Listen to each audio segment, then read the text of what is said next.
Hello, my lovelies. How are you? I hope that everything is well. Wishing you a very blessed Imbolc, and hope things are, or Candlemas if you are in the Southern Hemisphere. So, hello, hello, hello. Okay.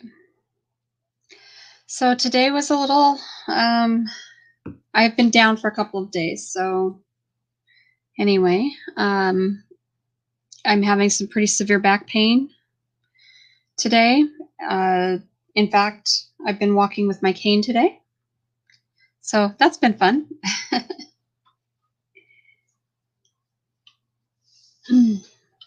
I see MNC Family Homestead had left a message that they apologized for not missing the live, but they had a fire call. So I hope all is well. Hi, Jess. How are you, honey? Very blessed Imbolc to you, or Imbolc. I am actually drinking a little bit of coffee with, and it's just the holiday blend, so it's a light roast, but with a little bit of ginger and some honey in it, because ginger is one of the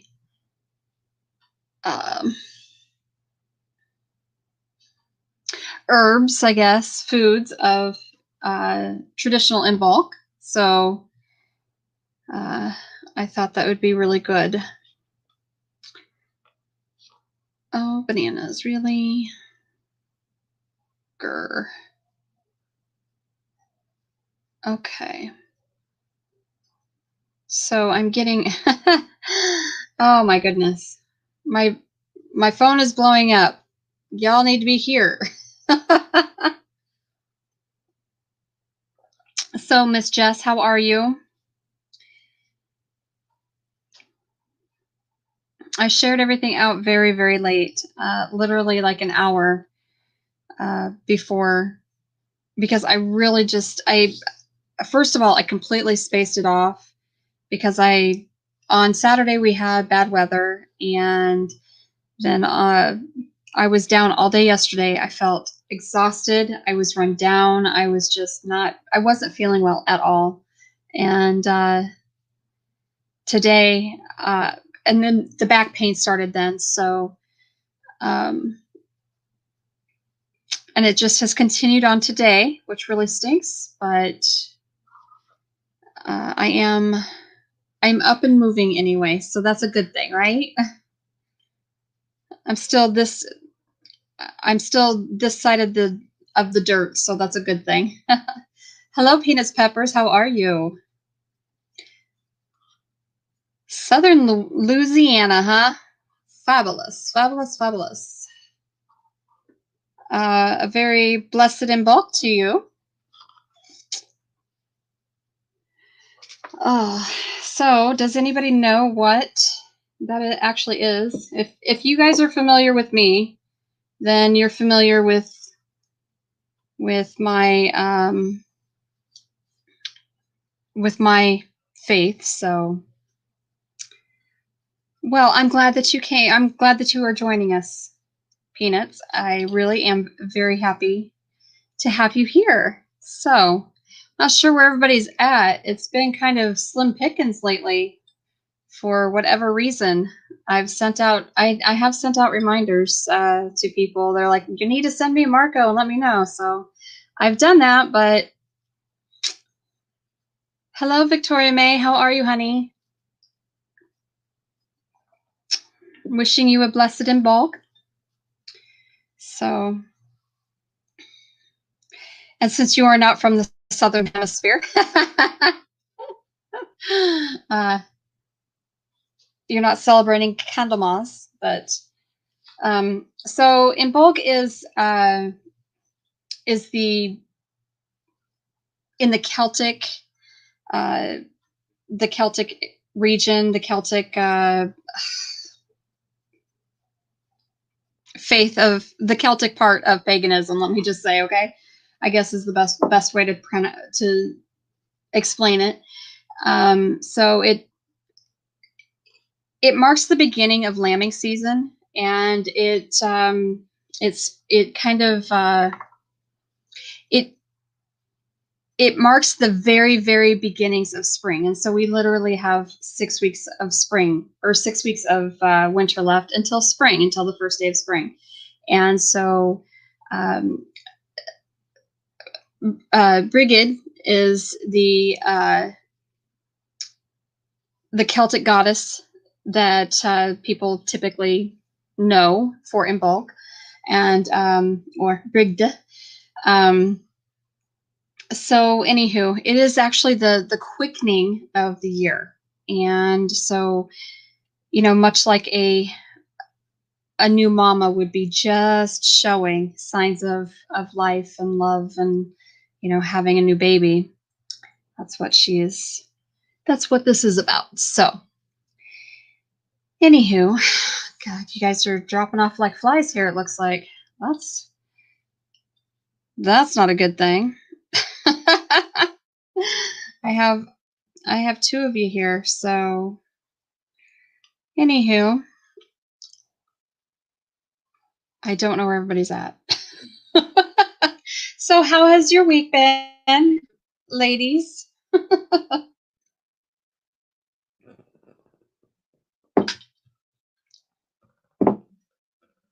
have to let me know how your week has been, because I've not been. I will tell you that I have not really been. I haven't really been on a lot of social media. So on Saturday we got nastiness for weather, and it didn't hit until later, and it started actually with freezing rain. We were supposed to get goodness, like 8. We were supposed to get like up to 15 inches of snow plus the ice, a quarter inch of ice rain, but we ended up with around 7 to 8 inches. But it's really hard to measure because we had everything was just blowing. It was just blowing absolutely everywhere. So we had very powdery snow to begin with. So let me I'm going to try and move this down and kind of there. Maybe the lighting will be a little better. I have to have my studio light on because you can't see me otherwise, but it makes me look very washed out. So I apologize. I don't really know. I have a screen up over the light, but yeah, I'm going to have to play around with it and probably position it just a little bit better. So, anywho, all right. So the weather decided to start hitting about, well, it started really blowing in the morning, and it was blowing all of the powdery snow that we already had, the dusting that we'd already had.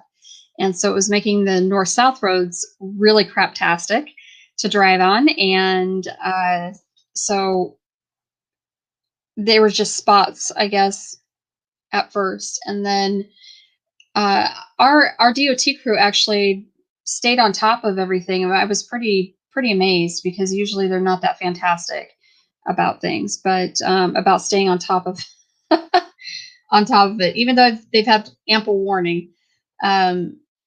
Sometimes they're just not the best about keeping our roads cleaned and usable. So, anywho, they did stay pretty well on top of that, which was nice.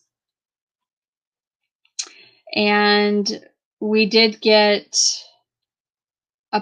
by the time the ice rain was over, around, I don't know, probably around 4 or 5, we did not have a quarter of an inch, thankfully, but we did have. Now there are parts of eastern Iowa that are still completely out of power. I think some of them are just fine. I think the last of them are just finally getting their power back on. Thankfully, we were not hit that hard. So that was adventurous. And I was supposed to go to Missouri on Saturday morning, and that didn't happen because I was like, I'm not driving in that. I'm not going to be driving back in the dark in that stuff. Just not going to happen. So we ended up not going. Then we, on Sunday, yesterday, well, Saturday evening, I started to I just felt very run down, and I have been on the go. I literally I've just been on the go, on the go, on the go. And I've been kind of pushing myself to try to make sure that I'm getting things done. And my whole hashtag this year is hashtag get it done 21. And so I've been trying very hard to make sure that I'm hustling really hard to get stuff done. And I think it just wore me out. And Saturday night, I started to feel kind of yucky, and I laid on the couch all day yesterday. All day yesterday. I got absolutely nothing done yesterday. And that just wasn't it was not productive in any way, shape, or form. And I feel like I disappointed myself in that regard, but I also feel like I needed it. And my back started to really hurt, and the pain was just terrible. Yesterday and today it's been awful. I did manage at about 11:30. Um, I managed to have had a nice hot bath, and I'd taken my first dose of 800 milligrams of ibuprofen, and I did manage to get some homeschooling done with Moon Pie, and I got some masks cut out. So by the time it's said and done, I should have four of no, I'm sorry, two, two of each size of it, two adult sizes, two teen size smaller faces, and two child sizes. And I thought, well, I kind of wanted to try a different material out as well. So I tried out muslin, and I don't know, you can't really see it very well because of the lighting. The lighting is really craptastic, isn't it? But that's the muslin, and then my favorite, Jack Skellington. So now I put this on.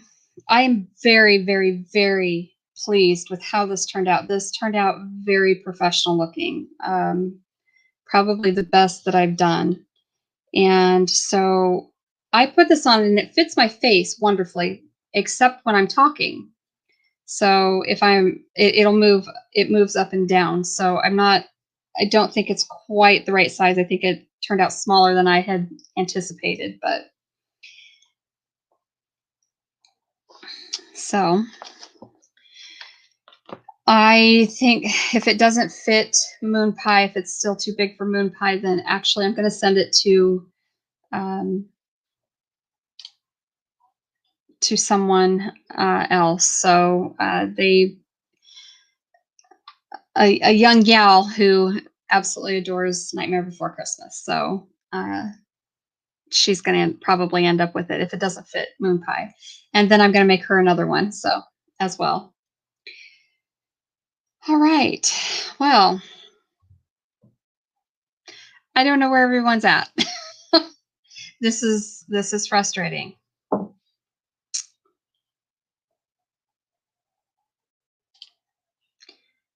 I am going to send you, if you'd like to come up and talk about your week, talk about some stuff, there is the link. So you can come on and keep me going here, because I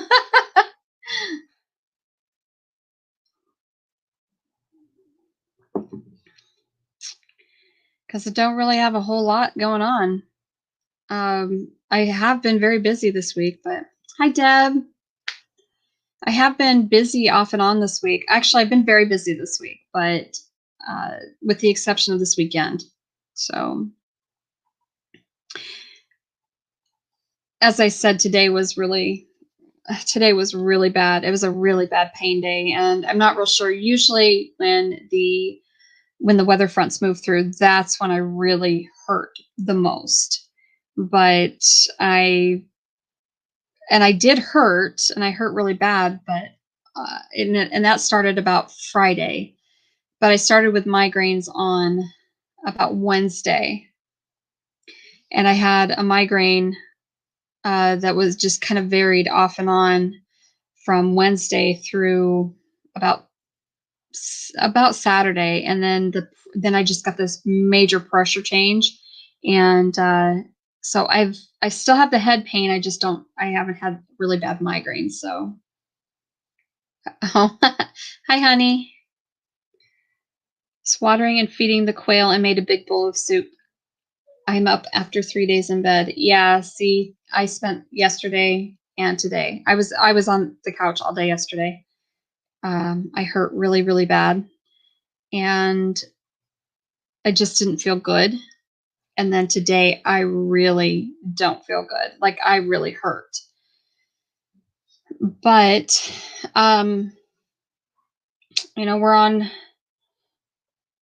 we're on either way. Here I am. So, also, so for in bulk, I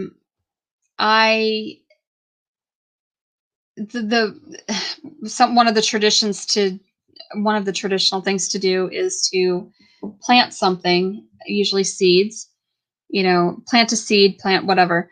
And so I had made pico de gallo for tacos tonight, and silly me, thought I had lime, but I did not. I actually bought lemons instead of limes. So I used lemons in my pico, and it actually turned out just fine. It was a little bit different in taste, but I thought,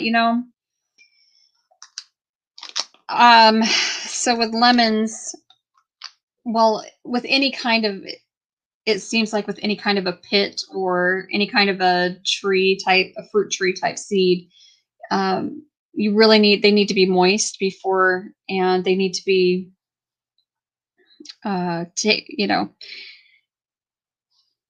ready, I guess, just kept moist until they're ready to be thrown into into a pot. Well, I'm like, okay. So I didn't even bother with, I thought, I'm just going to plant them. I literally threw them in a yellow pot with the tree of life on it. And uh, I thought, well, either they're going to grow or they're not. So I just threw the lemon seeds in the seed starting soil, watered it down really well, and I did cover it with some cling wrap so that it'll keep the humidity in there. And I guess we're going to see if they'll grow. I can't promise they're going to grow, but we're going to try, why not, right? So, Deb, are you feeling better than you were, at least?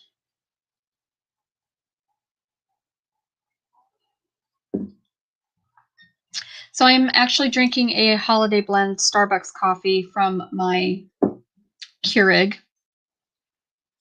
But I did add some ground ginger and little bit of honey. And hi, Boo Boo. So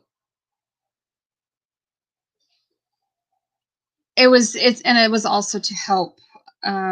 It was also to kind of celebrate in bulk a little bit, and so yeah. So a lot of the things actually like that typically are done during in bulk or Candlemas is like I said, the planting of the seeds. So I'm like, ooh, just do it. So I did. Making a cake. Typically, I guess over in Ireland, the tradition of during in bulk is you make a seed cake. Now, I'm not real sure exactly what that means, but I guess it's just caraway seed that they use. So, but you do use you try to use your cauldron if you can. um, Anything that you might be cooking or baking or what have you, you make sure that you are repeating um, just the little rhyme that goes with it. And I do this anyway, and when I'm cooking, and it doesn't matter what time of year it is, because there is intention. So when you're stirring something, when you're cooking, you always any self-respecting witch knows you stir to the right, and you stir with intention. And so it's trying to think of the exact words. So essentially it's, continuous motion, let all things flow. Um, and then if you you can actually change up the rhyme a little bit. So but circles of okay, I got to stop and think about it as I'm doing it. Okay. Continuous motion, may all things flow. Circles of magic, let the power grow. Elements mixing, accept my plea. As I wish, so mote it be. That's what it is. So anyway, another thing that you can do, that we do typically to help celebrate in bulk, or and I think a lot of this also is how it came to be for Candlemas for the Southern Hemisphere, is lighting candles. So you're lighting. Oh, hi Jess. What you doing, girly girl? Oh, never mind. You're washing dishes, so ooh, have fun with that. Yuck. So, anywho,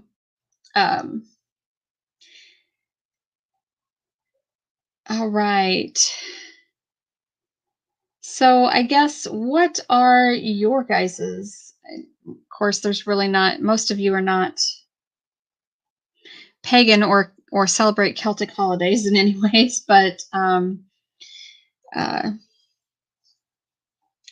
tomorrow is Groundhog Day, and well, he's going to see his shadow. Of course, he's going to see his shadow. You ding dongs! It's 6 more weeks of winter left, so. Yes, it is nicer than yelling "Grow it, grow, damn it!" Yes, it is. Yeah. That is too funny. So this is actually, like, I don't know, it's a renewal. It's time to be able to let things grow and get rid of things that are not that are in your past, that do no service to you. That they really serve no purpose. So anyway, I got the I got everything in the editor, in the film editor.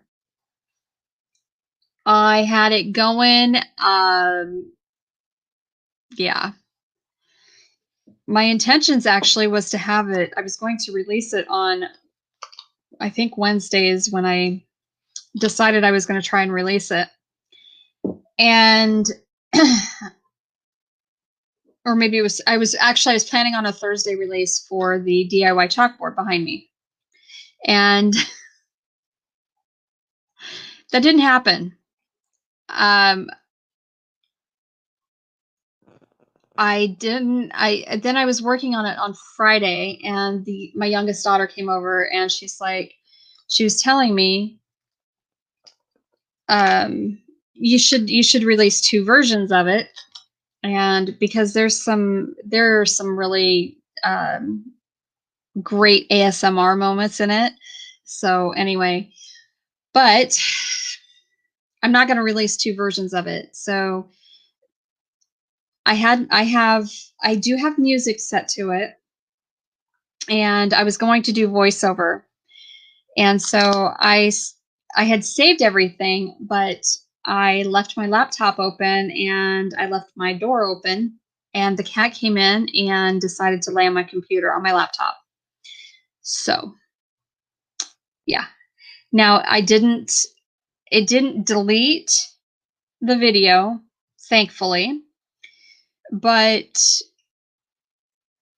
it did mess the video up, so now I have to go back through it. But hopefully I can get that done tomorrow. And then this week, my oldest daughter, Moon Pie's mama, has she has 5 days off, and so I am sending aside from his computer assignments that I have made on education.com, I am sending the weekly self-study packets, and I told her they have to do them. So I'm going to try to get through study week 1 and 2 and start on 3, and then hopefully she can take it and finish 3 through at least 5. So hello, Adrian. How are you, honey? Yes, they do. They absolutely do try our patience while looking adorable, but what are you going to do?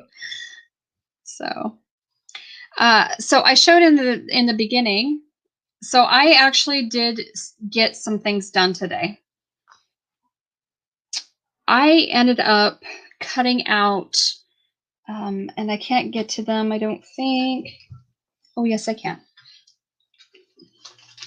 I just had to move my big embroidery hoop. Okay. So I have a total, these are masks, okay? And these are the fronts of the decorative part of a mask that I'm doing, of each mask. So I have a total of 4 of each size of mask, and these are this one's a small. I have medium and I have large, and then I have one extra that I've made extra large or cut extra large for my son, who has this big old beard. So they are getting stormtrooper masks. This lighting is just terrible. I'm sorry. So this is what they'll look like. But anyway, I got a lot of them cut out, and I'm just going to do the backside will be black, so just black material. And so I'm going to finish. I'll cut those out tomorrow. And I went ahead and I made one out of some muslin and Jack Skellington, my absolute favorite.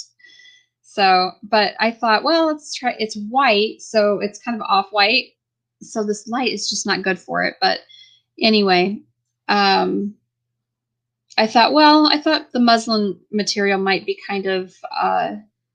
might be okay to use. So I am super, super happy with the way this particular one turned out. It just turned out so much more professional looking than my other ones, and I'm super, super proud of this one. Now it does fit me, except I can't really talk in it because while it fits, it moves around on my face. And even though I have a nice metal nose piece in here it doesn't hurt. It's very pliable. it still moves around on my face. So I'm going to see if it fits Moon Pie. And if it doesn't fit him, then I'm going to go ahead and send it out to Chrissy. And I'm going to have her give it to Molly, her son, or her daughter. I mean, her son. My God, I've got too many kids running through my head. I'm sorry. Sorry, Molly Dolly. I love you. But, because I think it might be too big for Moon Pie, and it's just a little too small for me. So I'm hoping it'll fit Molly. And I'm also going to make her another one that's just a little bit bigger. And I'm going to make it out of this Jack Skellington material. So she'll probably be getting two of them. She'll probably get that one and the black and white Jack Skellington one. So, and I'm hoping, I think I do have I have enough material left. I can make several more masks. I can make out of the original Jack Skellington. So, I only cut the one mask out of there. So I'm thinking I should be able to get probably 3 or 4 more masks out of this, depending on the size. So, but I think sometime this week I'll be shopping for more material, and I'm actually going to look for some more farm-related ones to sell on my website, on my Square site, and hopefully they'll sell well. I got some baking done yesterday. Yeah, it was yesterday. I did. Was it yesterday? Holy cow, like my days just ran together. My weekend just ran together, all of them, all of the days. I did bake some banana bread, so I did get some baking done. I did not get my chocolates done like I wanted to, but I'm going to attempt for that this week while I don't have Moon Pie, and see if that will, go anywhere.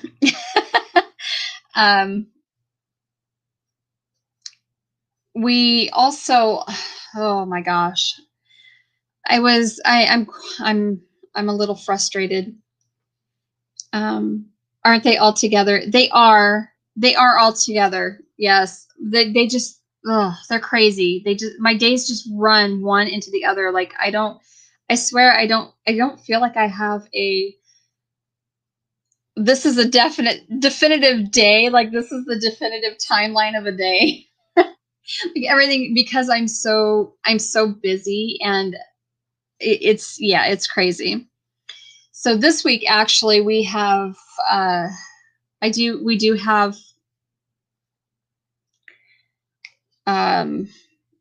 we do have our council meeting this week. So on Wednesday night, I will be missing, a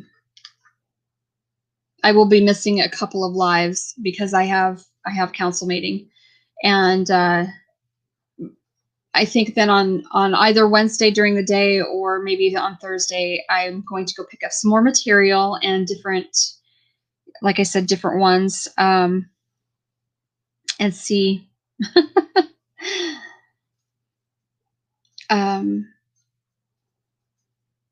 You go off your lives too. Yeah, it's just crazy. You tried to bake bread and it was a fail. Why was it a fail? It's not. Did you learn from it? It's not a fail if you learn from it, girlfriend. Sorry, I'm moving around a lot. My back does hurt immensely. So I'm actually doing really well though. So I'm a little more fidgety than normal, and I'm moving a little more, and I apologize if that's bothersome to you, but I really do. I hurt. I'm trying to stay as comfortable as possible. The swanky weather is making a lot of us feel off kilter. Yes, it is crazy. Especially those of us who suffer with anything. Well, especially if you suffer with hiccup. Sorry. I learned the recipe. I learned the recipe is a liar. What? Hi, Terry Lynn. Yay, you have your speaker. um, I have my Grammy's bread recipe, and I follow that pretty closely. But I've also noticed that if it uses yeast to rise, then you have to be pretty exact with measurement. If you're not using yeast as a leavening agent, then you don't have to be quite as exact with the recipe. So, but my Grammy's bread recipe requires yeast, and so as the leavener, so I follow it pretty closely. The flour at the end is somewhat can be a little there can be some discrepancy there, but why didn't I just say that recipe? Oh yeah, bread machine recipe. Ugh. So I have a bread machine, and I will tell you that I would rather just spend the time in making handmade bread than I would the bread machine, because it's just the bread comes out. It comes out lumpy, and um it comes out with it comes out very dense, and it's very dry, and I don't like that. So happened twice, therefore recipe is a liar. Yes, yes. Oh, no, you're fine. You were talking to the recipe when you said that. Yeah, I know. I yell at food and all kinds of stuff. I'm like, why won't you work? Damn it! You know, that kind of stuff. So I get it. I have usually fine luck with trying a new recipe. Is perfect for my lazy butt otherwise. Yeah, I don't like my bread machine. I don't like the recipe for the bread machine, because I also you I noticed that with the bread machine, I had to buy I still bought the Red Star yeast, but it was actually made specifically for bread machine. And yeah, I just was not a fan. I was not a fan at all. So um, I told my daughter if she wanted to, she could have the stupid machine. Get rid of some of the machines in my house. Um, it's just better. It's just easier for me, honestly, to make bread by hand. Now, sourdough. I cannot for the life of me get a sourdough to an actual starter to go. Like, for whatever reason, I cannot get a good starter with sourdough. Same way with Amish friendship bread. I can't. I don't understand why I can't get a good starter and get it all to just go. It just it drives me crazy. Hello, Tin Can. How are you? Um, that's actually on my list of things to bake next week, is to get some bread going, and I really do want to try to perfect the sourdough stuff, because I love sourdough bread, but for whatever reason it doesn't like to start for me. And I don't want to have to buy a starter. I want to actually create my own starter, and so um,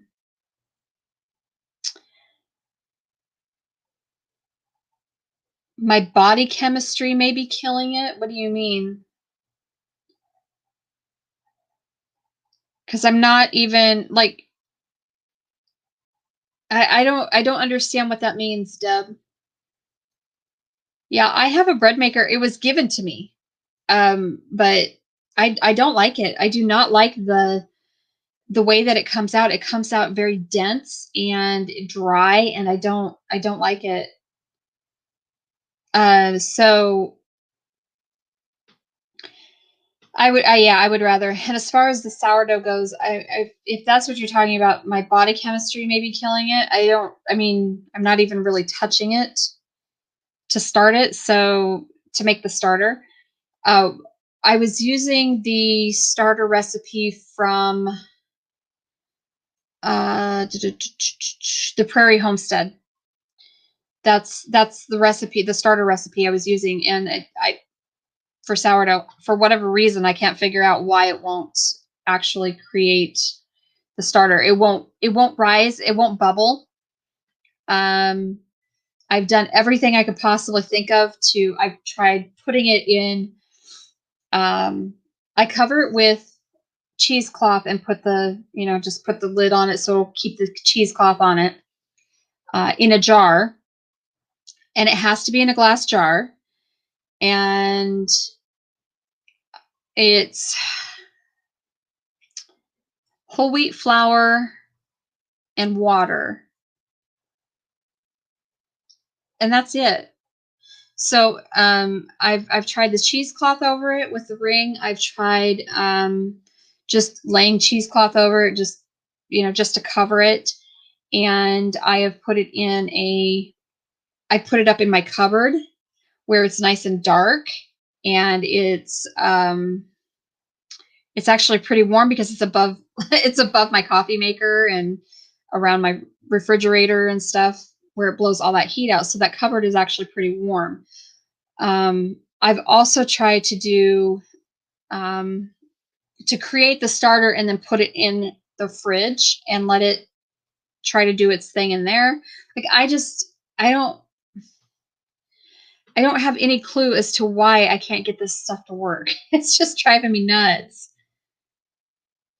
I was like throwing crap around because I wanted bread so badly. Dan was like, "Don't be discouraged." I was like, "Too late, Dan." Yeah, that's me. That is me right there. 150 billion%. I cannot use my hand to pull vegetables out of the fermenting jar. It starts to grow wild yeast. Just being close can affect it. Mm. But I guess I don't understand why that would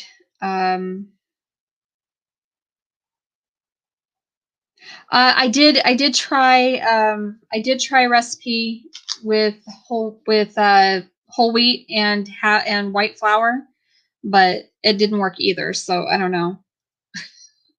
I'm just gonna have to keep trying until I can get it. That's the only thing I can think of is that just keep trying.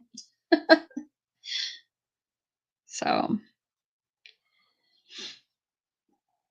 but I did get banana bread made, so that's a good thing. And I've got about a half a loaf left. And I made it in my long Pullman pan. I love that pan. Oh my gosh. If you guys don't, you have to go on Amazon and get and order a Pullman loaf pan if you can, because it is like it makes the best. And make sure you get the cover though, because like if you're making, I like, I'm a little OCD about this. I wish I had the cover. I really wish I had the cover because I like the bread to be a nice long rectangle. It cuts easier for me. And so it might be a little OCD. I don't know. So, anywho, but I absolutely recommend the Pullman pan. It is amazing. I love it. It's so much better than my other pans. I've got several bread loaf pans, and I like my Pullman pan the best.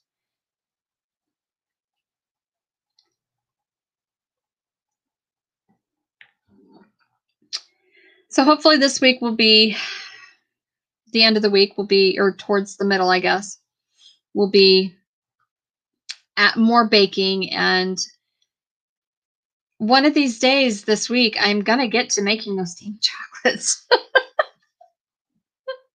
Oh, I keep forgetting, or I get too busy um, and that's why I haven't made the chocolates, so, um, see, what else did I have planned? Actually, I don't even remember.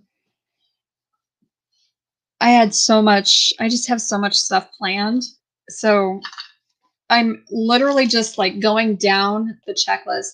So what I have decided to do is um, on actually on Thursday, no, on Friday morning, I started to try getting back into yoga again. And I don't know if that was part of the cause of the back pain because I'm not used to doing it anymore, but it's not a muscle pain and it's not really a nerve pain. It's a bone pain. Like, and it's in where my surgery was done when I was a kid. And so I kind of have to wonder if I don't have some osteoarthritis going on, which is not going to be, it's not uncommon. And honestly, I expect it. I honestly expected it. I honestly expect it far sooner than this. So, yeah. But we got some frustrating news last week. So I really wanted Tony to be able to be in his new shop by today, up and running, so that we could get stuff done. And that is not happening. So maybe he came in today and he's like, well, maybe next week, next month. So he's pretty upset. Um, he's pretty upset. But the electrician was back today. Well, hi, Rustic Traditions. Yeah, it's my pain is in my bones. It's definitely not, it's not in my also hi. Hi. um yeah, it's definitely like my nerve endings hurt as per usual, and I do have something a little different going on. Like I've had it going on for a while, but it is getting more noticeable and worse, and that is up in my thoracic area of my spine. I don't know if I am having some more shifting going on now or if I'm just having more deterioration, but I have this nerve tingling, and I can only describe it as what somebody would describe as a like an electric like an electric static charge, like an electrostatic charge. It's kind of how I could describe it. It's such a weird tingling feeling. It's not painful, but it's not comfortable either. And it's just a really weird feeling. So yeah, it may still be ready this decade. You're right, honey. But anyway, but down in my lumbar where I had my surgery when I was a kid, I had a spinal fusion done. Um, my, it really, it's super, super painful. So I really thought that yoga was going to help me with this, but I don't know that it helped and I don't know that it hurt. So I don't really know because I didn't do a ton. I just basically enough to kind of give me a little boost of energy and kind of stretch just a little bit to get started because I didn't want to overdo it. But so the electrician came out today. He had to wait for a specific part to come in. He got it in on Thursday afternoon. Called for the state fire marshal's inspection on Friday, and then now he showed up today. Basically, he's going to be like on Wednesday, he'll be buttoning things up, I guess. I don't really know. And we're supposed to have the inspection, the electrical inspection on Wednesday. So it's frustrating because the problem is that it's putting all of the work, it's putting Tony behind by, months. We're not talking weeks anymore. We're talking months. And when there are several thousands of dollars worth of parts sitting everywhere that you can't get to because you don't have your space yet, it tends to frustrate people. It's frustrating the customers. It's frustrating the the club. It's frustrating the living hell out of Tony and I both, but mostly out of Tony, because he can't get stuff done and get it out of the way, because the studio is like never going to get done. If it seems like, it really feels like that. And I'm sure it will. I'm sure it'll probably, by the end of the week, it'll be done, up and ready to go, but I don't know. So I'm kind of hoping that after Wednesday, I'll be able to be in the shop with him, and we'll be able to get stuff moved in and get all the painting done. There still needs to be primer and texture spraying and paint. There's still finish work to do for, around the windows and baseboards. There's flooring still needs to go in, and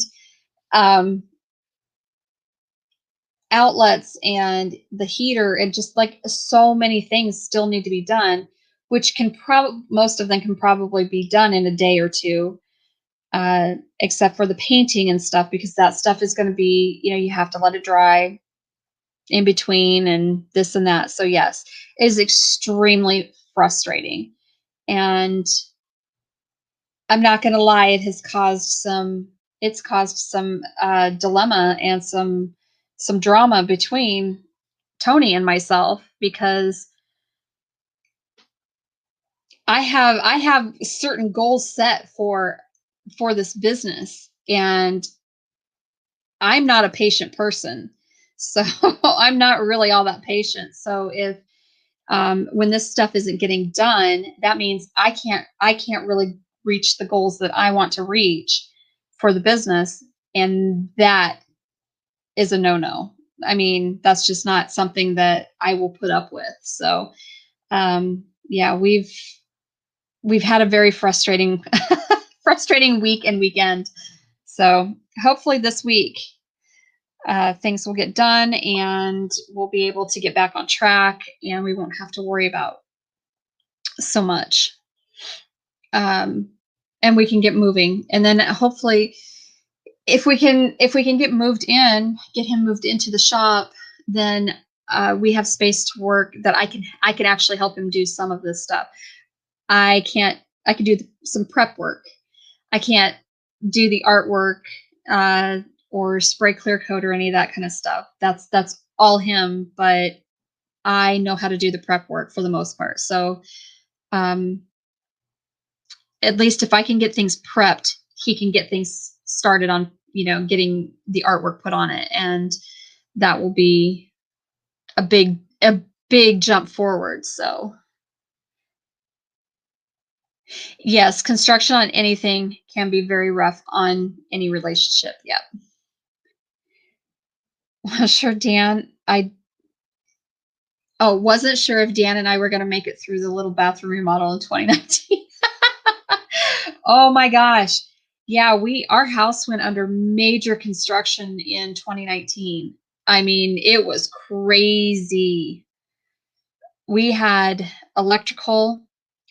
Oh gosh. We had electrical, we had our bathroom completely gutted and redone. Thankfully we weren't doing it, but it was crazy. And then we had the heater, the new furnace put in, and all that stuff. And then finally last spring, we were able to get the central air unit was finally put in. And yeah, so that's another area of contention, because the person that put the new septic in as well was supposed to come back and level out the ground. And this was 2 years ago. So this spring will be 2 years when all of this was, this summer will be 2 years when all of this was completed. It's just frustrating. So frustrating. So we've just kind of lived with it the way it is. And I'm not going to do that now because we're planning on having an open house for the business and doing a grand opening celebration, and my yard is going to look nice or we're going to have problems. So I'm not real sure what we're going to do with the front yard now. Might have to actually rent a bobcat and whatnot and just do it ourselves. So, all right, Adrienne, have a good dinner. And yes, things will work out fine. They'll work out. They'll get done. It's just, it might take a while, hopefully soon, but I'm really truly hoping that this next week we can get stuff buttoned up and things will be going.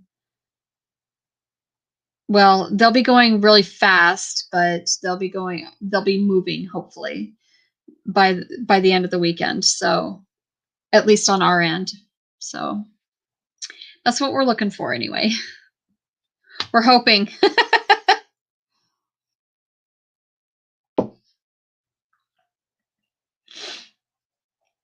Oh, all right. So what is everybody's plans? You all are quiet tonight. What is going on? And there are not many of you here. So what are we going to do, ladies and gents? Oh, Rustic. So I am having a hell of a time on Rumble. Like, I don't even know. Stuff is so jacked up on that. So I did send you I sent you a message quite some time ago on Messenger, Facebook Messenger, and I don't know that you check it very often. So, yeah, we need to communicate because I'm telling you, it's been freaking crazy with Rumble, and I don't know. I don't have a ton of videos up, and I hesitate putting videos up because they don't seem to be going anywhere, and I'm not real sure what's going on with it. Like, I'm not sure, am I doing it wrong or what the deal is, but so we rebuilt our kitchen over the summer and it was no fun. No, we need to do that with our kitchen. My kitchen, the whole house needs to be completely remodeled. So my goals this year are set very, very high so that with the business, so that it makes enough money that not only does it pay off the debts for the business, but it pays off the debts for us, and we can then start remodeling this house because I have huge goals for this house. Huge remodeling goals. I made homemade pizza pockets, eating and listening. Awesome, Terry Lynn. Rumble is kind of annoying. I didn't see anything in Messenger, but I'll check it. Okay. Yeah, I sent it in Messenger. I think I sent it to your business page. So, because I don't have you personally, I don't think. I don't think I have. Yeah, I don't think I have you personal. Rumble is slow at monetizing, but it eventually gets done. Yeah, Rumble. So this is the thing about Rumble, why it's driving me crazy. So I set up the account, right? I've been avoiding Facebook due to too much drama. Yeah, I don't really do a whole lot on Facebook except my business stuff usually. So that's really all I'm using Facebook for. I do use my personal profile for, you know, just to keep kind of in touch with people or to advertise out the business stuff, but that's about it. I don't do a whole lot on Facebook anymore. I don't like the drama. I don't like the censoring, and, you know, the censoring that never happened. Yeah, whatever.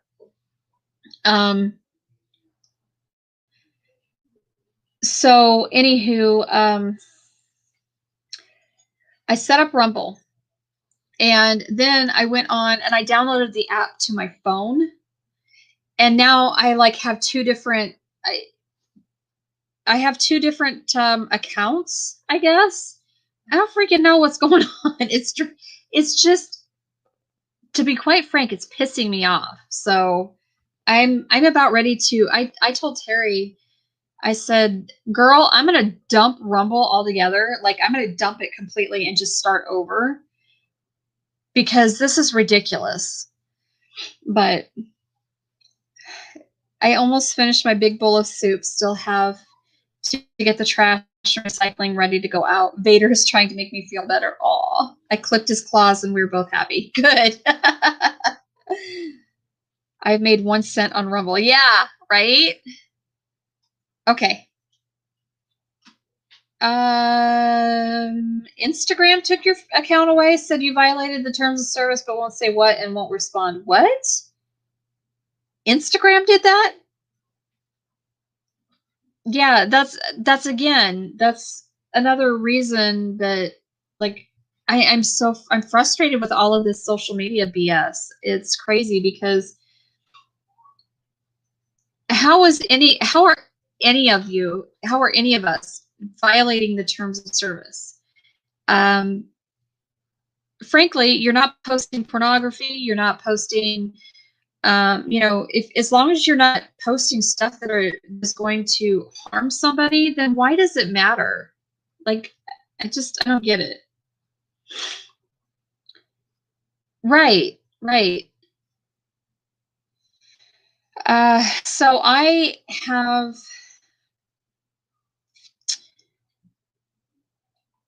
MeWe,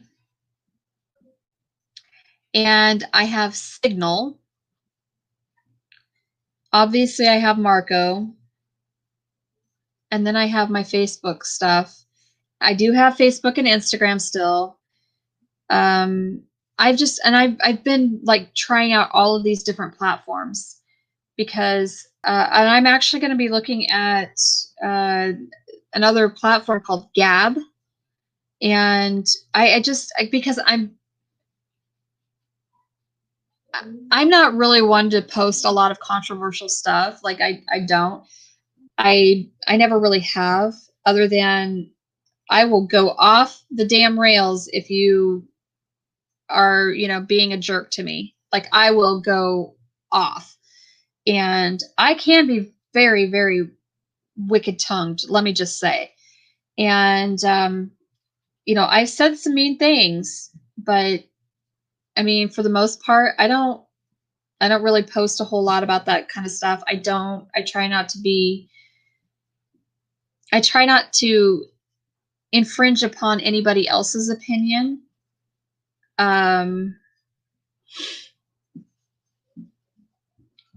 Because it's their page, not mine. So if you come onto my profile and you start saying something and it offends me, first of all, I'm going to let you know, and secondly, I'm going to let you damn have it. It ain't going to be pretty.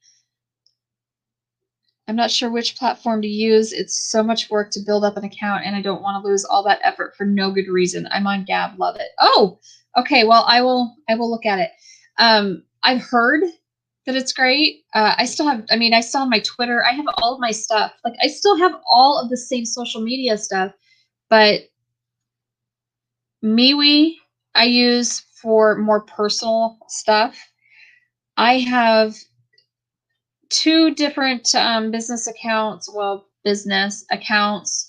with Instagram. I have Crafty and Scrappy, and I have Royal Amethyst Acres. And then I have my own personal profile, and I'm actually going to probably just delete it, because all I get on there for my personal profile is a bunch of perverted, nasty, you know, probably fake accounts. You know, oh, I want to be your sugar daddy. You need a sugar daddy, baby? No, I don't need that. Go away. That's why I just watch YouTube and use Facebook to keep up with friends. Don't do all the other crap. But that's what I'm saying, is that I can't even. I've had so many friends that have had, and my brother is a prime example. He is very, very conservative. He is very right wing. And my other brother, one of my other brothers, is very left wing. And yeah, so my brother, who is all about the left, can sit and post anything he wants. My other brother, who is very conservative, cannot post his opinion on it because he ends up getting his account. He gets restricted from posting, or you're on a 30-day hiatus because you went against our terms of service, all because it was political and it was not left. It wasn't all left. And that is frustrating. That's why I don't really talk politics with people a whole lot, because I have my views. I know what I like. I know what I think, but I'm not going to put it out for a social platform to censor me on. And it's a bunch of crap, frankly. It's just so one-sided. And unfortunately, Facebook and Instagram are owned by the same company, by the same person. So yeah, you're probably going to, if you are conservative in any way, you're probably going to end up getting shadow banned, if nothing else. So, and I really think that's probably part of the reason, but I don't really post anything political for that reason. So, but I've had problems. I can't get my Instagram to grow really too much. I keep hovering right at between 800 and 8. Like the highest I've been is like 850.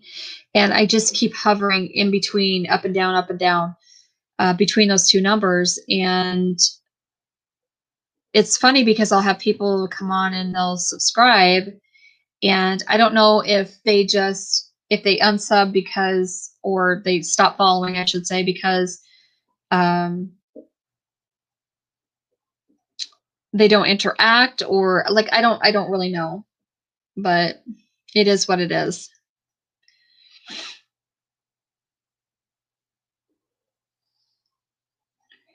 So you had that problem with MeWe? I'm really surprised because I don't have any issues with MeWe. And a lot of conservatives are on MeWe. So my Gab username is different. Okay. I was a Bernie fan because he sounded like he had a plan, but last year when he bailed out again, I began researching and realized I'm way more conservative than I knew. Yeah. I don't post much now because I'm honestly nervous that some lunatic will track me down and break in our house. I know. You have to be careful. You really do. But I'm also one of those people who says, you think you're going to bring a fight to my doorstep. I got news for you. You're going to get a fight. So, I follow,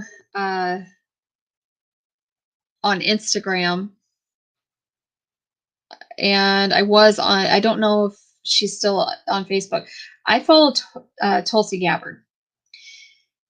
Tulsi is she is moderate. She is right down the middle. She has some fantastic ideas. And I was very sad when she dropped out of the race, because she seriously is an amazing leader. And I think that she would be perfect. She would have been absolutely perfect. Because she's able to work across lines. She's just, but she needs to run on an independent platform. And unfortunately, you've got people in this country who just don't. They can't. They can't get. We can't get away from party lines. My God, we gotta stay right. We gotta stay left. No, use your brain. Use your damn brain. So, well, hi, Amy. How are you? Yeah, I love Tulsi. So she posted a picture on Instagram the other day, and she's actually married to a cinematographer. Like, cool. It's just something I didn't know about her, but she has been on Joe Rogan, JRE. She's been on that 3 times, and I've listened to her. I've listened to those podcasts, her on on that podcast, all 3 of those times that I know of that she's been on there. I have listened to them multiple times. She's very she's very direct. She's very to the point, and she's smart. So smart. Like, this woman is very intelligent. She served our country, for crying out loud, and was in a war zone, and she's just, I don't know. She really has, and she has some amazing points, and she just would make an amazing leader. I know she would. So she was in Congress. She served, because she's from Hawaii, and she served in Congress for 8 years, 6 or 8 years, for Hawaii, and that's just cool. That just seems really cool. Took my son to the airport today for boot. Oh, I bet it has been, Amy. I'm so sorry, honey.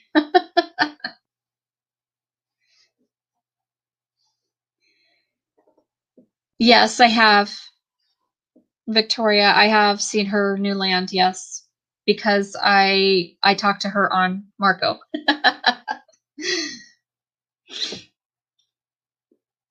So yeah, I got to see a lot of her land before any of you guys did, unless you talked to her on Marco. So yes, I'm so happy for her. I'm so happy for her. I know you probably are very one scared mama, but I don't think you're going to have to worry too much about it.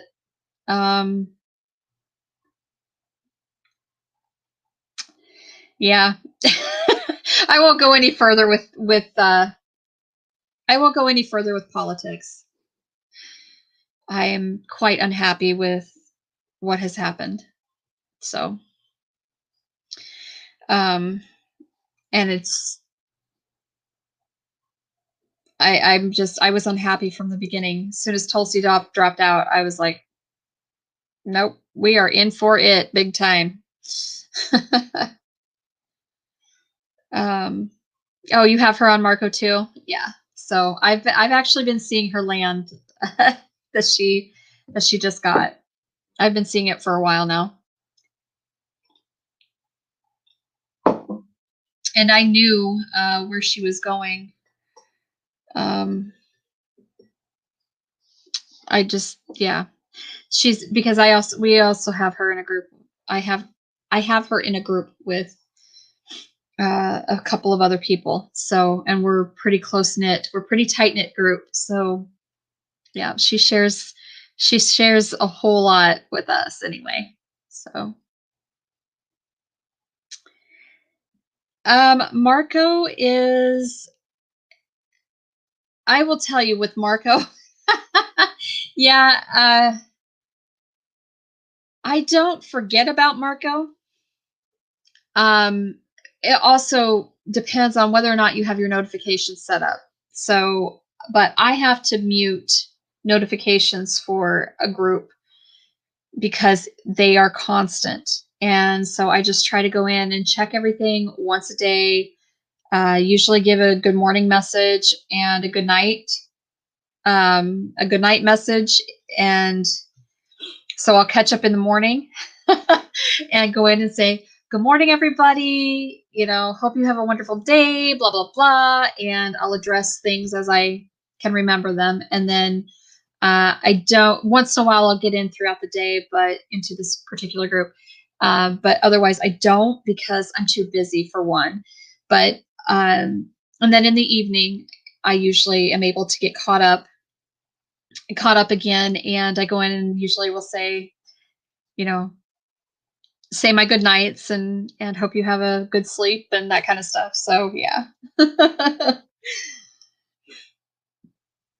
But honestly, Marco is, I've noticed Marco is I've got like this little floaty piece of fur or something. Anywho, with Marco, I've noticed it's kind of a double-edged sword. You really truly find out how people are in their personal lives, and just exactly how true to themselves and true to relationships that they are. So I think it is a fantastic social tool. I really truly do think it's a wonderful tool, and I love Marco. And but I will say that there's a lot of drama here and there, and I think it's all dependent upon the people who are, if you are in a group dynamics are that's a very big thing. Like group dynamics play a humongous part in whether or not you're happy on Marco. And so that is part of the reason why I had to mute a certain group on Marco, because I'm just, I want everybody to be able to express their opinion and have their feelings and whatnot, but I will not tolerate. I'm just not going to tolerate the drama. Everyone's entitled to their opinion, but you don't have to be nasty about it. And so I've noticed that I've had to mute a particular group because there are a few people in there that are just over the top, that their opinion is the only one that matters. And I can't do that. I'm sorry. We all have our opinions, and you know what they say, opinions are like assholes. Everyone's got one. So, hello, Sunshine in the 70s. How are you? So yeah, while Marco is a wonderful, wonderful app, it's a great tool, social tool to use. I think that there is a very fine line, and just like in normal life, because I mean, you're able to talk to these people back and forth and from across the country, and you're seeing them. So exactly, and some stink really bad. That is true. But you know, you're able to see people and talk to people face to face almost. And sometimes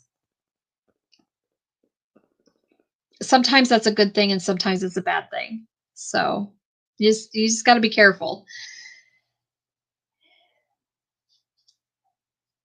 I think I think that in the end, regardless of what tools you use for socialization, if you are not careful with those tools and how you use them, they can mean big trouble for you. But on the other hand, if you use them wisely and can deal with,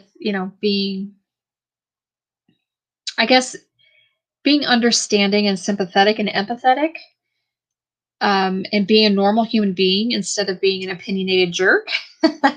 um, they're wonderful, wonderful relationship builder. They really are.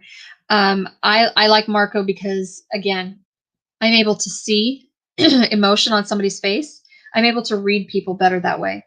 And when you are on other social media where you don't have that, where it's just the typed word, you have no idea the intent behind those words. You have no idea on the emotion that person is typing with. You have no idea how that person is actually feeling.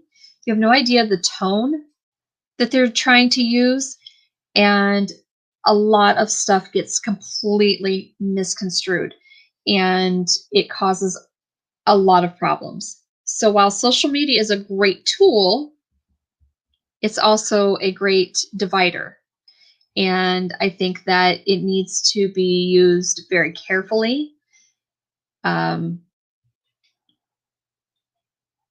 That's just my opinion. So it's not really hard to be a nice person. I do like that I can hear and see the person on Marco. Yes. It's not hard to be a good person. It's really not. You just have to be nice. If you can you just need to be respectful, and I don't care what path, religion, faith, whatever that you follow. It is the same common thread throughout every single religion, path, faith, whatever belief system on this planet, is that be kind. You need to be kind. That's it.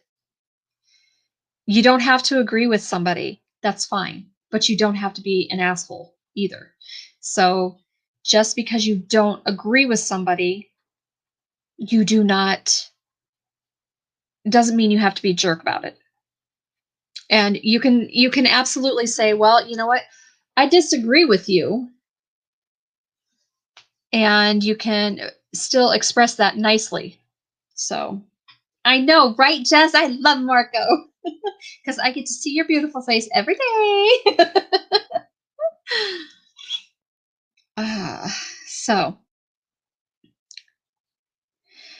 So yeah, you should you need to add me on Marco, girl. uh so okay, Amy, I don't think we're gonna have to worry about going to war. I really don't. And he can move through infantry. He can move up through infantry pretty quickly. I don't think I have said anything but Marco. Hello, and asked about people's day. Yeah, right. I know I see that you sent me a message, Victoria, so I will listen to that after we're all done here.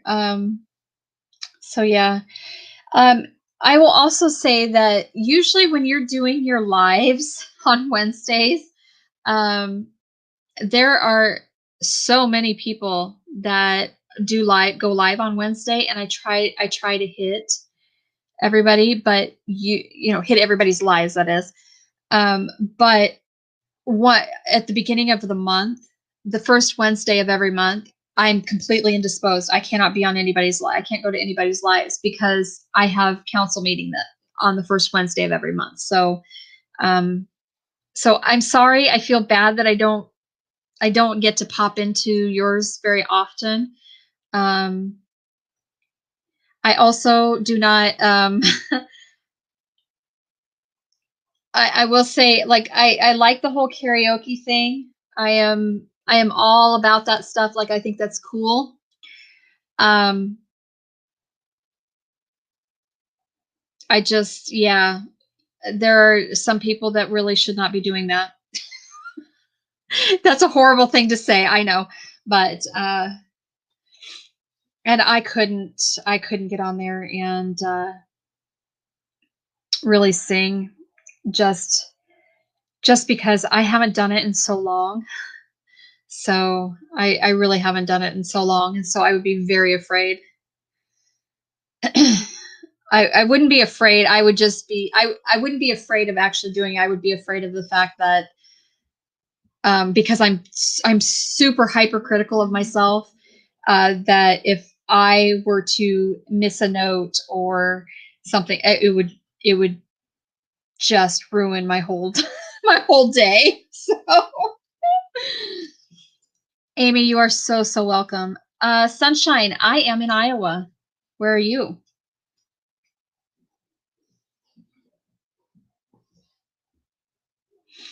I wish we had sunshine and in the 70s. So, we've had nothing but cold and ice and snow. But it is winter. So, oh, you're in Maine. Holy cow. So you're cold right now. You are very cold right now. Are you guys going to be getting because I know Chrissy is out along the River Homestead. She is in New York, and so is Sweet Pea Farm, New York. Oh, and Old Reading Farm, like, and it seems like they're all going to get hit. The East Coast is just going to get hit with a nor'easter. So are you? Oh, it's snowing now. Okay. So how much snow are you supposed to get? Because that's crazy. I was told that they were going to get like up to a foot in some areas, and then only a few inches in others. So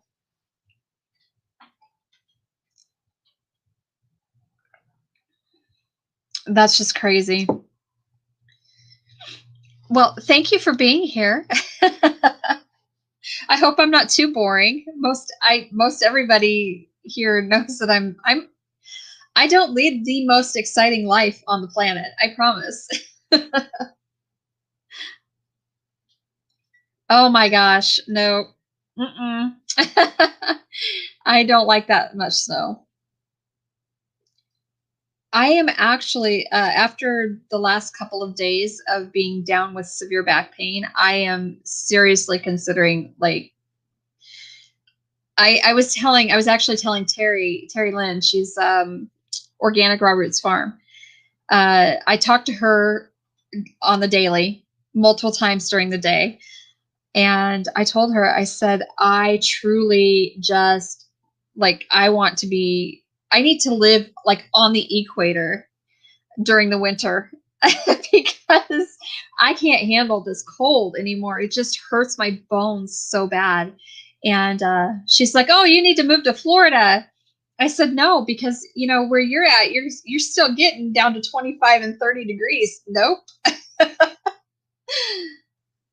Well, I'm glad you stumbled on this. I hope that you like it. I hope that you subscribe. um, I haven't really put out a whole lot of content. I've been mostly doing my lives. So I will say, um, I was looking at things. I was actually, it's 50 today and you're freezing. Oh my gosh. Girl, what am I going to do with you? You're also in Florida. Yeah, the 20s suck. The 20s just suck. But anywho, what? Okay. So my daughter had sent a message to me. Of course, that was after she knows I go live on Mondays. I don't know. So, anywho, moving along. Yeah, 50 would be nice. I'm actually was going to look and see what I'm sitting at right now. I know you guys are so cold on the East Coast right now. Chrissy on Saturday morning, I believe, she said that it was like -12 or something like that. I'm going, oh no, girl, no.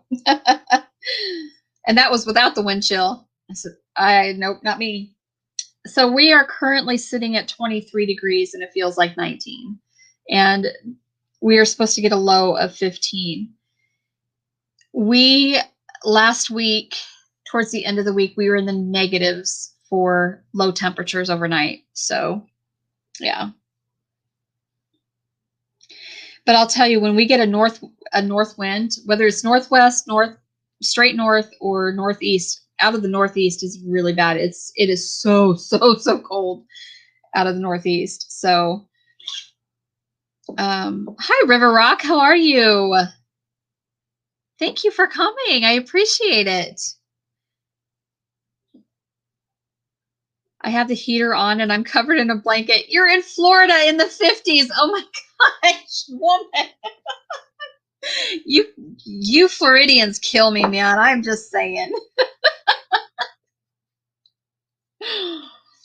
I didn't think the truck would start. No, you really, yeah, you don't. I mean, I have to wonder if ours will start too when it's cold. Thankfully though, we don't have diesels. I've got one diesel, and that's my Mercedes Benz, and that's a 75. So it's old. It's not like it's new, and I'm living high on the hog here. Not even close. So, well, good. I'm glad to have you. I'm so glad to have new faces. It's awesome. Yes, you do need to check the temps. On the farm 31 and in Miami 43. I am cold. Oh my, Terry Lynn, my gosh. I'm telling you, you Southerners just kill me. You just absolutely kill me. You definitely would not survive in the Midwest. See, the problem with us is it's not so much that we get super cold and we stay super cold, but that wind is just, it whips right through the plains, So it's just crazy. That wind is crazy cold, especially when it comes out of the north and the northeast and whatnot. Hi, Mal. How are you, Miss Mousy? I'm super excited, girlfriend. I cannot wait to see your overnight survival camp video, which is dropping on Thursday. You guys have to go check that out at Quebec Homestead. Mallory is fantastic, but she did an overnight camp, like a survival type camp overnight, and so she videoed all of it, and it is actually also in remembrance of somebody. So it's pretty. It's going to be a tearjerker. So I'm sure that I'm sure that I will love it, of course, Mel, because you're awesome. So anywho, your feet are ice, Terry Lynn. Oh my gosh. 43 degrees. My feet are ice. Yeah, mine are too, but it's 25 flipping degrees outside. Oh. I don't suppose you do. Down in Florida, you probably don't own real shoes or jackets or anything like that. So a friend of mine, or a friend of ours actually, a fellow YouTuber, said that he used to live in Florida, but he came from the Midwest and he moved to Florida and lived down there for a little while. And he said it's funny because his body adjusted so much to the temperatures in Florida, and that when it hit 40 degrees and 50 degrees, he was like, I want my winter coat. I'm just thinking to myself, are you kidding me? Oh my gosh, that would be like balmy. You don't own jeans or a jacket, Terry Lynn? Well, girl, you need that. You need to change that. You guys all need to. Like, the weather is so screwy anymore. You guys really need to have all season weathers, like all season clothing. I mean, I do. Oh, yeah, yes. North Dakota winters are terrible. See, that's the problem with getting that cold in Florida. The humidity. The humidity will kill you. And that is part of the reason why, because when it gets cold, then it's a wet cold. And that's the way it is here right now. And so yeah, imagine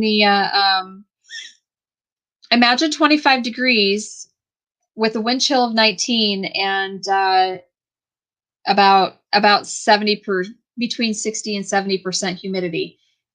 It cuts to the bone. I get you, girly. I did have a jacket, but I gave it away. Need to get one. Yes. Don't give that stuff away unless you have to. You know, unless there's somebody that is in dire need of it, don't give that away.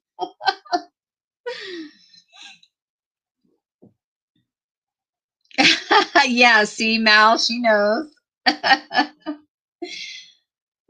Why doesn't the humidity freeze when it's that cold? Um, well, it does, really. I just checked the forecast for the weekend, -1 Sunday morning and 1 Monday morning. Awesome. Sleeping in my sweatpants and heavy sweatshirt. Yeah. Yeah. I have on my bed, um, typically now that as I'm getting older, I don't have it. I don't use as many covers, but there are nights I have a down comforter. I have like a Sherpa type uh, blanket, and then I have a minky blanket, a pink minky blanket. I'm not even kidding you. And there are nights where, like, especially when I first get into bed, I am covered up with all three of those things.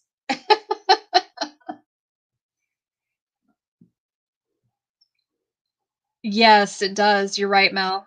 The humidity does go straight to your lungs. It's hard to breathe. It's super hard to breathe in the cold um, because of the humidity. It does. It almost just freezes your lungs because obviously you're breathing in that air and it's cold and it's hitting your moist mucous membrane. So, yeah. Well, that sounds horrible. It just made me think of that State Farm commercial. Well, Jake from State Farm, you sound hideous. Well, that sounds horrible. That is just too funny.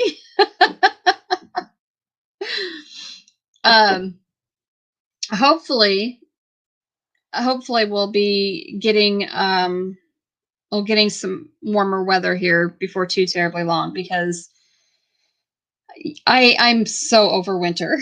I am so over winter and the cold. I'm done. I kick off my socks every night, no matter how cold it is. See, I used to be that way, but I've gotten to the point now where I sleep with my socks on because I put Vicks Vicks Vapor Rub or Mentholatum on my feet. I'm not even kidding you. Like, I do it pretty much every night. I don't wear socks. Yeah. Yes, same tone. Well, that sounds horrible.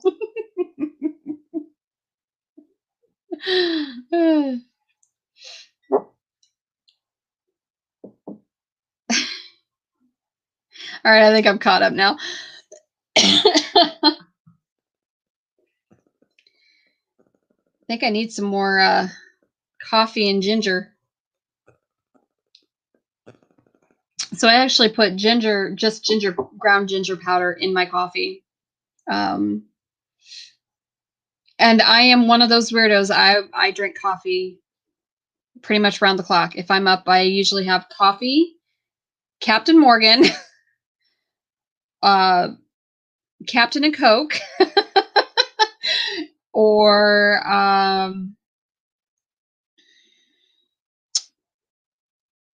some sort of a mixed drink, or wine.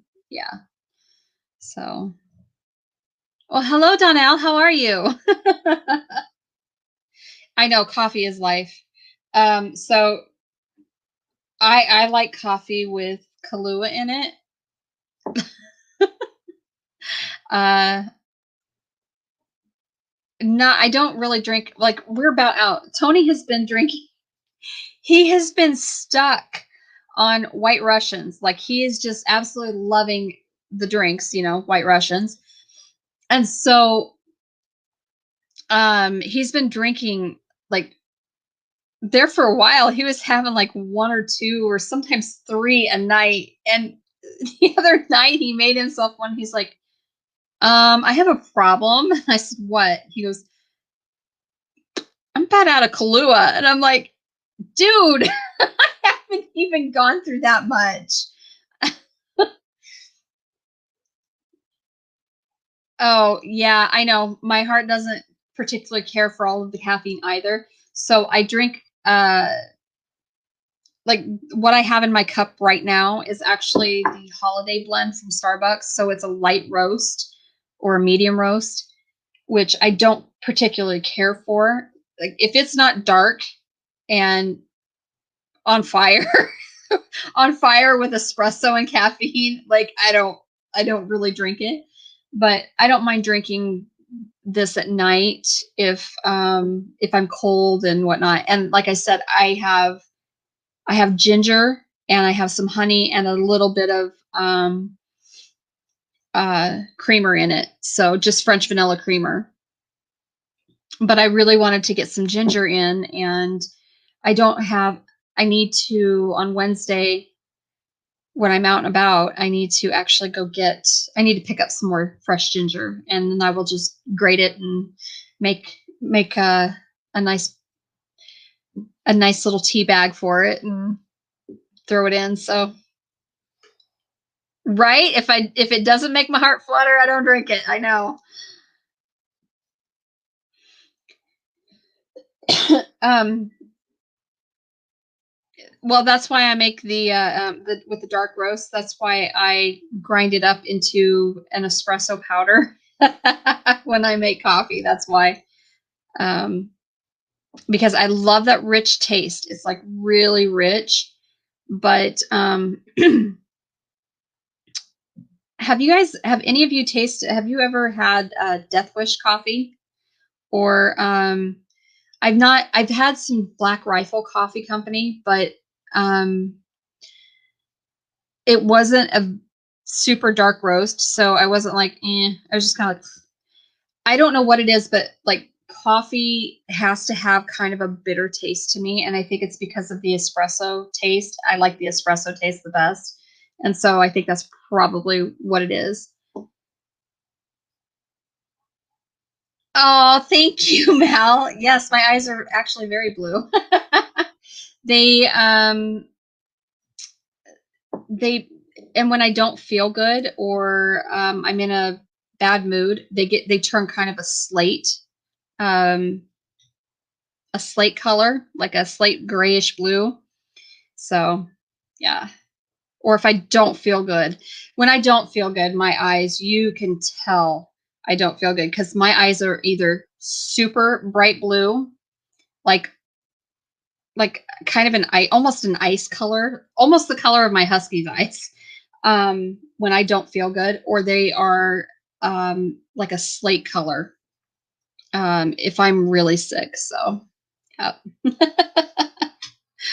But that is one thing about, so I'm super hypercritical of myself. Okay. I'm very self-critical. And I could say that, yeah, I'm a little vain. I mean, I am very concerned about the way I look, but, and so my husband always tells me, he's like, nobody will ever hate you as much as you hate yourself. Because I constantly, I do that. I have very poor self-talk. And so, anyway, I'm like, well, no, I will tell you the things I love about that I like about my body and about my looks. I like my eyes, and I like my nose, that kind of stuff. But I like everything else. Nope.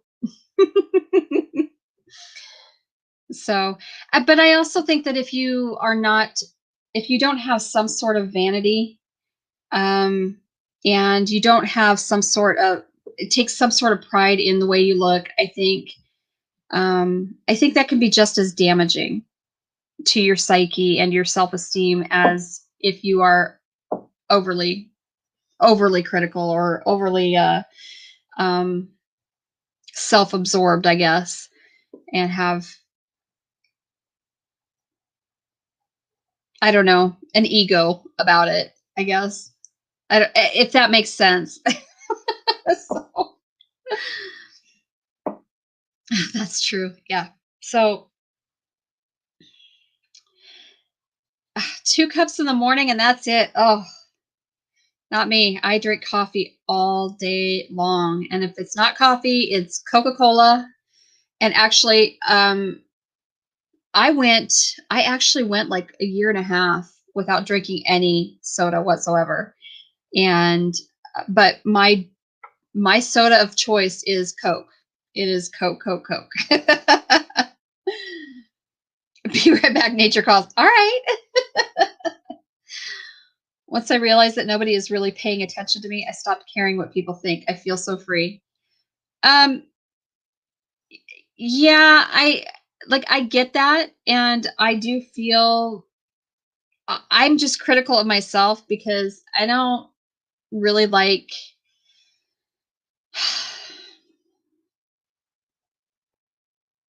God, I don't know. Like, I don't know how to explain. How do I explain this? Um, I think that um, I think a lot of it was my upbringing. Um,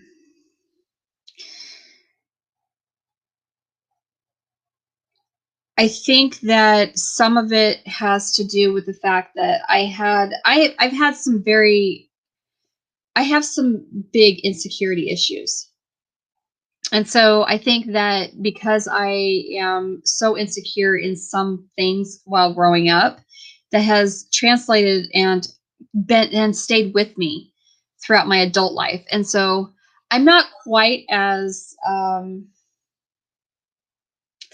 not quite as upset about what people think or care like too terribly much about what people think about me. I'm more concerned about whether or not they like me for who I am. So I've grown in that manner, but I'm still pretty vain about the way I look. Uh, I don't like the way that I look without makeup on very well. You know, like I don't have the makeup I have on is my eye makeup and tinted. Where did it go? uh, right now it's Burt's Bees and it's tinted. Um, I do like to dress up once in a while, and I do like to look a certain way, but I'm not overly concerned with it anymore. I used to be that way. I used to be really bad about um, like I wouldn't even leave the house without full face of makeup and my hair done and all that stuff. And that was more so when I was a teenager and um, probably my early 20s. And after that, it's just like, I don't have time, I don't have energy. But I have also found that if I take the time to take better care of myself and put on a little bit of makeup or do my hair or, you know, or maybe dress a little nicer, um, I think it changes your outlook on your day because one thing I learned when I was in high school, I actually had a teacher that she said, okay, on test days, take that extra time to dress up. You don't have to go over the top or anything like that. Take a little extra time to do your hair. Take a little extra time, put on a little more makeup, or dress a little nicer, because if you look good, you feel good, and you do good. And that has stuck with me. So I have absolutely kind of carried that through my adult life. And there is absolutely some truth to that. So I think that if you feel like you look better, you're going to feel better about yourself, and you're going to be more confident about yourself, and you're going to do better. You're going to perform better. So just my silly nonsense 2 cents worth. I super love Mountain Dew. Yeah, my hubby does too. I used to do that. Coke gave me almost a seizure once. Oh my gosh. So no more soda for me, only on occasion. Yeah. A lot of people do that. I have learned hiccup, sorry. I have learned to limit myself on my soda intake. So like I said, I went like a year and a half without drinking any kind of soda whatsoever. And then uh, I just recently started where I still only drink a can of Coke a day, maybe. And sometimes I don't even finish that. But typically I will in the evenings, unless I'm having a really bad day, then day drinking is not out of the question. It is absolutely not out of the question. But then I usually use it I drink that or cherry Dr. Pepper in my rum. So thank you, Sunshine. I appreciate that. I yes, absolutely. So I don't wear makeup most of the time, but I do I do for my lives, and I do when I make a video, or I do my hair and that kind of stuff. Like I straightened my hair tonight. It was because my hair is a hot mess. I'm just gonna tell you, my hair is a hot mess all of the time. And so yeah, I think that if you take the time to put energy into yourself, you feel better about yourself. And so you will give that light out. You'll shine that light out. So, and basic makeup, yeah. Um, I will tell you, I wasn't actually going to put any makeup on today before my live, because my back hurts so bad. Like I haven't done it really a whole bunch today. But I thought, no, you'll feel better and you won't look quite as washed out. Of course, my studio light, for whatever reason, washes me out. Yeah. So I literally I have powder on my face. I put on some blush just to give my skin some color. And I did do my eyebrows. I've noticed as I've gotten older that my eyebrows are thinning right here.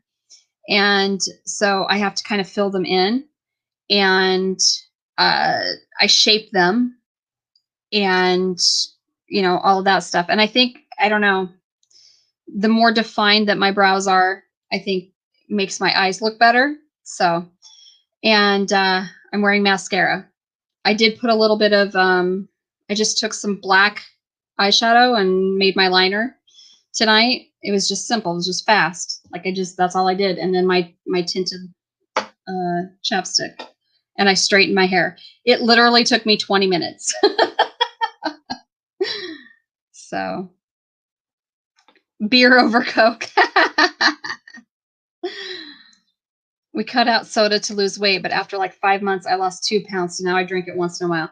Yeah. I don't think that if you drink a lot of it to begin with, you're probably, you're going to, and you stop drinking it altogether, you're going to drop a bunch of weight.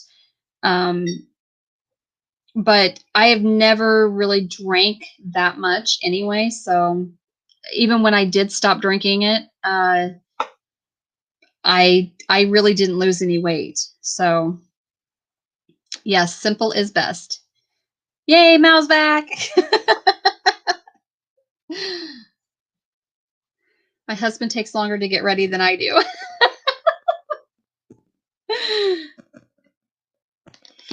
Hi, Jan. How are you? You did make it before 9 p.m. Woohoo!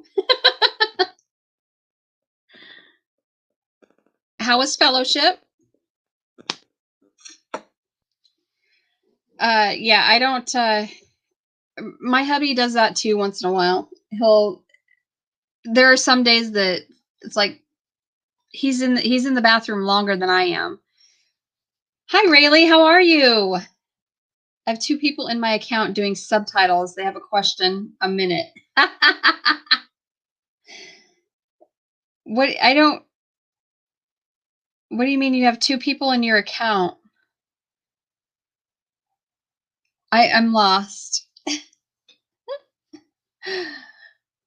Oh, is it on your find his frog's hair? Okay. Had a great fellowship tonight. Good. Good. I'm glad to hear that. So they're doing subtitles for you, or you are doing subtitles and they're asking about them? That's where I'm confused. So it's funny because when I go to your lives, Mal, I made them editors. They have access to edit my subtitles and stuff to help out. Oh, okay. It's funny because when I go to your lives and somebody gets on there and they're speaking French, like they're actually typing in French, I understand it. Like I read French very well. I understand French pretty well. For whatever reason, I can't do a lot of recall to speak it back. I don't know why. So that's frustrating for me, but that is one thing. That is one of the many goals that I have for this year, was to really get brushed up on my foreign languages. So oh, thanks, Jan. I appreciate it. So I took a total of, oh yeah, that is actually a really good idea, Mal. Because okay, so I took 6 years of French through school, and then I did uh three three 6 years of French, 3 years of Russian, 2 years of Spanish, I think. Because my sophomore, junior, and senior years. Yeah, so I had actually 3 years of Spanish, 3 years of Russian, and 2 years or 6 years of French. So, nope, she did not cut my hair. I haven't done anything to my hair. In fact, I was just complaining because look at all that silver. I was just complaining to her, but I don't really, and my hair is thinning. So, but I don't think I want to. I'm trying to just live with it and let it go, because my blonde and my silver and my white are coming through. I'm naturally a dark blonde, and I dye my hair black. So, which is probably why, that's another reason why I do it, is because it actually helps make my blue eyes look bluer. So, I got to go get kids in bed. Have an awesome week. Okay. All right. Love you. Love you. And hey, make sure you hit me up on social media and send me your number, and I will add you and we can talk on Marco. So good night, Victoria. And I will check out your Marco, and I'll respond to you when we're all done. So I have to go say hello to some other friends for a bit, making my rounds. Yes, absolutely. Much love to you, girly. So yeah, if you guys don't follow Mal on Quebec Homestead, you need to. She's got a great channel. She did a cocoa bomb video. I think it was a short, actually. And her daughter, her kids speak French as well. And it is so funny because it was Oh, what did she say? It was so stinking cute. I'm gonna have to go back and watch it now. Dang it. I hate when I do that crap. But anyway, um, oh, she was trying to say Happy New Year, and it was Happy something. Happy New York is what it was. Happy New York. I'm like, oh my god, she's the cutest thing ever. Okay, I have to stop multitasking. I was trying to hem my sweatpants while watching. I stabbed myself 3 times, drawing blood. Deb, yes, you need to stop that. So, Sunshine, Marco. Child, please, let's not talk about the silver. My God is painting my hair in light brown and silver. I know, right? Yes, that's right, Mal. Happy New York. It was so cute. So Marco is a video messaging. It's almost instant video messaging, and it's tons of fun. But like I said, it can be a double-edged sword, because especially like in a group dynamic, you have personalities that you might get along with this person individually, but in a group setting, you're like, I'm gonna slap you upside the head, kind of thing. So, but it's a phone messaging, video messaging app, and it can be done like in a group. You can be added to a group. You can have individual private conversations with people, and so you go in and you record your greeting, your whatever, and like I'll get on and say I'm talking to because I talked to Jan, our Serenity Homestead. I talked to her in a group and personally. So if I send her a message, I hit the record button. I'm like, hey, what's up? How are you doing? I have a question for you, blah, blah, blah, blah, blah. And then and then she'll see that, she'll respond, and it's just video, kind of a video conferencing, like a delayed video conferencing. It's actually a really fun, it's a great app. It really is. So, but again, I've been in several groups where I've had to leave the groups because I'm just like, I can't deal with some of the people and the dynamics of a group. And yeah. But again, you aren't going to know if you like somebody, and you aren't going to know if that person is that you're going to mesh well with that person, or if a group of people are going to mesh well together, unless you do that. So it's just like going out in public and going to a party and meeting, meeting somebody new, and you're like, oh, well, I want to converse with you more frequently. So we should be friends. We should talk on social media, or we should talk on the phone, or whatever. And then you get down, you get into it, and you're like, I don't really care for this person a whole lot. So yeah. Or vice versa. Maybe they're like, okay, no, you just totally turned me off. No, I'm not going to be your friend, kind of thing. So, but again, you aren't going to know this unless you are actually trying. So yeah, I've had to leave several groups. And most of them I've started, but because I just don't mesh well with some of the people that I have added to that group.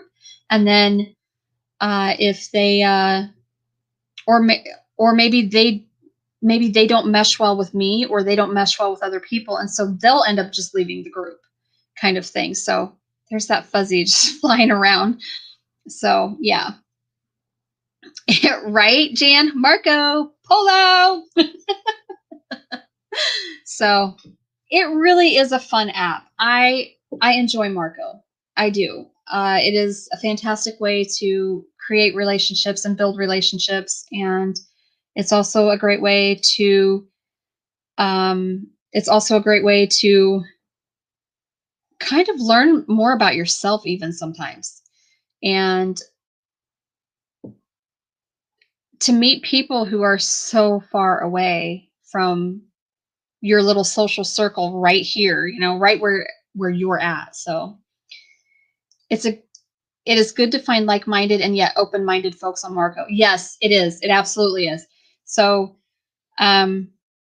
I try to be as open-minded as I can.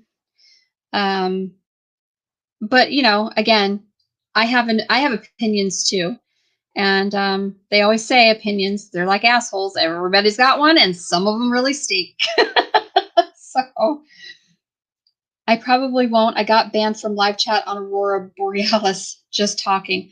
What is Aurora Borealis? Is that the same thing? Is that similar to a Marco group or just talking? I don't. Oh, that's just too funny. I don't have an issue with I will listen to people, but I will also say that if you rub me the wrong way, I'm gonna let you know. So, oh, it's a live stream. Okay. I have never heard of such a thing. I mean, Aurora Borealis, of course, but the Northern Lights. But I absolutely, okay, it is my dream. It is one of my dreams, I should say. Not my only dream. It's one of my many dreams. But I would love, love, love to be able to go to Norway or, Iceland or even in Alaska. But I want to see the Northern Lights. Like, I want to see them so close and just be in them. It would be freaking amazing for me.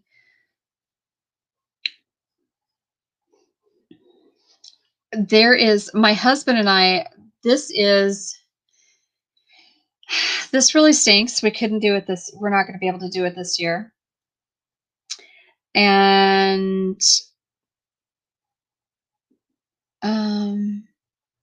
yeah, that is true, Jan. So this year, my husband and I, in October 5th is our wedding anniversary, and it will be 25 years that we've been married.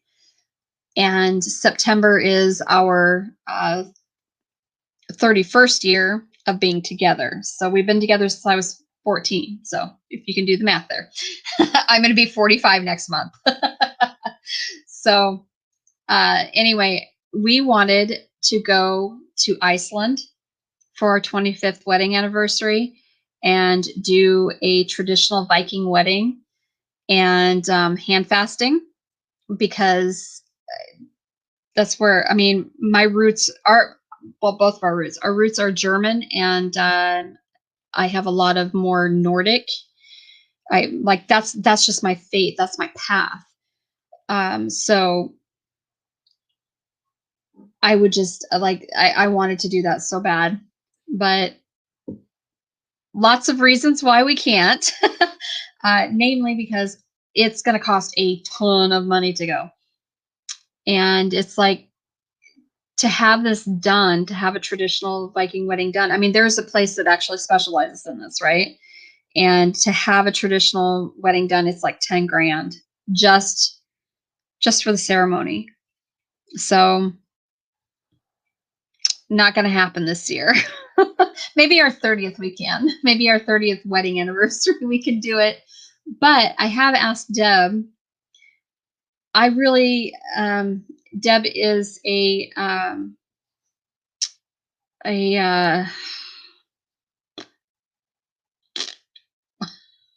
help me out, Deb. Help me out. What am I doing? Gosh. So she can actually do ceremony. She's like a civil ceremony. She can do that stuff. So I thought it'd be really cool. I've asked her if she would be interested in possibly doing a hand fasting ceremony for us to renew our vows, at least here. Efficient. There you go. I'm cheaper and we'll do it as a gift. Okay. Yes, we are very German. So my husband is half German. His mother was 100% Bavarian, 100% German. My maiden name is quite German. Um, it is Dorscher. So yeah, it's very German. And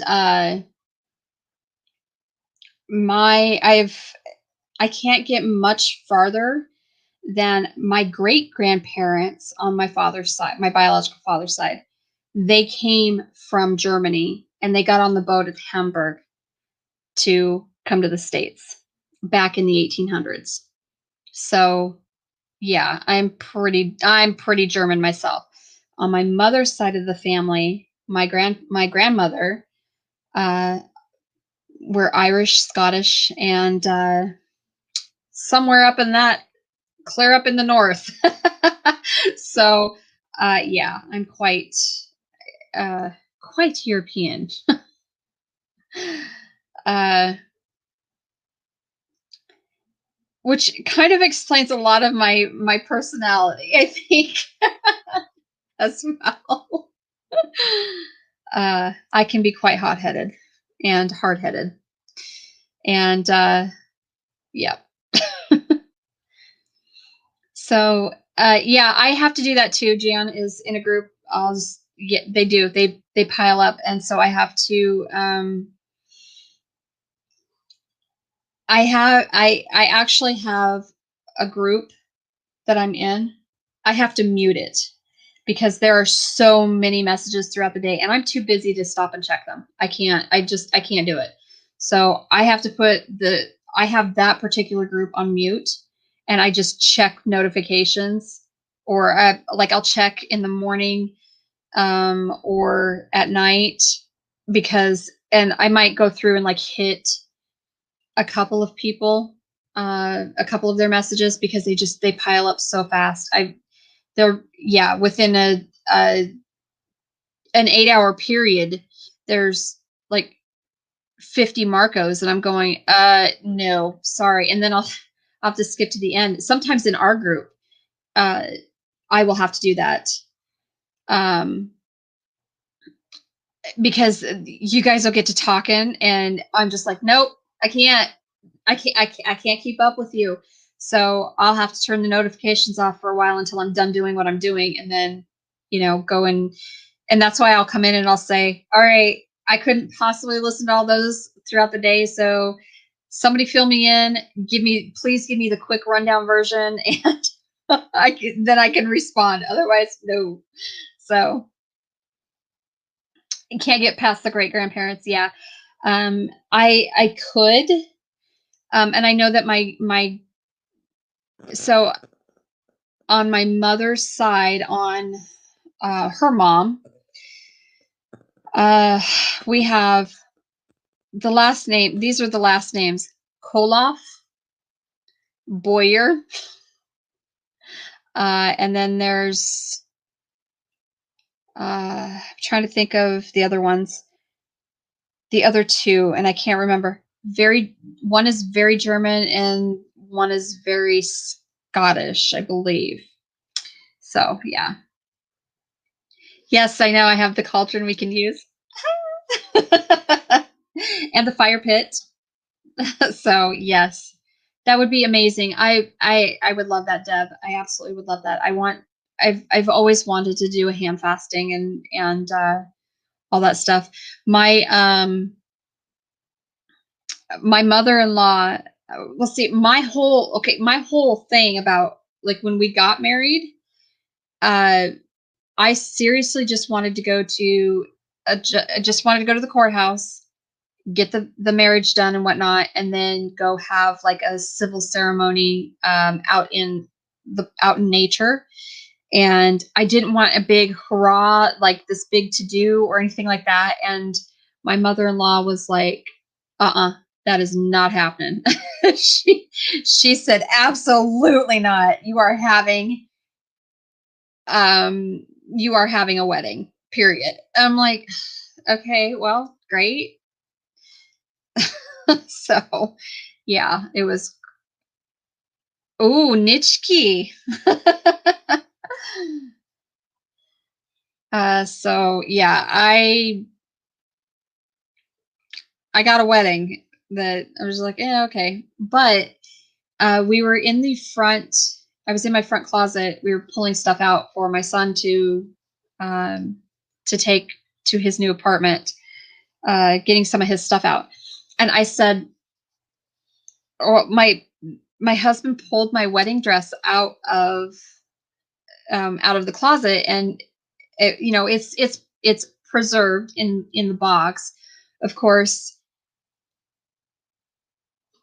the dress wasn't supposed to yellow, but the sequins yellowed.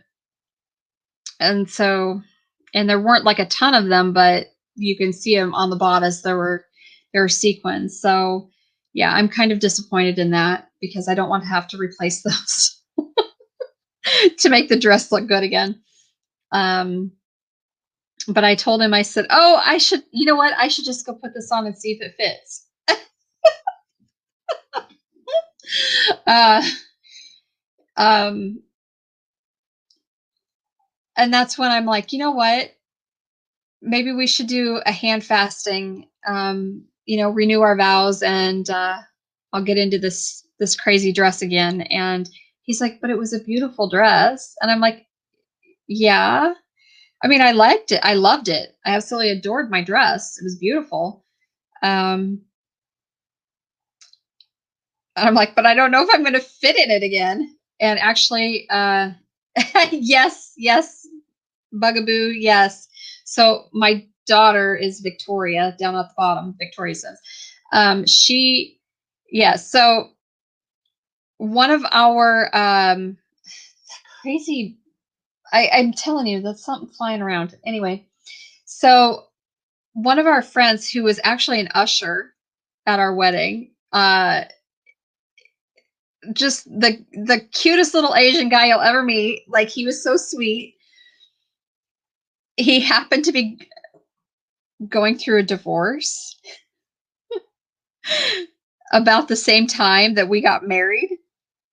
And so he got drunk at our reception, and he was hugging a pumpkin because we got married in October. He was hugging a white pumpkin and drinking, and he came up to talk to Tony and I, and he's like, I just want to tell you how much I love you guys. I just love you guys so much. And I'm like, we love you too. This is great. We were laughing, having a great time. And he's like, I love you, but, and he turned his head and just puked all over the place. I'm like, I think we're done drinking, mister. And it ended up on the bottom of my dress and all over my shoes. My shoes couldn't be saved, and I loved them. So I was so upset about it, but it is a memory that I will never forget, obviously. So, hi, Lisa. How are you? How are you feeling? Your some of your posts, I'm just like, oh God, I hope she's not talking about me. And then I have to think about, no, she's not talking about you.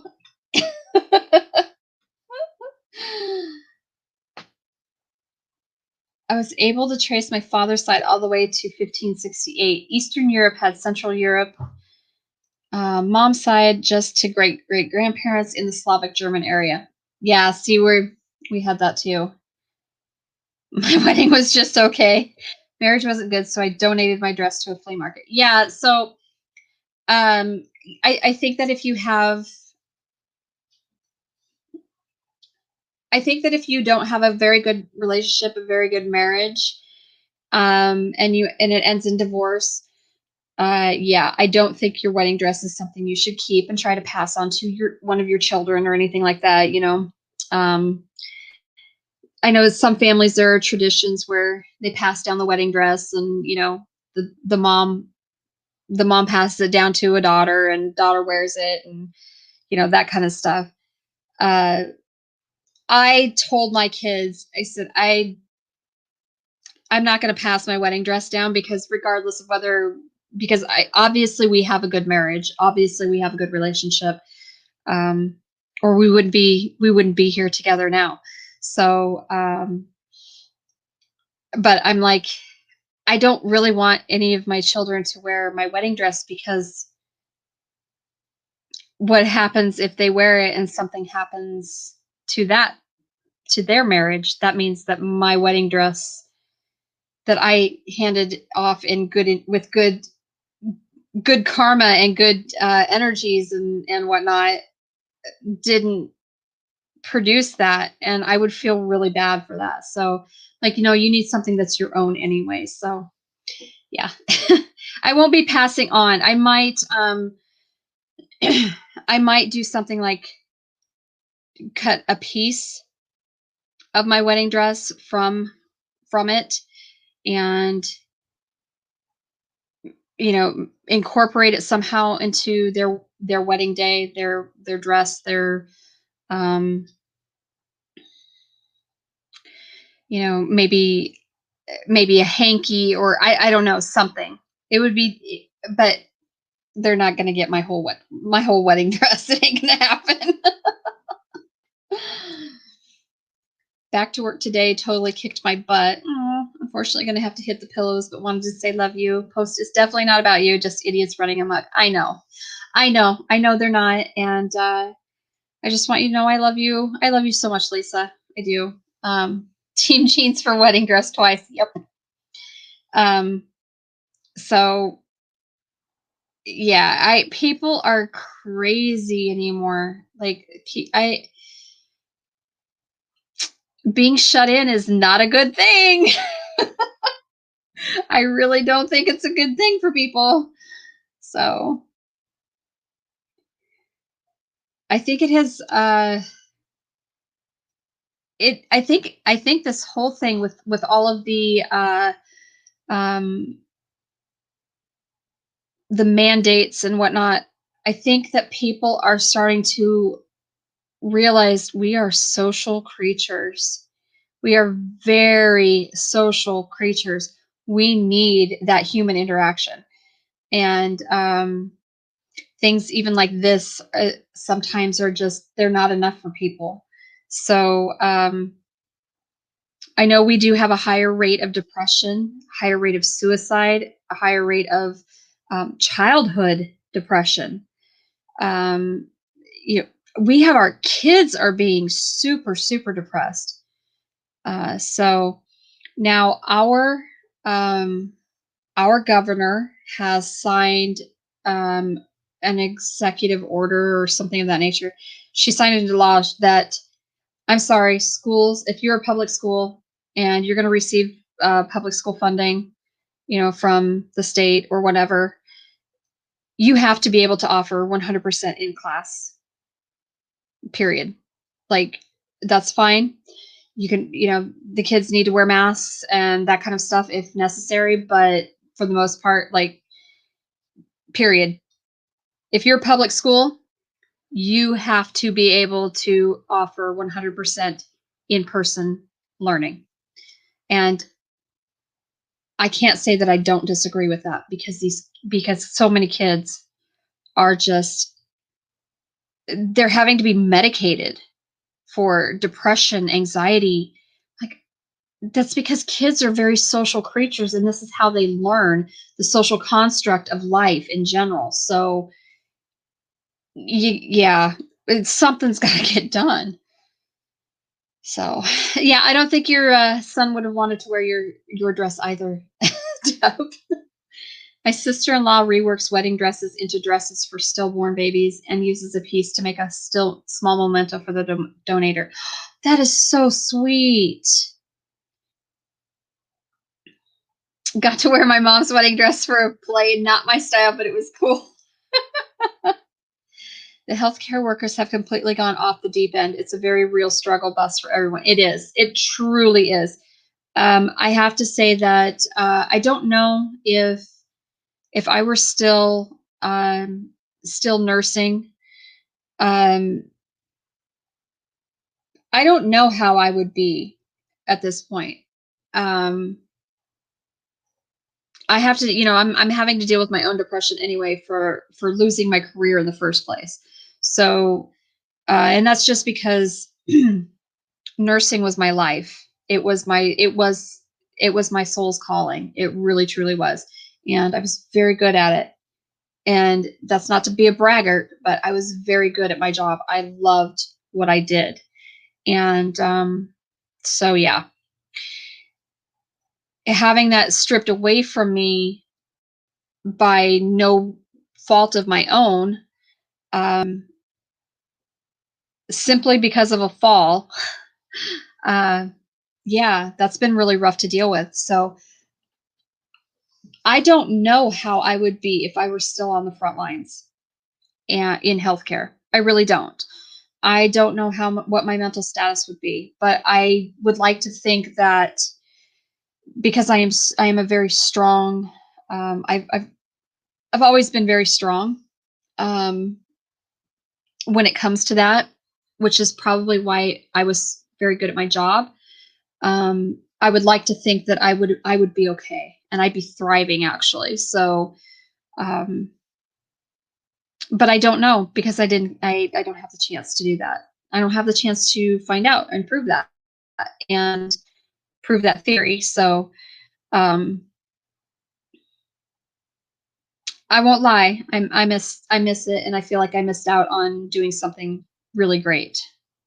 But obviously, life had other plans for me. So here I am. My coworkers and I hug each other all the time, off camera, of course. Yes. Yes.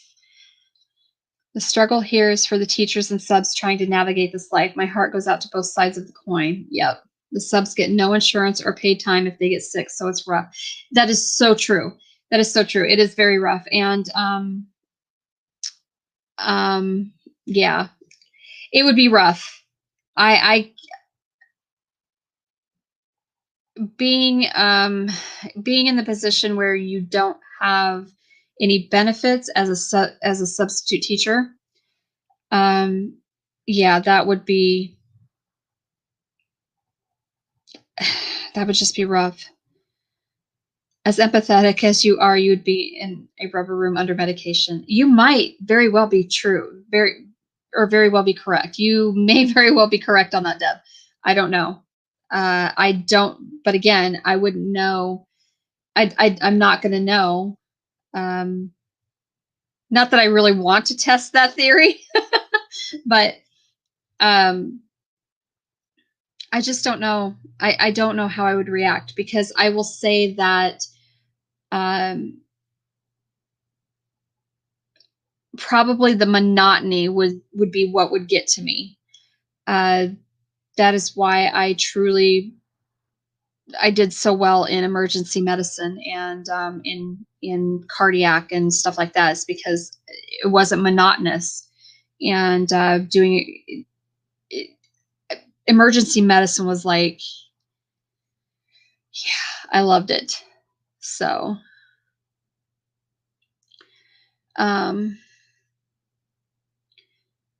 nurses rule. I have lived with nurses my entire life. Cotton Top is a retired nurse. I still live with one. It kind of sucks because nurses make the worst patients. Yes, we do. We are horrible patients. It's where we live, mostly for other safety. Yep. Yep. Um, I am. I will be the first to admit I am the worst patient. So I am a fantastic patient advocate for other people. And I will tell you that, you have this going on. You need to go to the doctor because you need this, and this done to make sure it's not this, or this, right? But my husband yells at me for this. Like, he doesn't yell at me, but he gets on me about this all the time. So I really, really need to go to the doctor. But I don't want to for a couple of reasons. So I need to figure out what's wrong with my back, why I'm having such horrid back pain in my lumbar area. And again, I personally think that is probably osteoarthritis setting in. in my spinal fusion from when I was a kid. And I'm getting older. My body is deteriorating. I'm just like, but yesterday and today, this is probably the most active I have been, at least interacting with people all day long, because I've just hurt so bad. And I have been popping the I've been popping 800 milligrams of ibuprofen every 6 hours. And I'm pretty well on the nose with that. And I don't even really take my ibuprofen for pain because it doesn't really work. But I'm like, I need it for the anti-inflammatory properties, And I don't take Tylenol, like, because none of this stuff works for me like it does for a lot of other people. And so I suffer through a lot of pain almost all the time anyway.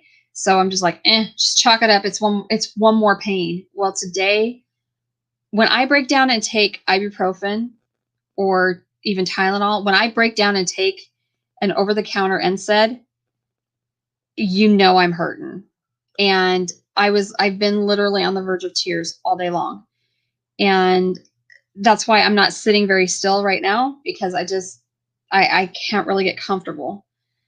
I've had to walk with my cane all day long, and doing chicken chores was fun. Let me just say. Yeah, I keep saying, well, I need to go when all this BS is over with the pandemic and all that. I need to go to the doctor, and I need to get a referral to go to see an orthopedist. I need an orthopedic surgeon. And my husband today he said, I love you, but you're not going to wait. You can't wait. You're not going to be able to wait this pandemic out, because you need to go. You need to get checked. You need to be seen now, because this is just getting ridiculous. You shouldn't have to put up with this pain. And I said, well, the problem is that they're going to put me on some sort of an NSAID permanently. I'm guaranteeing that it's osteoarthritis at this point, and and the nerve issues that I'm having in my thoracic area is due to the osteo issues going on. And he's just looking at me. He's like, you just need to go to the damn doctor. So anyway, don't make me haul you in. Go and then you'll know. Yeah, I know it. But yes, we do make the worst patients. I'm telling you. In the hospital, I'm a very good patient. It's just getting my sad butt in to see my doctor that I am bad at. Yeah, see, that's me. That is me. And I'm not very good at taking and finishing my antibiotics for it. Don't make me yell at you. We could be squirm sisters, right? 51 and pains come and go. I'm striving not to go to the hospital. I know, right? Yeah. Hi, Anne-Marie. How is your train ride? Well, hello, Courtney. How are you? Well, I'm glad you stopped by, darling. Yeah, we do. Nurses are the worst. We are. I do need to take my own advice, and but I don't. I'm terrible about that. So I am an amazing patient advocate for other people, but I don't self-advocate very well. So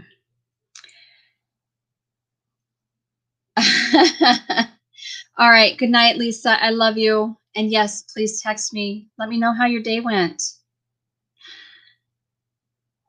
And I am hoping that all this crap flies over here or blows over pretty soon, so that, because I would love to take a trip out to see you. Uh, I'm blaming the conductor who takes forever to get us through Texas. I know, right? Okay, but you can't control the conductor can't even control the tracks. That's not really fair, Anne Marie. I know. But I want to bring you wine. Like I want to drive. I think we want to drive out there, and I want to bring you wine. But I might have to just send it to you. Seriously, you still got feet of snow. I know, but you live. If the mountains are right there for you. I want to get back to everyday life. I know. I know. We all do. We all really do. And I think that the faster that we can get that done, the better. Because I just the mental health crisis in this country is just and throughout the world, frankly. But uh, we've got a huge mental health crisis with our kids right now. You know, being in lockdown and having to wear a mask all of the time and just like it's taking its toll on our children as much as it is the adults. And that's a scary thought because when you have when you have children who are suffering who they don't know how to process any of this stuff. I mean, an adult at least can somewhat process a situation. Children, when they're that young, especially, they can't really process what's going on. And so they're not going to grow up to be, they're not going to grow up to be very stable adults, frankly. So, yes, the sooner this gets over with, the better. I think you spent more time in Texas on a train than you did at Jan's. Okay. Okay, really going to bed. Love you. All right. I love you too. Please go to bed, get some rest, and have a good day tomorrow. And yes, text me. I feel really horrible for kids right now. My son is 2 and has no idea what is going on. Yeah, exactly. Yeah. Kids just, they're confused and they don't understand it. And kids more so, I mean, this is how, like I said earlier, kids and going to school and, being in a classroom or being amongst peers, this is how they learn the social construct of life. And when they can't do that, then what happens? So it's hard on seniors too. Most live alone and need socialization now. Yes. Yeah, and they have zero right now. Yes. Agreed. Absolutely agreed. This is Courtney's husband. Hello, Courtney's husband. So tired of not seeing my family. Yep. Yeah, um we're quickly approaching the year mark of restrictions and lockdowns. Yes, we are. That is true. We are not too far. We're not too far off at all. But I will say, excuse me, I will say that I personally don't. I'm personally not going to do a rushed vaccine. I'm not going to do it. There are plenty of people that are okay and they are willing to take it. They are willing to do whatever, but I'm not. My medical background tells me that's not a good thing. So I'd be good with not seeing my family. They're all whacked. Yeah, well, so yeah, I don't if somebody wants to take it, that's their prerogative and they can certainly do so and more power to them, but I will not. There will need to be a lot more clinical trial done and a lot more variations. So before I will ever commit to that. So many people live at my house that life is almost normal here. Only one of the kids really hates it and wants to go back to school. Yeah. I'm adopting new family. Well, here we are, Anne Marie. I am the exception to that problem. I am home alone and don't feel depressed or lonely. I keep busy and survive like I did before this all happened. Right. I think some people are okay with it. If you are normally not a very social person to begin with, you're probably dealing with it pretty okay. But for the most part, um, you know, most people are not like that. The older I get, I've noticed the less social I am. And so I am perfectly okay with being in silence, and I'm perfectly okay with, being alone for long periods of time.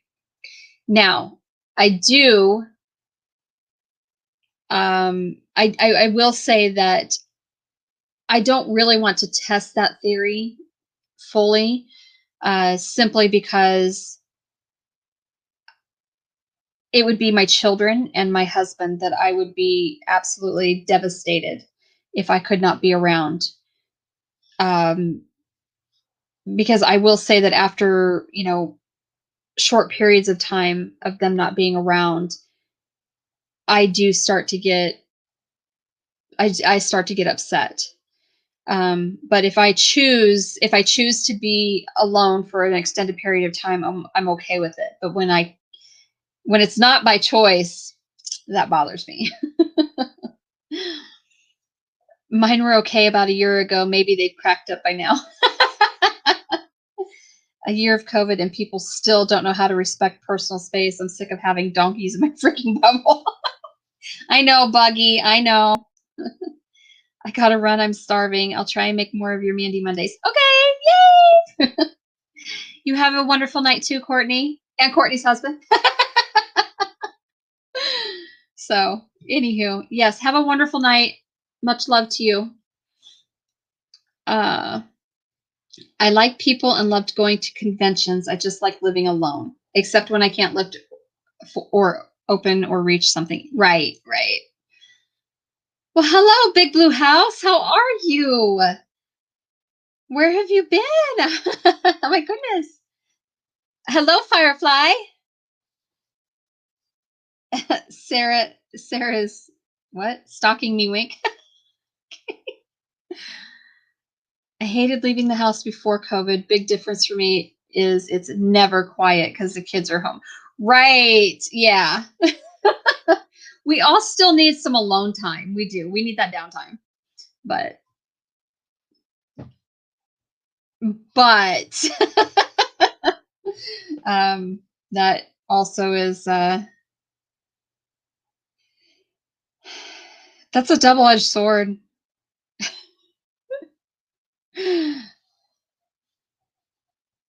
Well, good night. Good night, Wide Family Farm in general. I hope you have a wonderful evening. Uh, Blood don't always make you family, and family is not always blood. Very true. Very, very true. I will say that I have I have friends who obviously are not related to me that are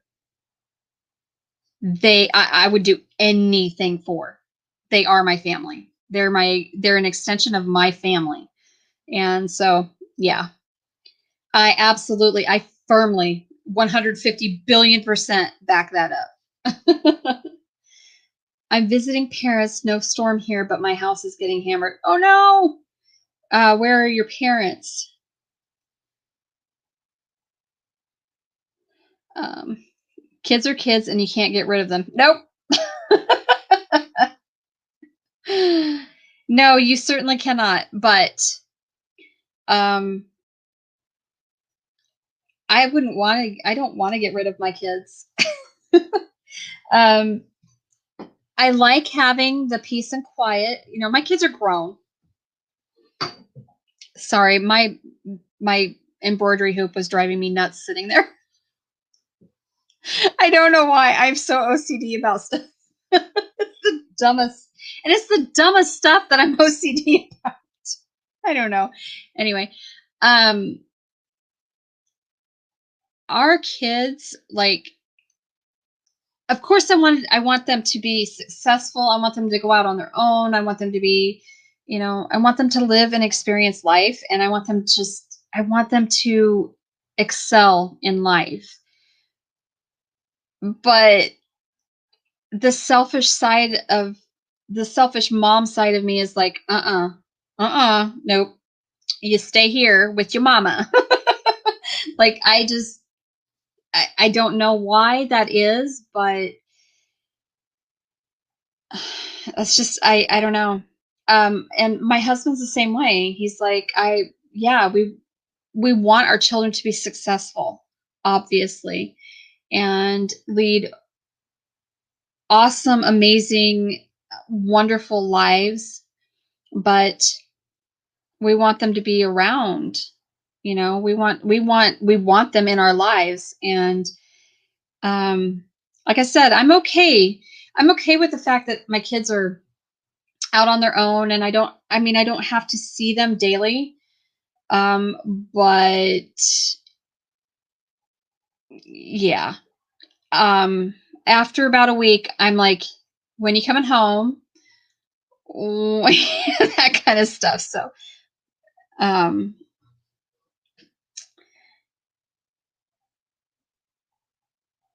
let's see here. Oh, Lake Ontario, nice. Okay. All right. I thought you were up in the Northeast somewhere, but I wasn't positive. I'm sorry.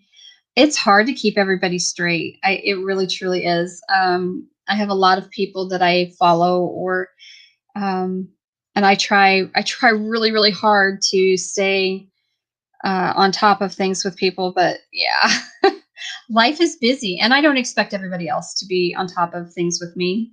You know, just life is busy. It's just the way it is. So, um, yes, Buggy, you're right. I would fall apart without you constantly annoying me. Just had to drop off my only kid to college yesterday in Buffalo. I'm going to miss him. Oh, I'm so sorry. I know. I'm telling you, the empty nest, like the empty nester syndrome it's real. It is so real. It is so, so real. I love having my kids home. I just need some quiet for a little bit. 4 kids at home, one is a drummer, and the youngest 2 have so much energy. Yes, they do. The youngest 2. Oh my goodness. But I'm sorry, but your daughter also, Jess. Oh my gosh. She is a riot. She is a riot. I want my kids to move out when they turn into adults. I just want them to move next door or down the street. Exactly. Exactly. Like, I just can't you be successful and still live by home? All right. Good night, Jan. Love ya, girly, lady. um, and yes, tell Susan good night for me too. Yeah, I want the kids, like I said, I want them to be wildly successful, but I want them to do it from home or at least around home. uh,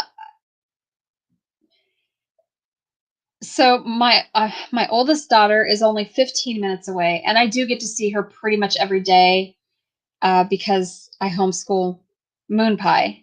I have him, pretty much every day, so I get to see her every day for the most part.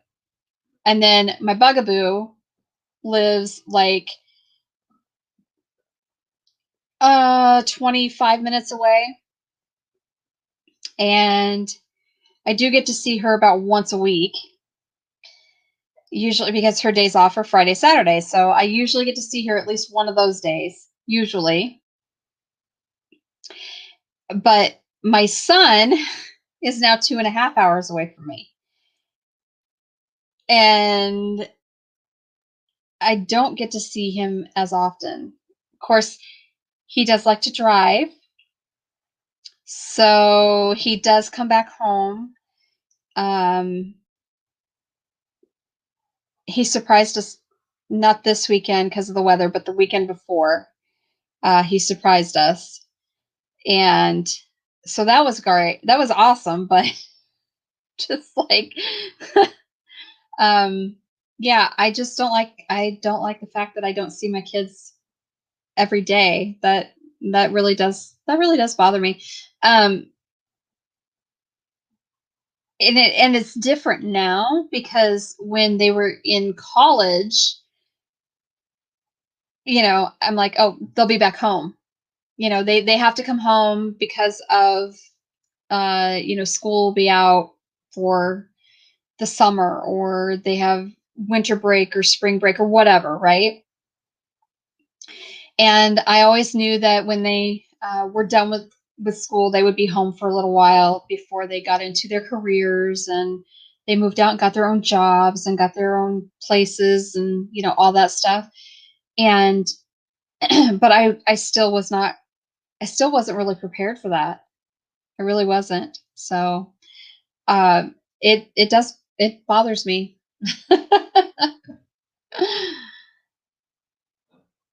If I still had my 8 kids at home with COVID, I think I would have to run away from home. Oh, no kidding, Anne Marie. Oh my God. I just want time for me sometimes. It's rough when they leave. I missed holidays with my oldest, but want snuggles and hugs still. Yes, exactly. Yep. I call my son Gravy. He hates it. Does anyone else just want to stay in their 30s again? Um, maybe. Honestly, like I just yeah, if I could stay like in my late 20s, if I could stay at 29 and hold forever, like, and my kids would stay the same ages and whatnot, like that was perfect for me. I had a really hard time. I don't, does anybody else? So my birthday is coming up next month. And this was one of the things, like, in fact, my blog dropped this morning at 7 a.m. Oh my gosh. I got to get busy because I got to write more blogs. But that was one thing I've noticed, that as I got older, um, I don't really celebrate birthdays. I don't know. Does anybody else do that? Um, you can't find a hair tie here. Oh my gosh. Yeah, I know. I need to. It's driving me crazy. I usually have my hair up, but I need to stop wearing it up so much because it'll just break off. See, and my hair is thin anyway, and as you can see, very silver. um, so yeah, you take 35. I'm going to be 45 next month, and I will tell you that when I turned 30, turning 30 for whatever reason was super super hard on me. When I turned 40, it was just like, yeah, okay, this sucks. I'm getting older. But I don't know. I stopped celebrating my birthdays um, using a broccoli band. Girl.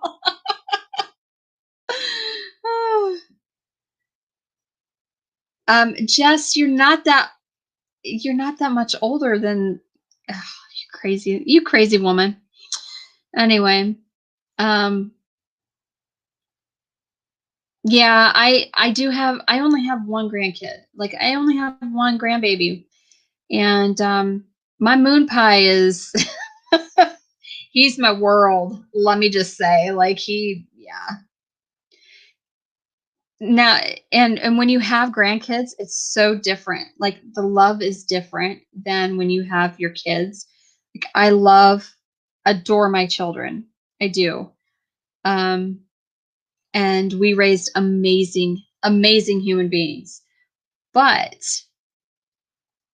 the love that I have for my grandson is on a whole different plane of existence. I'm not even kidding you. It is so different being a grandparent than being a parent. So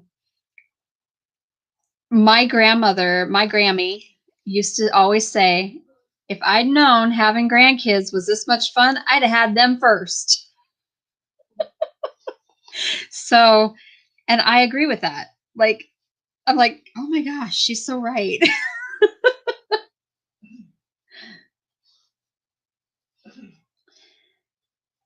I make a point of celebrating my birthday if weather and health permit. Yeah, I don't. And I'm not real sure. I'm not real sure why. So this was one of the things that I addressed in my blog was why don't we, as we get older, why don't we celebrate our birthdays like we used to?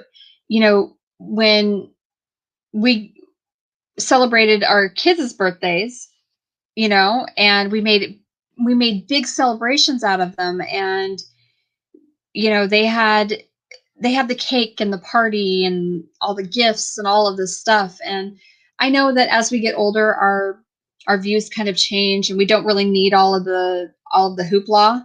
Like I get that, but like I stopped. I'm like, I'm done. I hate my birthday. I don't want. I. It's just another damn day. Just don't even remind me of it. I don't care. And I just got to that point.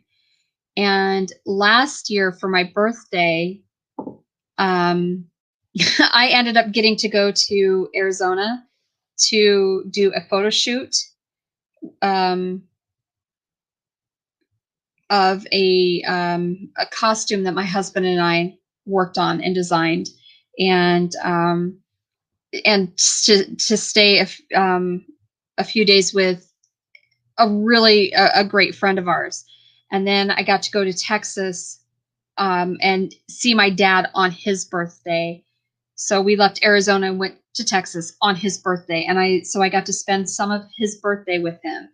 And then I had two of my friends sent me gifts in the mail that I wasn't expecting, you know. So my birthday was like, wow, this is cool. I have a birthday again. So, but I still don't, I don't know, like my goals still, or my expectations of my birthday, I don't really have a lot of expectation. You know, I'm just like, eh. So I wrote about that, and like, why don't we do things like that anymore for ourselves? You know? So, um, anyway, um, grands you get to enjoy more because you don't have to discipline. That's right. He gets away with murder. I'm not even. That kid would get away with murder. I know it. Uh, and I'm not ashamed to admit it. Early 30s is before I hurt my back. Oh, okay, yeah, I understand that. For my 50th, I had a wake, a covered plate gathering with friends, and the Grim Reaper showing up for the cupcakes. Oh my god, Deb. Okay, Deb has a really sick sense of humor. I'm just telling you, okay? Like, we talked about all the dumb things I did as long as it was oh, as long as it was after this lasted the statute of limitations. Okay, gotcha. I think we lived through our kids. We just enjoy the make believe and live younger. Yeah, I think so too. I do. I think that having my grandson helps keep me younger. I think it does. It's wearing. It's very taxing sometimes, but yeah. So why don't we sell our like we used to? Because I can't drink like I used to. Nice, Jeff. My signal keeps going out. Talk to you on Marco when it comes back. Have a great night. Night, Anne Marie. Love you, girlie. Have a safe trip. I would love to be 32 again. I was graduating nursing school. My son was in school, and I had a savings account, and I was healthy. Right. Right. What's a savings account? I have one. Guess what? It has $3 in it.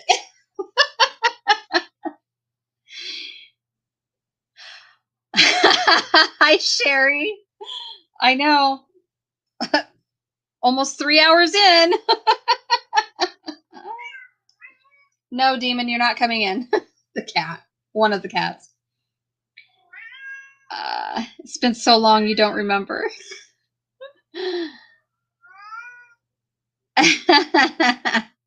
Somebody has to come support me.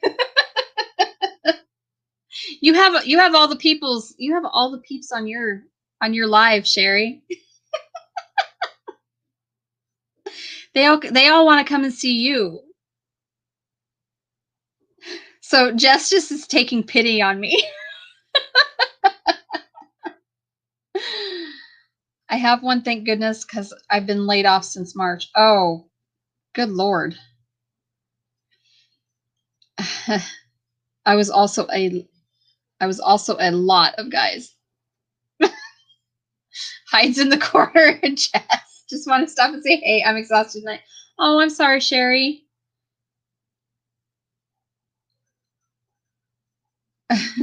Oh, hell they do.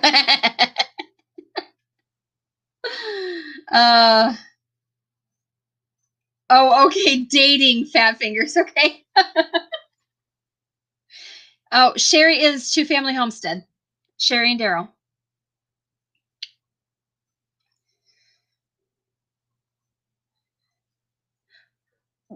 What is your other channel? What? I did not know this. Why do I not know this? Probably because I'm not on social media. At all, hardly.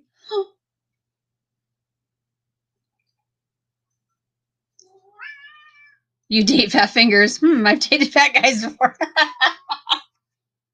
Oh my God. I don't know about you, Sherry. Kill me.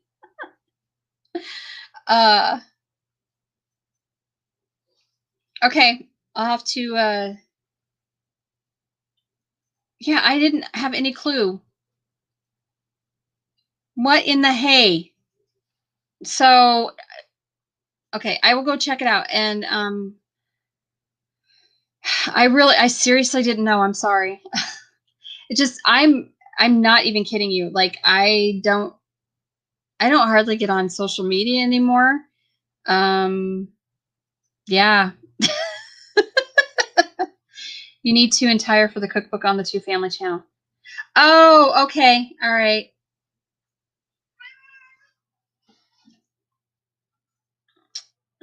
So you're doing a giveaway on the Two Family channel, and then I'm nuts for doing another one, but hey, I'm nuts anyway. That's true. That's true. Me too. So I really need to get started on my crafty and scrappy one. So I get you.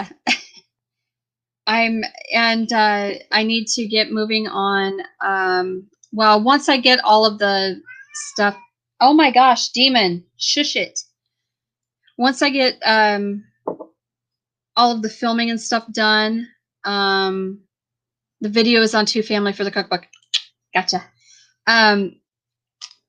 So once I get everything filmed for the shed build and all that other stuff that we're doing, then I'll be doing Middle of Nowhere Studio. So I'll be doing 3 channels. You said you made a costume. Are you in theater? I work for New York City Broadway. And a scenic artist, painting, sculpting, and sewing. Oh, actually, no, I'm not. So my husband is an artist. Yeah.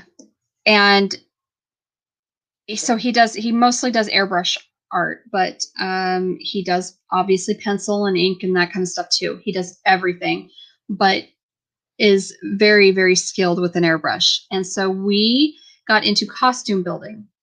And so we did that for a photo shoot for a friend of ours who is a professional photographer. And yeah, so it was cool. If you get on, can't remember if I have it on my personal profile or not. I will have to see if I can show you, but we did an Egyptian goddess costume, and I embroidered the loincloth that we used, and like the whole 9 yards. Yeah, it was crazy.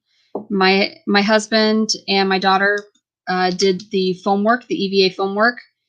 Um, yeah, it was cool. It was so super cool, and we want to do more, and we're going to end up doing a lot more. But everything got put on hold because of the pandemic. So yeah, that's what we did. Okay. Oh, she just posted on Facebook this morning. Okay. Well, I will go look. I will definitely go look. About tonight. I was dating to make up for being a good, quiet wife for 10 years. I kept a list. Yeah. Okay. So, but since theaters are closed, no work. Yeah. Oh, thank you, Sherry. Yes. We do. We also do body painting. So, yeah. Sherry, well, I don't know. We probably could. I mean, sure. That is awesome. You are a fellow artist. Yay. Jealous. I did backstage stage makeup and costuming in high school and afterwards at a local children's theater. I do miss that, and it has been over 45 years. Yeah, it's so much fun. It can be so much fun. We work thank you, Big Blue House. Yes, I have done yeah, we've done costuming. We've done a lot of body painting and costuming and stuff. So yeah. The Egyptian was a big build. But if you go on, I know on my page on Facebook on Crafty and Scrappy, I do have a picture of how I was doing the. I did we did a Norse goddess theme, and so we did a helmet. I the whole a headdress, I guess is what it was. And so you could see the build of that, but I didn't really do a whole lot with it after that. So, okay. Oh my gosh. Are you kidding me, Firefly? That is freaking amazing. Sheesh. An Egyptian set for Rihanna. That is freaking amazing. Your head is my favorite part. That's where the sass is. I almost missed the S on that one. Jesus. Gods, man. And yes, I agree. That's my big mouth, big and open most of the time. Me too. Each day is different. Yes, it is. Okay, night, everyone. This old fart needs her sleep. All right. Love you, Sherry. Good night. Thank you. That's right. I see, I'm that way too. I'm sassy and a little badassy.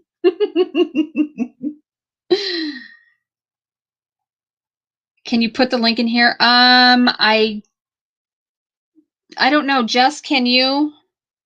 Because it would be a pain in the ass to do for me, because I'm gonna have to go through and go. Let me look. Let me see if I can. Let me get on there and make sure. Oh, no, I don't want to do that. Oh, yes, I do. Crafty and Scrappy. Okay. So let me see if I can share the link. I just want the damn link. I don't want the settings. I just want the link. I swear. I swear is it?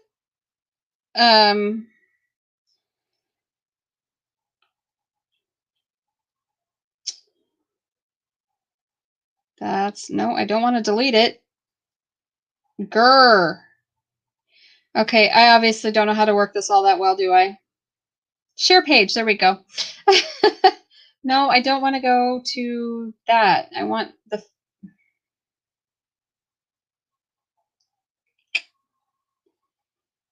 Okay. I don't know. It's just, it's crafty and scrappy.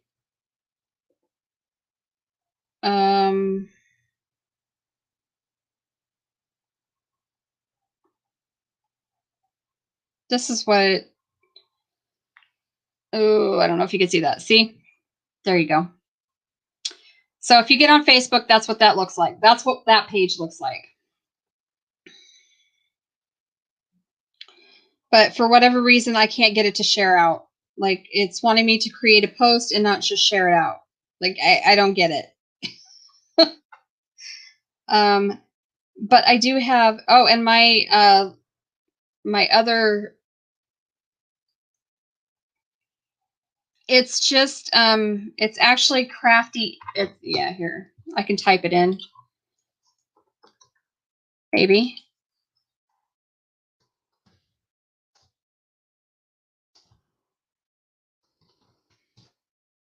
All right. That's what it is on Facebook. That's what it looks like. Because if you type in "and," it's on there's a problem. And then my channel is the same thing. My but I haven't got any... I don't have any content on that channel yet. So I need to start putting it up. This is actually my office, crafting room, the whole 9 yards. So yeah.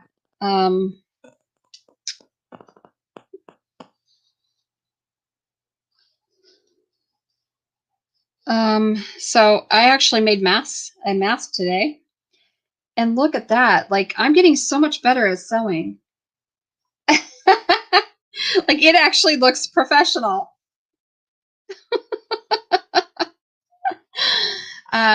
So I made that one today, but then I cut out all kinds of these are stormtroopers. So I cut out... There are a total of 4 masks of each size. So, and they'll end up... So now I need to cut out the black side, the inside of it. But yeah, so I'm very impressed with my skill today with getting this one done, because I thought the other ones I've done, I mean, they look okay, but I'm not a seamstress and I don't really know how to sew all that well. I embroider like no other, but sewing, I just don't really do. So, hi, Edward Kim. Yes, I love the jack print. Oh, yeah. So you guys were in here when I shared. Now you're gonna get to see. This is one of my embroidery hoops, and I haven't started on it. But if you like that jack print, this is the next one. Yeah, I'm making masks with this print as well. Victoria, my bugaboo, picked out Maleficent. So I'll be making Maleficent masks. She also picked out sunflowers. So I'll be doing those. And I think for print, so I have a little bit, I have some of this left too, of that mask. So, or that material. But later on this week, I'm actually going to go get more material. And I'm going to try to get more farm related stuff and get those put into my Square site. Good God, I can't even think. Yes, me too. You're not here, JB. Shh. Okay, I won't tell anybody. I'm spoiled at work with all my cool sewing machines. Oh, yeah. I have my Grammys. It's a singer. It's an older one.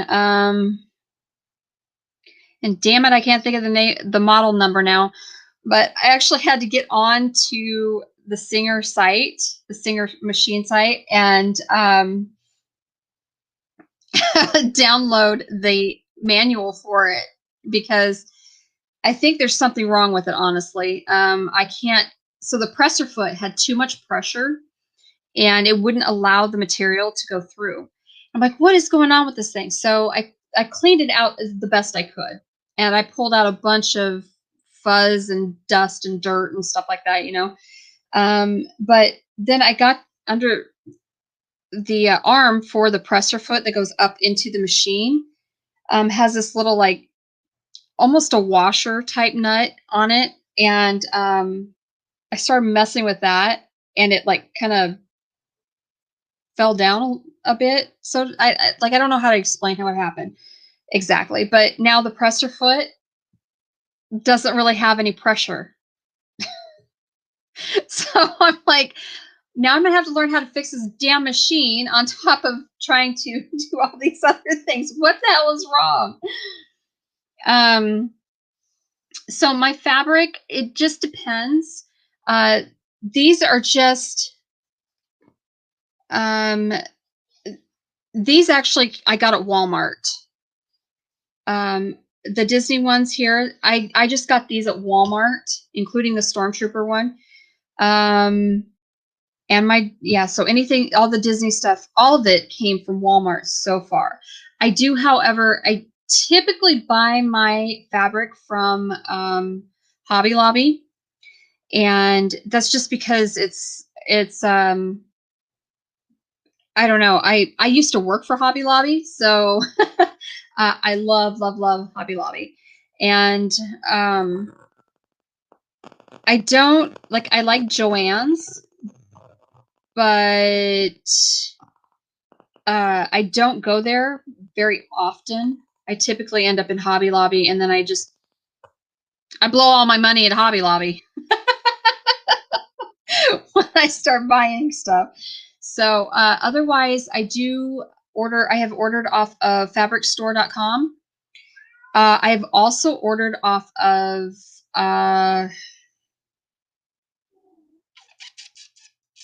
what is that? Zazzle. They do Zazzle.com. They have people on there that do kind of like on Etsy. In fact, my fabric for my valances that I made for my kitchen are all it's witchy. And that was a special order off of Zazzle that they printed that particular material. So but they're a little pricey. I'm not gonna lie. Zazzle's a little pricey for that stuff. So F and Facebook. I'm trying to find the page and Facebook is telling me it is hiring results. Did I find what I wanted? I may be able to help you fix it at another time. That would be amazing. Oh my gosh, I would so appreciate that. Your Joann's closed? Oh, yeah, we've got, yeah, look at Hobby Lobby. Honestly, Hobby Lobby has a great, but a word of caution with Hobby Lobby. I've noticed and a lot of people have said this themselves. So, when you get fabric from there, make sure you get extra. It tends to do some shrinking for whatever reason, and you make sure you wash it before you actually sew with it. Like I don't have that problem when I order from, like when I had but to make clothes, I think you probably should wash any material that you get prior to ever cutting a pattern out of it anyway. So,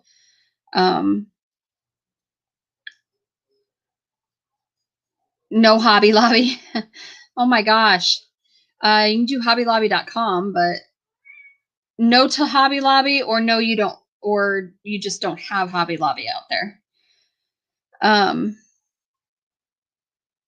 So yeah, you rarely get to choose fabric for work because the designers do that. Sure. Yep. That's cool. You got to, so you've worked on some amazing sets. I am uber jealous. Like, I wanted to be a Broadway singer. I'm not kidding you. I would have loved to have been a Broadway singer. But that didn't pan out either.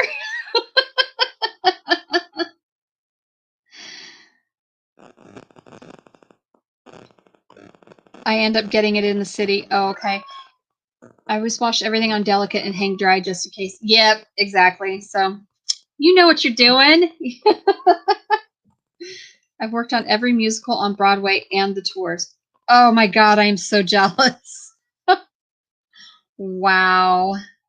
That is amazing. Yeah, so here's a funny story about any kind. Okay, I've never actually been to Broadway. Now I've seen theatrical productions that have moved, through the tours, and for my birthday one year, my sister had gotten, she'd received 4 tickets to Phantom of the Opera for Christmas. I love Phantom. Okay, it is one of my absolute favorites. I love the music. I love everything about Phantom. I love Andrew Lloyd Webber. I'm kind of a music nerd. So, I got to see the production of Phantom in Des Moines, and I cried. I cried throughout almost the whole damn thing and sang with it and the whole 9 yards. Yeah, I'm not even kidding you. I'm that big of a damn nerd. Okay, so then I think it was a year later, Cats came to, I was living in Omaha, and this was in 2008. So for my birthday in 2008, I got 2 tickets to go see Cats at the Orpheum Theater. Again, I cried through almost the whole damn thing because that was one that I wanted to. It was one of those productions that I wanted to see so bad. I loved the music. Yeah. Like, I'm kind of a Broadway nerd. Now my youngest daughter is a bigger nerd than I am, because she got to go see Wicked. I wanted to go so bad. She got to go see Wicked. She got to go see Hamilton, which I was not a fan of the soundtrack from Hamilton. So, but yeah. So don't be jealous I'm laid off right now. Well, no, I know most of Broadway is, but how cool of a job do you have? Oh my God. Oh, I would love it. I would love it. I would love it. No, no, I understand that one, Jess. Hell no, I don't want to be anywhere near New York sometimes. Yes, Phantom is my absolute favorite. Oh my gosh, you brat. You got to see it 4 different times. You did Wicked? Oh.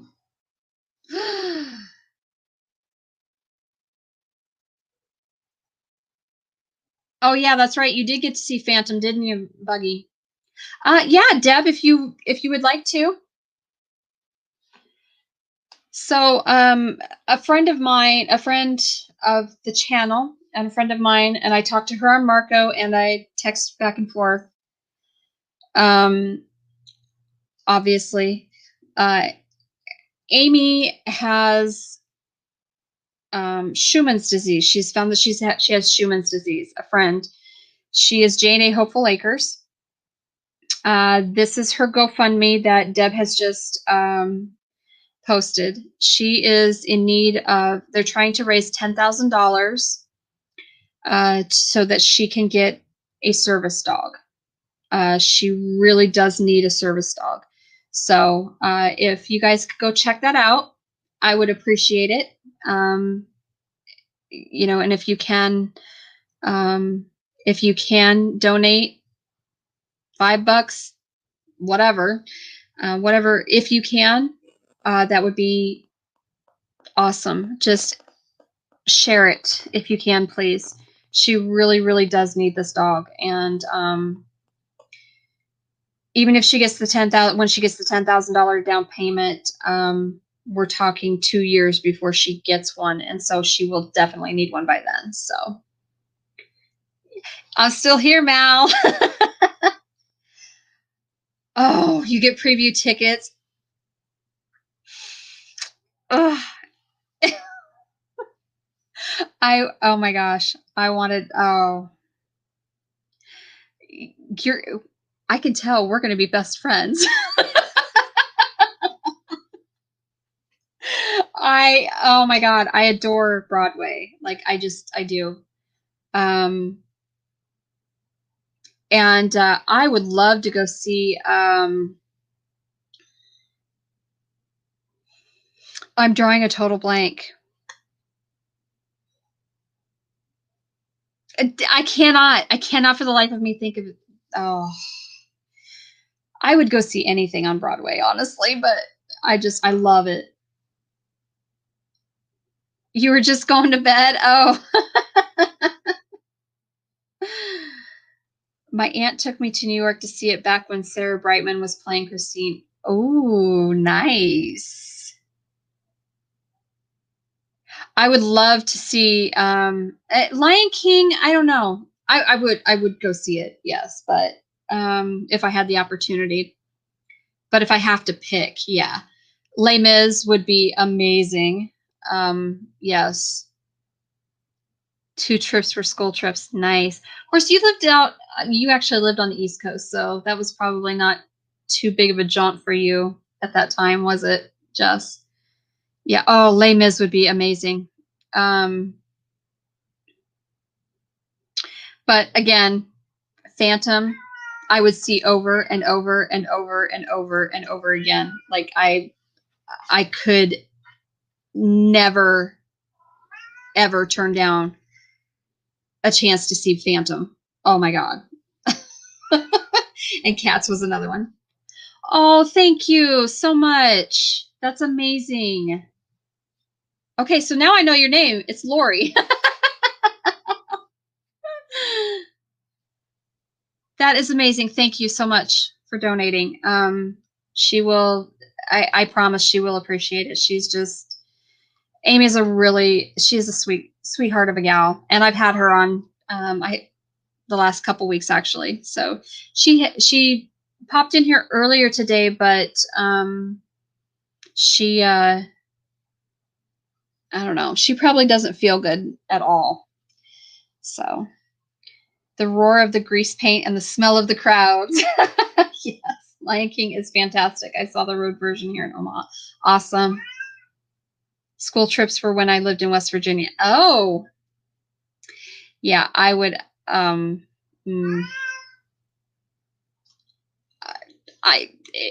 It was truly one of my childhood dreams to actually be on Broadway, sing on Broadway. So I don't know that obviously I couldn't now, but had I stayed up with my training, I probably could have. Oh my gosh, Demon, go away. I don't know. Can you guys hear him meowing out there? He's such a turd. Yeah, I was actually a first soprano, and I need to learn how. I've never learned how to read music. I've always sang by, my cat scares me. Or my cat scares you. He's so funny. He's a good kitty. I need to go to bed, unplug a bit. Okay. Night, Mal. Bonsoir. Yeah, I actually sing by ear, and even when I was in band as a kid, I played by ear. I played clarinet by ear. I couldn't tell you what. I can look at the music and go, uh-huh, note, like this is a half note, quarter note, whatever. Like I can absolutely tell you that, but I can't tell you the name of that note. It's so dumb. It's so dumb, I know. For whatever reason, I could not wrap my head around, like, but if you tell me, if you could tell me, okay, you need to play, or you need to sing a C. Okay. Treble clef C. Okay, not a problem. Could do it. But I couldn't tell you what it looked like on paper at all. My cats are probably freaking out because I'm not home and just left them a pot of food and water. Didn't think I'd still be at my parents'. Yeah. I know you can read music, Bugaboo. My girls can read music. I can't. Isn't that funny? So my oldest was also a soprano. She was a first soprano. And Victoria, my youngest daughter, was a second soprano and a percussionist and was in flags. And my oldest daughter was in band as well and did clarinet, sax, and was learning the flute. So yeah. And then my son, I don't know. Victoria, do you know if Connor can read music? Like, I don't know if he can read music, but he sings beautifully, just like my girls.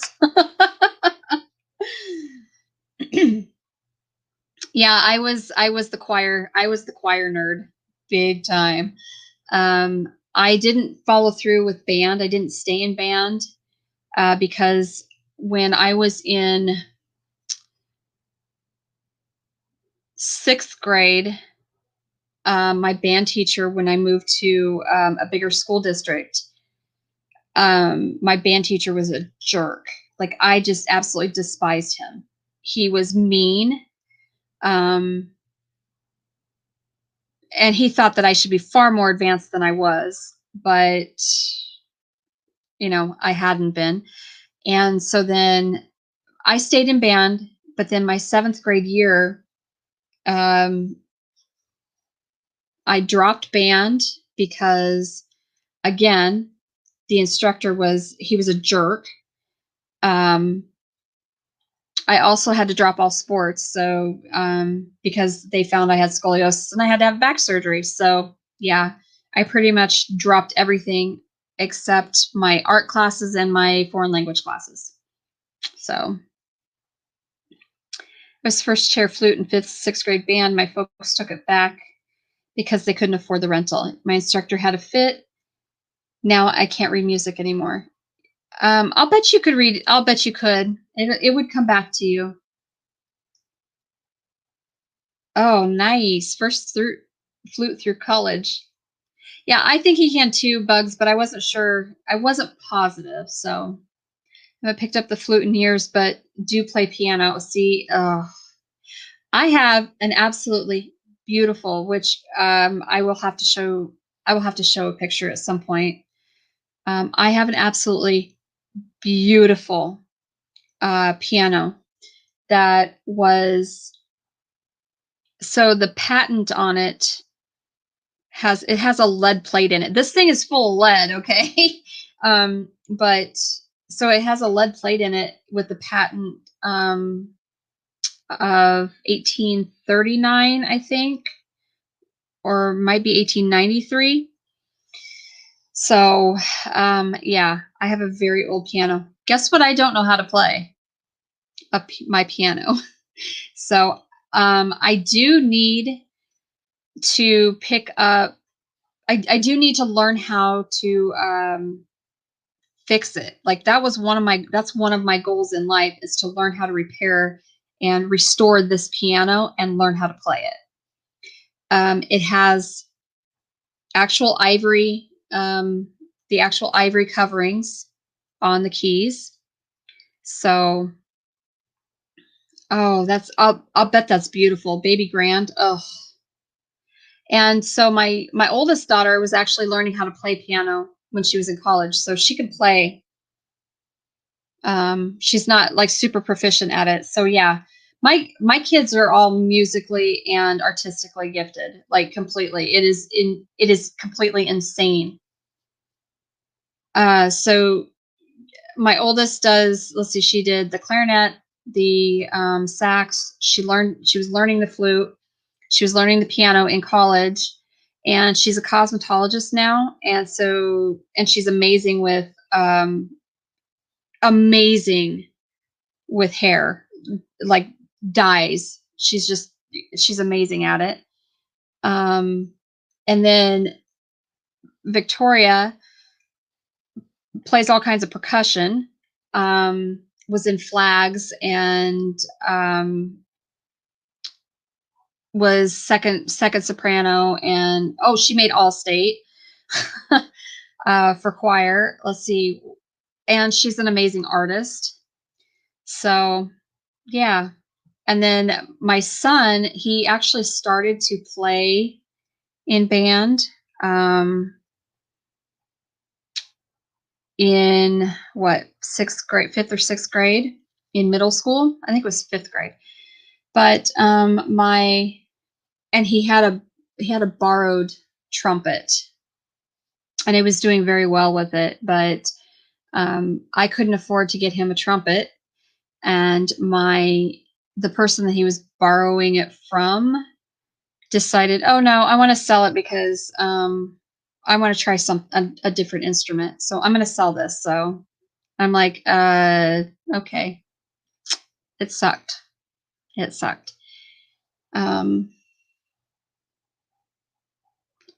Yeah, the old, Kennedy was first chair clarinet as well. I know, right? It was super lame. And I couldn't afford the rental. And couldn't afford to buy him one. And I was scouring, like trying to find a decently priced one, used, like on Facebook Marketplace at the time. But yeah, I still couldn't afford it. It was horrible. And I felt so bad. But then he got into choir, and he like blossomed. It was crazy. And he has a beautiful tenor voice.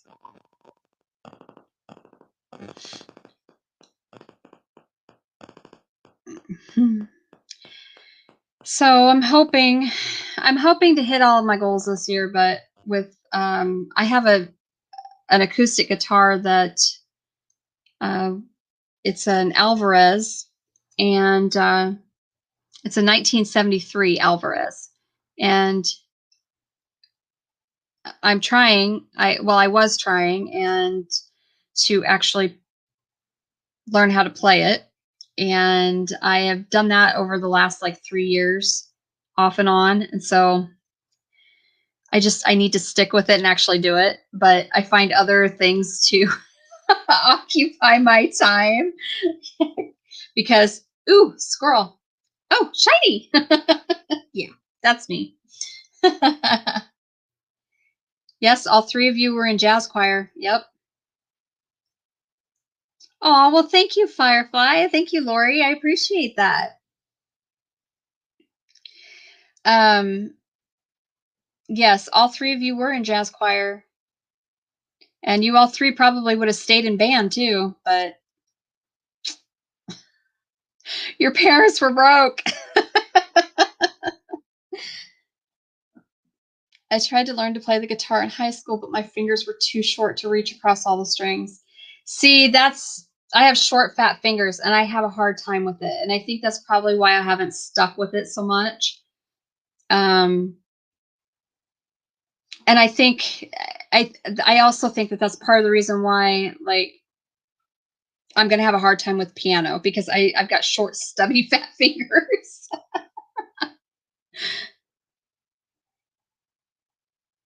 I actually have, so up in my cupboard, in the top cupboard, there's actually a 3/4 size violin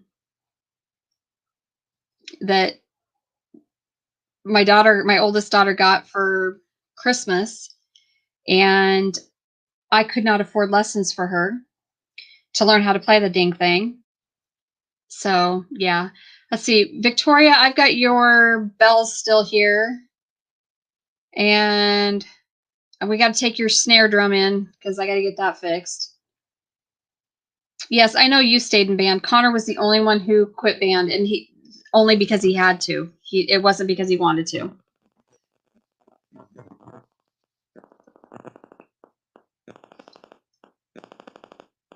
Are you kidding me?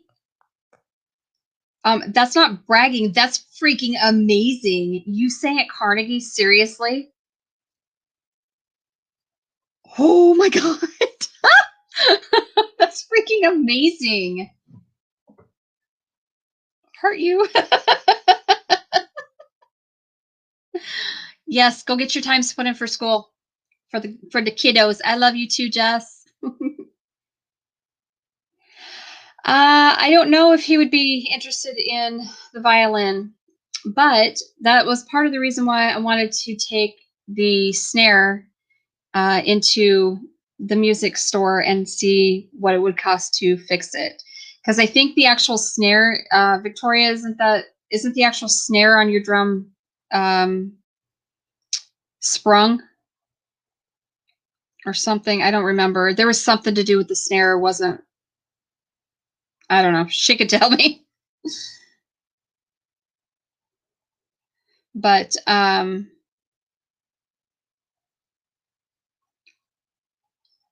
also had art shows in Soho. Now I'm a COVID hermit. Oh, oh my God. You are my peoples. You are my peeps, girl. Yeah, we are an artistic family. Like we all are artistic in some way. So whether it's music or whatever, yeah. It's crazy. So I would love to have like a one-on-one conversation with you because that would be freaking amazing. Yes, Victoria is one of my children. She's up in the chat a little farther. Victoria Sims. That's my youngest daughter.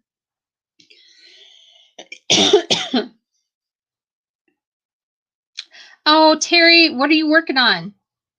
Are you still packing, or are you putting together your packages for the chicken box? Chicken box.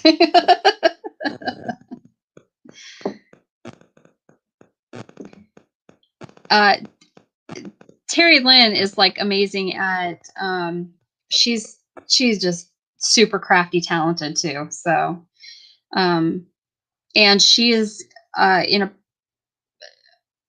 making sugar shells for a wedding cake. For whose wedding cake? What woman?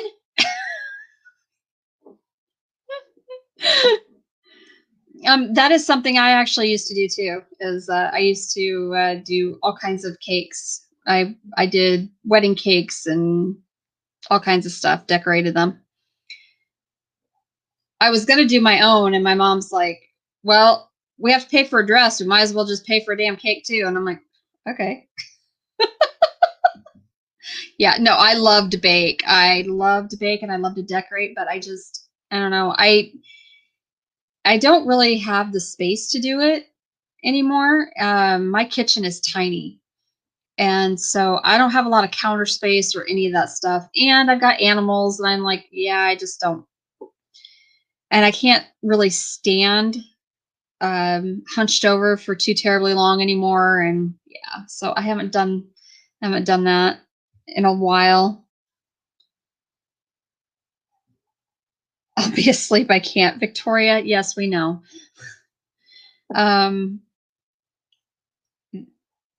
Oh, cross stitch is easy. Oh my God. Cross stitch is super easy. Um,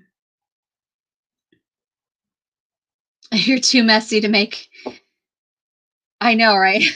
I just, you know what? I should have baked cake, but I should have baked something today to celebrate Imbolc, but I didn't. I instead planted lemon seeds.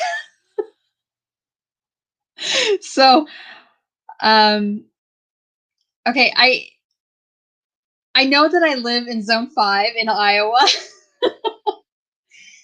but I was making pico de gallo tonight, and I thought that I had bought limes, but I'd bought lemons instead. And so these lemons had larger seeds in them, and I'm like, okay, well, I saved some from other lemons, but I let them dry out, and I didn't really. What I should have done was I should have wrapped them, put them on paper towels and in baggies, and I should have cold stratified them, right? Well, tonight I just took the ones that I got out of my lemons from tonight, and I'm like, you know what? It's a bog. I need to just plant. I need to plant a seed. So I got out my yellow pot with and it has the tree of life on it. It has Yggdrasil on it. And I'm like, plop. I just threw the seeds in there, and I'm like, let's see if they grow. I've never grown lemons, I've never grown a lemon tree, and I know I'm not going to be able to leave it outside for the winter in Iowa, but whatevs, let's just try it anyway. So, um,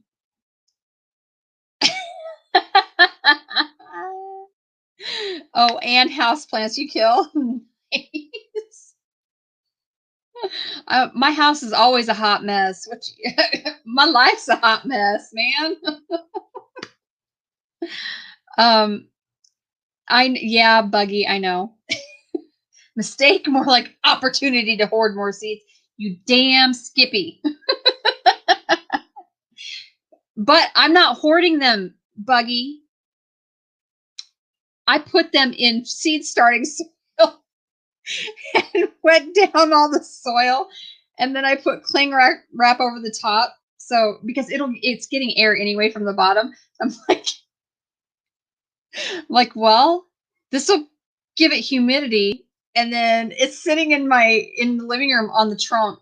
So I have an antique steamer trunk that was my Grammy's, and we're using that as a coffee table, which I don't like doing that, but I don't have anywhere else to put it, and I don't have a coffee table otherwise. So, and our house is not very big, so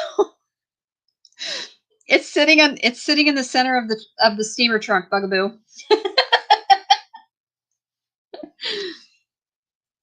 Yeah, that's the thing. I have animals, way too many animals in the house. I have a small house, and yes, I have so many projects going on all of the time, and yeah, I'm probably a hoarder. But I like to call it inventory. Okay, I have inventory. I'm not hoarding. I have inventory.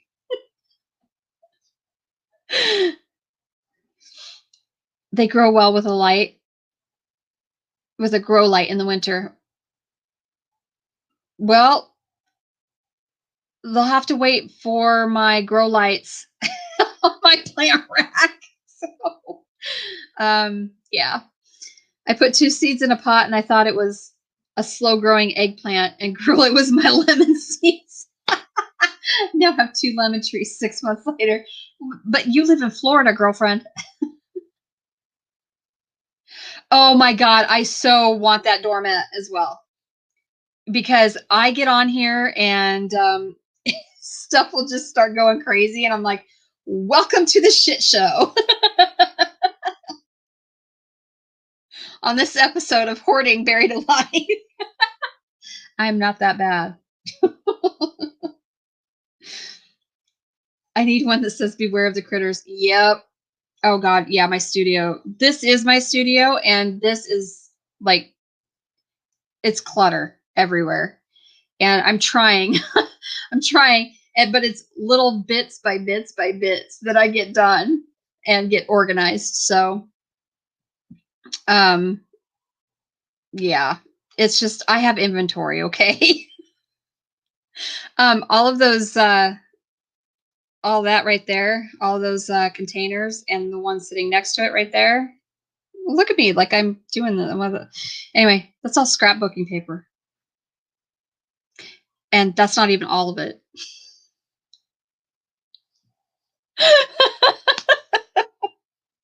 The that is full of craft stuff. Like I know that that container actually has those wooden clothespins that I made reindeer out of. Or I made reindeer out of them. Oh my God, that's freaking awesome. No, I don't do Christmas. I don't do Christmas. My Christmas tree is gone. Actually, my Christmas tree this year was my 3.5-foot gnome Christmas tree that my daughter bought me for last year. It's probably time to get the Christmas tree down there, Lori.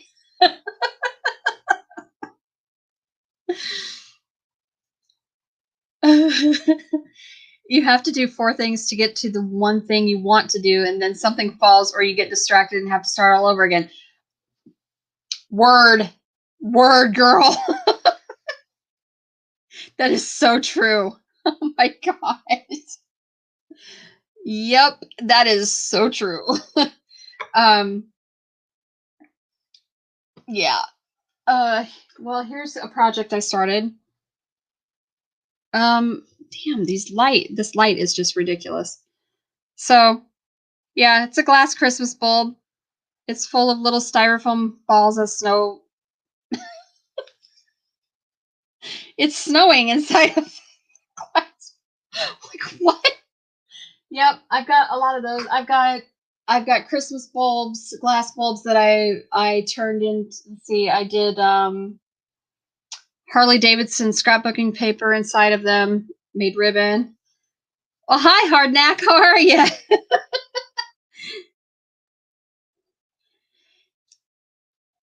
Yes, welcome. As Lori said earlier, welcome to the shit show. It pretty much is. My lives are like about nothing and anything and everything.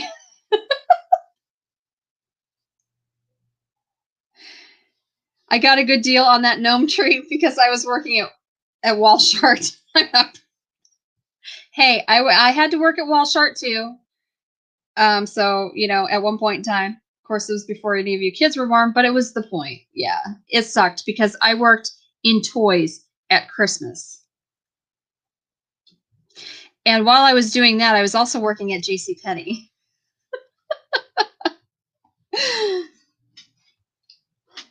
I never put up a tree this year, but I left the last one up till April, so I made up for it. Yeah, so my little gnome tree, and he's already packed away. But I love gnomes. I absolutely love gnomes.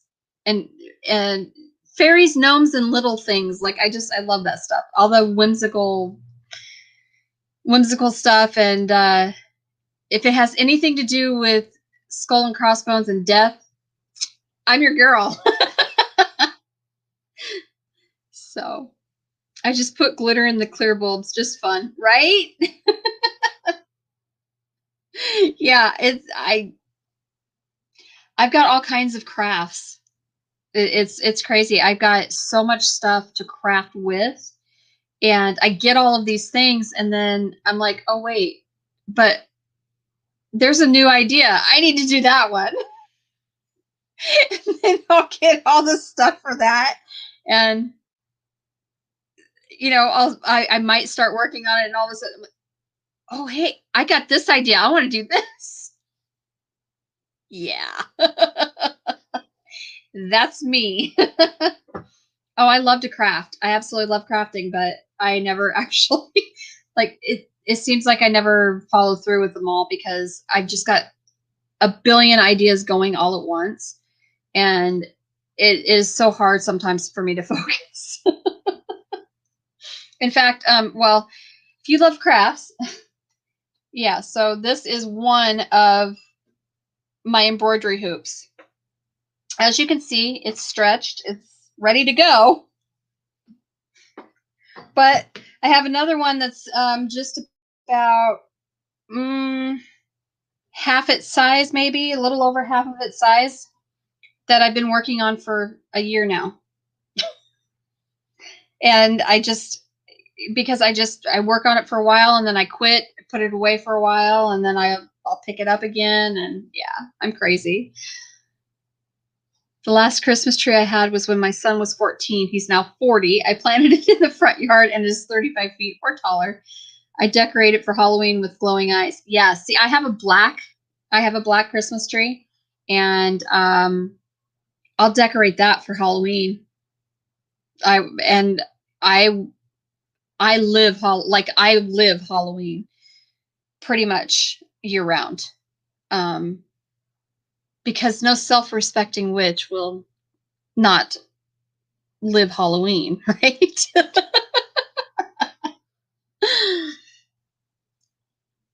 I was making origami mobiles when the CV started. Oh, really? Oh my God. Origami is something I've never been able to get into. I've never been able to figure it out. I'm dumb when it comes to that. There are some things that are like, I know they're super simple, but I'm just like, I can't wrap my head around it. And I don't understand why that is. Eye shapes cut into toilet paper rolls lined with foil to reflect the glow sticks inside. Yep. I love cross stitching. I'm in my 50s. I started at 16. Yeah, see, I started cross stitching and all that stuff like when I was really young. My Grammy, I used to sit with my Grammy and do this all the time, sewing and whatnot. Now, what's really funny is that I still can't crochet. I still can't knit. But these were things that I learned when I was little, and now for whatever reason I can't wrap my head around it. Like I can't get my hands to work that way anymore. It's crazy.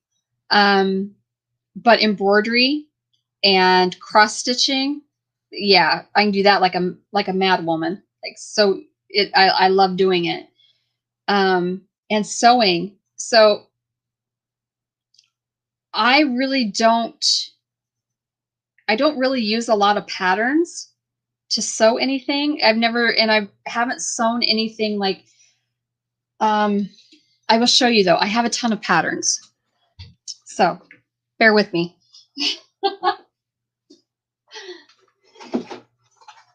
This is full of patterns.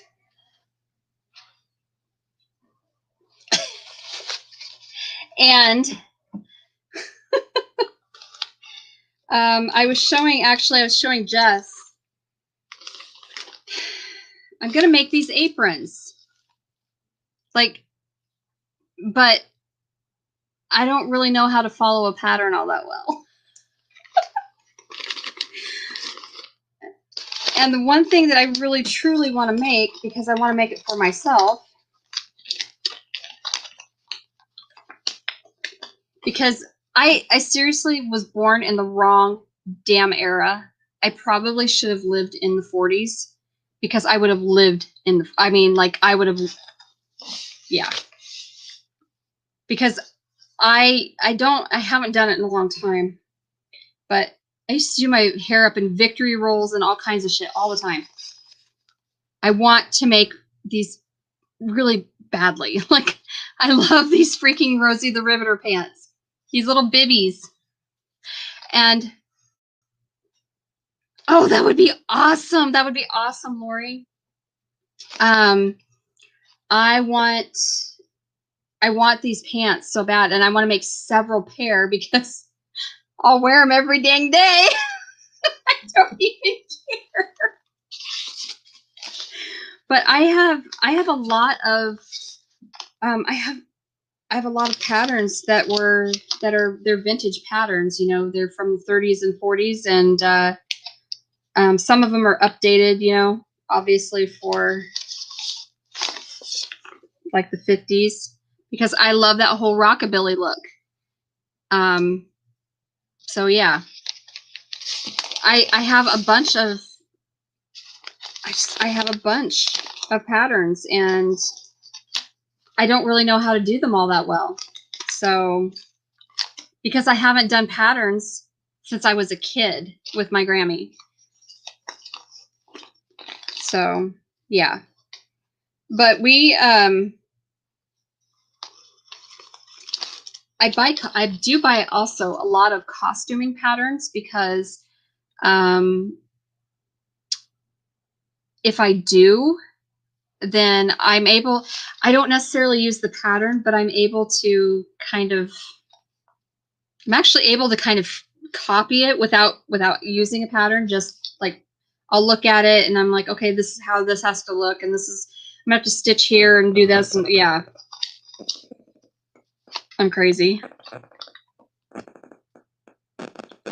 Make those with fleece. Oh, which ones? The Rosie the Riveter pants? Yes, I would do that with I would do that for the winter.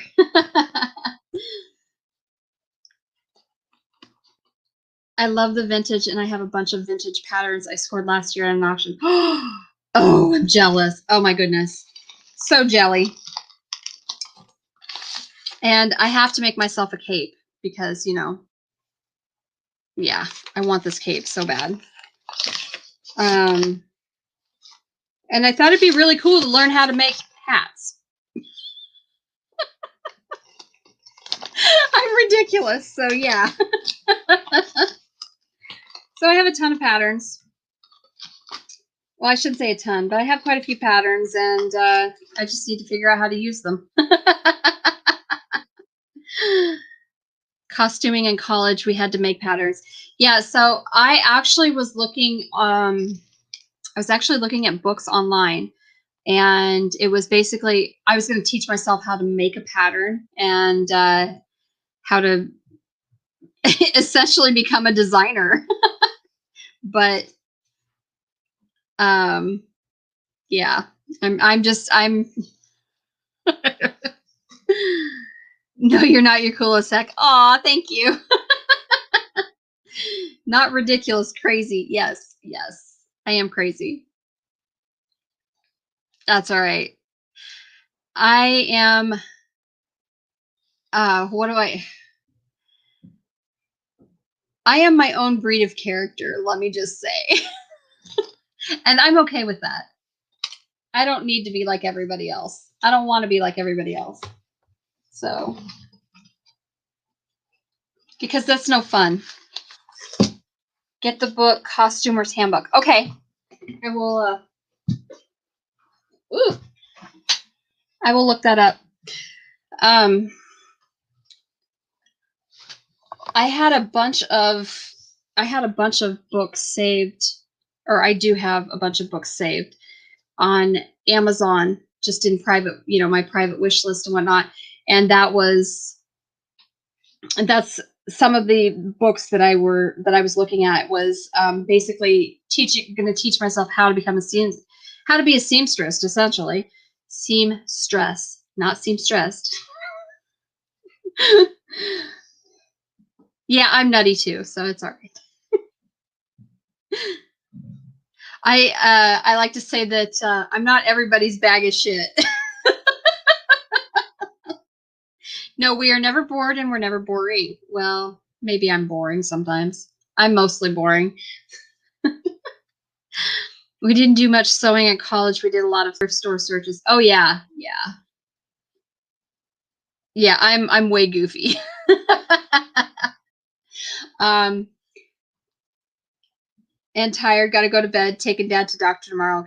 Yes, absolutely, absolutely. I'm on every Monday night. Also, hit me up on social media. We'll connect there, and then definitely we can. Yeah, I would love to sit and talk with you. Like, oh my gosh, that would be. I would love to hear your stories. I'm all about that. um, so I hope the appointment goes well tomorrow for your dad. Um, so sending you many blessings. Um, so yeah, I don't. I'm just so not. I'm not everybody's. I'm definitely not PC. um, I'm really not like a lot of people. I am so okay with that though. I'm very much okay with that. I I kind of flip flop. Like there are times where I'm just like, ugh, do I really have to deal with these people? Or, like I'm perfectly okay to be, completely alone. But once I once I get into a group, if I get into a group of people, like I'm a social butterfly that way too. So have you ever heard of the term, I'm actually an extroverted introvert? It's so dumb. That is you? Okay. Yes. It's like, God, do I really have to deal with people? And then I'm like, but I kind of want to be where the people are. Yeah, I flip flop that way. Oh, thank you, Terry. I'm glad I'm your cup of tea.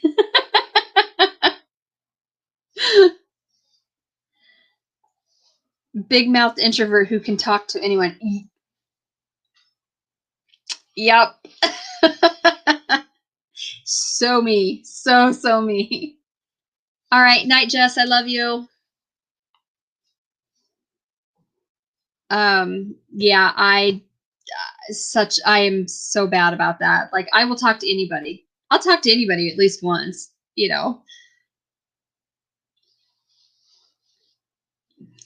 all good. I can chit chat like there's no tomorrow. Yeah, I will talk about anything and everything and nothing at all. And that's basically what my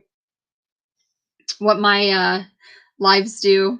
And I will tell you, I haven't really put out I haven't put out a bunch of content over the last about year or so because it's just I really feel like I have been going through really big transitions, really big changes, and I've had a lot of changes in my life over the last year.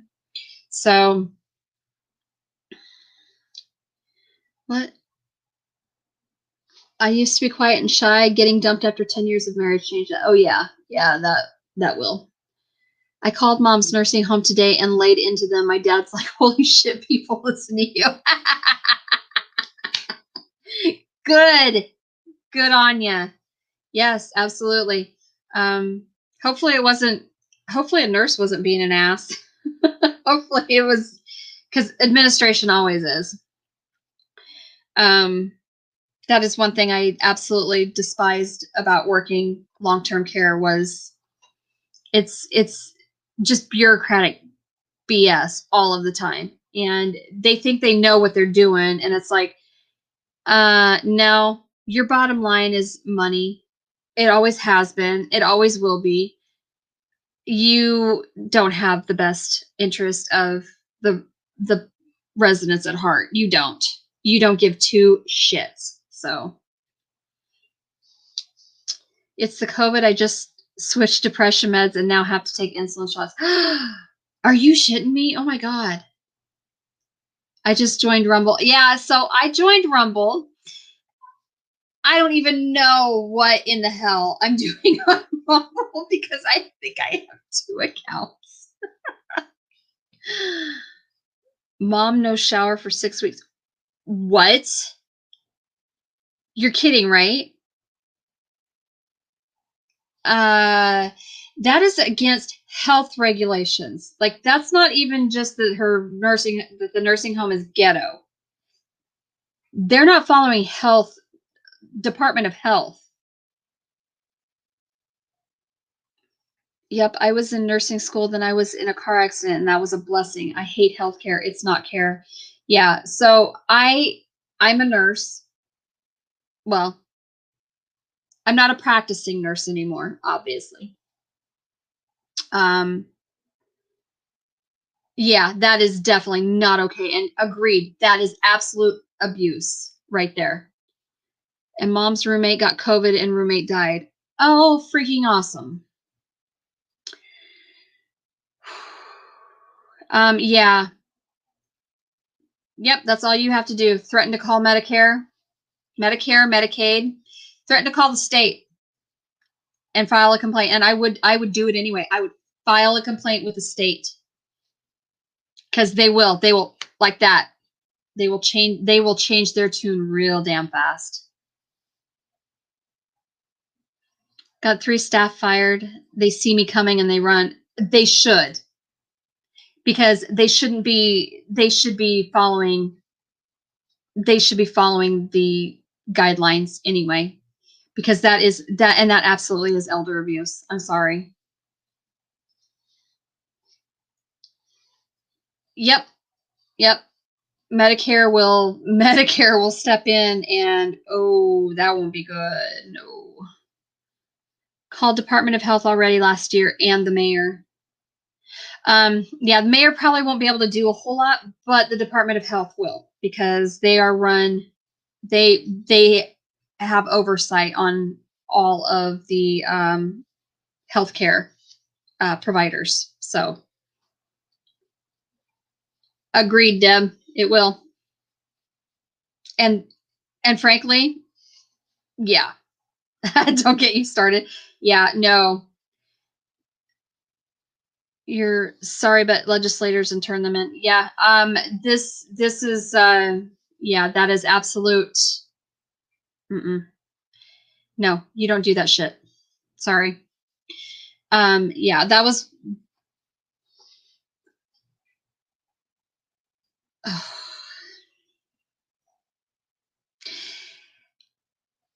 as a nurse, it is absolutely like I got into healthcare. I got into nursing because I cared about people, because I cared about what was happening to them. I've worked in healthcare since I was 16. My first job was as a certified nurse's aide. And yes, I've worked other jobs. I've worked retail. I've worked I did bookkeeping. I've run the gambit of things. But um nursing was my passion. Healthcare was my passion. It was my soul's calling. And that was one thing that I never ever ever would put up with is if I saw something, that shit got reported because I won't put up with that. It's abuse. Oh, believe me, I'm a pro with this crap now. I can imagine. Yeah, I can't stand things like that either. Nope. Yeah, you'd be on steroids. Oh yes, absolutely. Deb is a retired nurse, just so you know.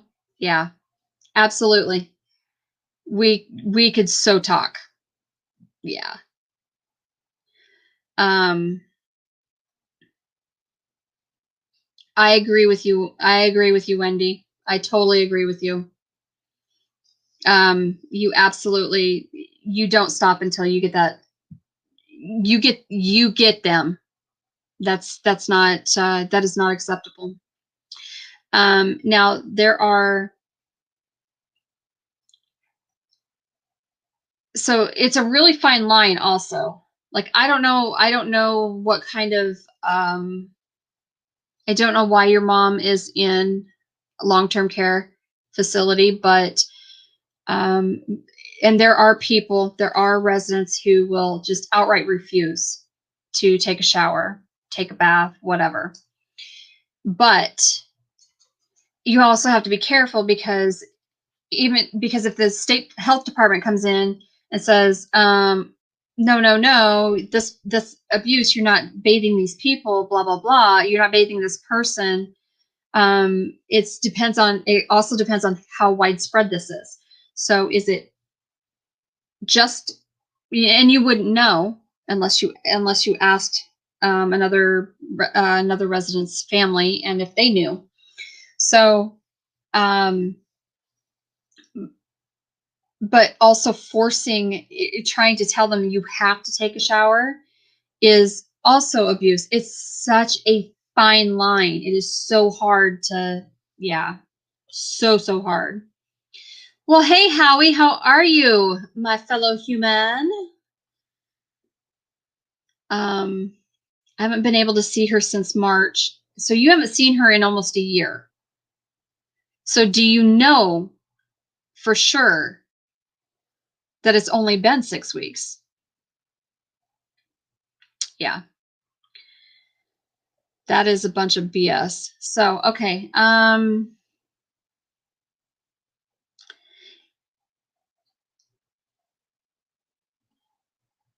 Yeah, I worked a lot of long term. I did a lot of geriatric care. I did home health as a home health nurse. I did long-term care facilities, and I also then I worked acute care. I've worked clinic. I've worked ER, med surge. Yeah, I've run the gambit of departments or um, types of nursing I've done. So yeah, and I will tell you that in long-term care facilities, they are some of the worst. And it is because most long-term care facilities are owned by much larger corporations, and their bottom line is the dollar. They don't care about the residents. They don't care about the staff, especially the direct care staff, such as your nurses and your aides. They don't care. So the only way that you can get your point across to them is by hitting them in the pocketbook. And when you start doing things like getting the state health department in facility for investigation, that becomes a really big problem for them. And stuff starts turning around real fast. She has severe MS. Okay. So even still, I highly doubt that she would be saying, no, I don't want a shower for 6 weeks straight. That I can see with somebody with like Alzheimer's, dementia. They will fight you the whole 9 yards, but even still. All right. It's not her. They've been telling mom they don't have the staff. That doesn't matter. That is not an excuse. That's not an excuse. I can't tell you how many times I've worked in my facilities, and we work short. And I'm sorry, but as a nurse, I also worked the floor as an aide. If there was something that needed done or my aides needed help, my ass was out there on the floor helping them. And it was just something I had to do. That's just a bunch of BS. So, well, I am wishing you the best, Mr. Howie. How has your day been? Okay, bed. My blood's starting to boil, and I get to sleep in mom's old hospital bed here. Oh, yes, absolutely. You can pick my brain all you want. Yeah, she likes to keep clean. I highly doubt that. Yeah, no. Mm-mm. So, yeah, get in touch with me. In bed 3 weeks straight because they didn't have staff to do 2-person Hoyer. No. No. No. As a charge nurse at a nursing home, I never asked my aides to do anything I would do. Exactly. Me either. battling the medical system to get some help. You too. Okay. Um, yeah. You have you're right. You are absolutely right, Lori. That is a definite shit show right there. Mm-mm. No, do not put up with that. Yeah. Get in touch with me. Deb and I will help you. Deb and I will definitely help you on that. That's just not something that's not acceptable. So Howie, are you battling the medical system to get some help, or are you talking about this situation? Because this situation is battling the yeah, absolutely, anytime.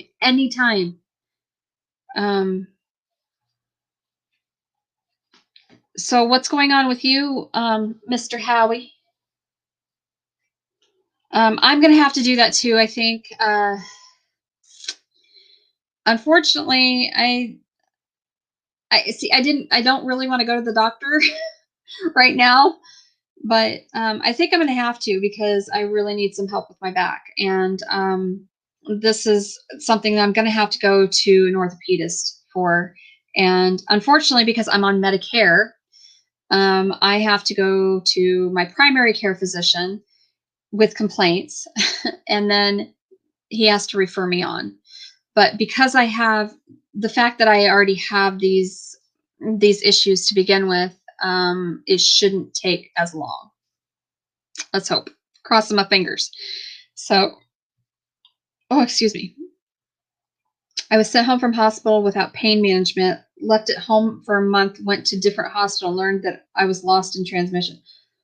What?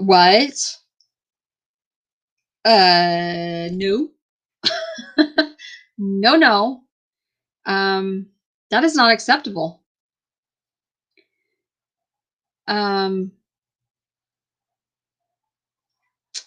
My question is, why were you sent home? I would assume probably has something to do with the whole pandemic. I get it, but even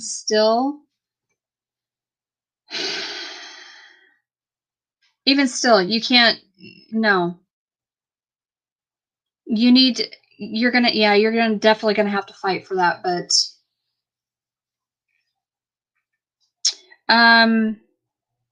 Howie is up. You're in Canada, aren't you? Aren't you up in the north? Well, the western, or like around British Columbia. Is that where you're at? I can't remember, Howie. I'm so sorry. I I have IgG4, 10 people in a million get it. Yeah, it is. I don't know a lot. I don't really know a whole bunch about it. I know of it. But yeah, it is a very rare illness. Okay, I thought you were there. So your healthcare system is different from the states, and you have a more don't you guys have socialized healthcare, correct? Like a more social um,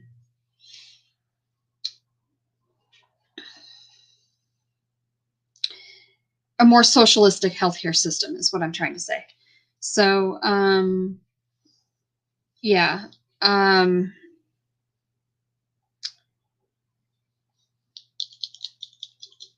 I don't really know how to help you fight in that situation because at least well in the states, um, when you're working with you have the ability to work, obviously get private insurance, but if you're on Medicare or Medicaid, which is government run, well, government oversight, um, you have options for that, and you can still you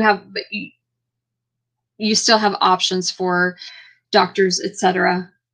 um, but I don't understand.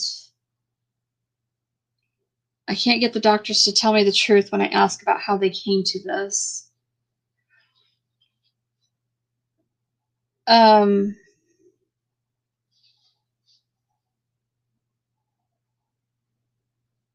so you're wondering, okay, so are you asking like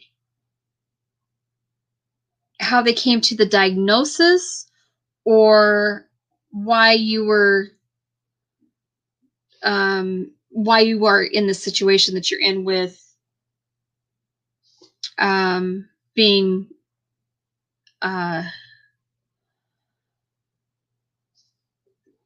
just won't answer and walks away. I gave up on doctors. I go see a naturopath. Yeah. Okay. So I'm not real sure. I don't know how your healthcare system works up there. I would think, however, that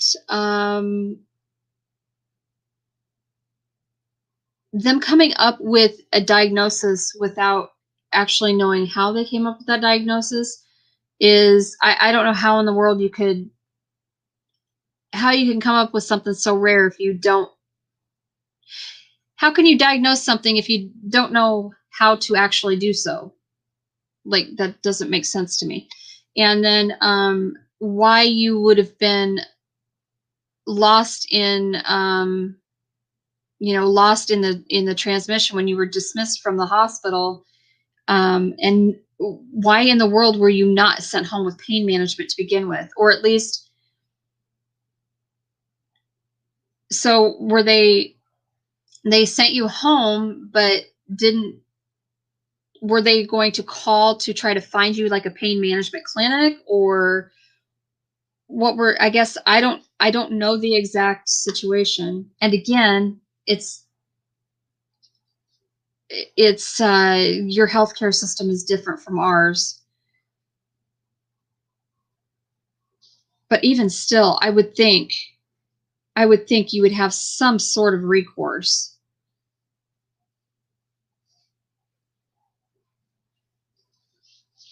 That's just weird. Like that's odd to me. And this is what's funny, is that people in this country want this type of a healthcare system. Like they want this, they meds are cheaper, blah blah blah. I'm like, yeah, I don't think you understand. The nurses were freaked out that the doctor was releasing me, as I know the nurses. Okay. Um yeah, I don't understand why you would be, if right, Wendy. Yeah. I don't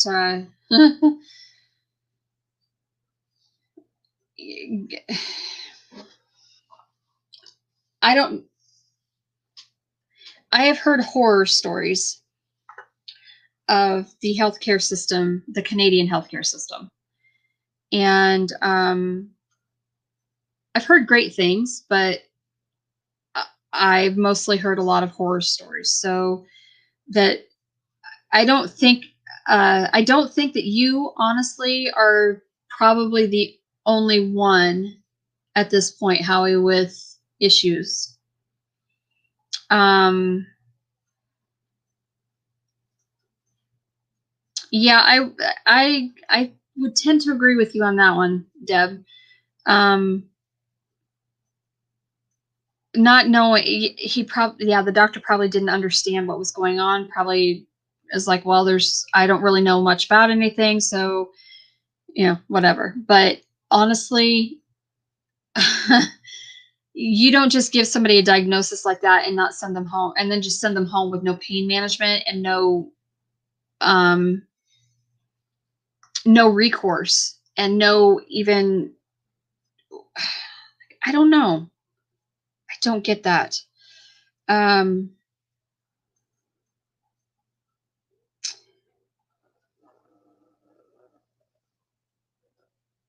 okay, so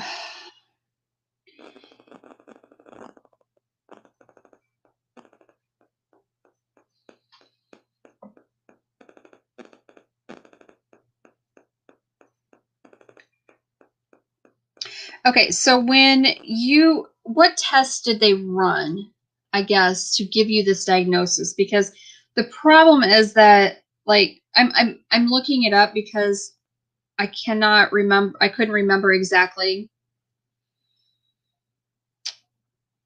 I knew that it was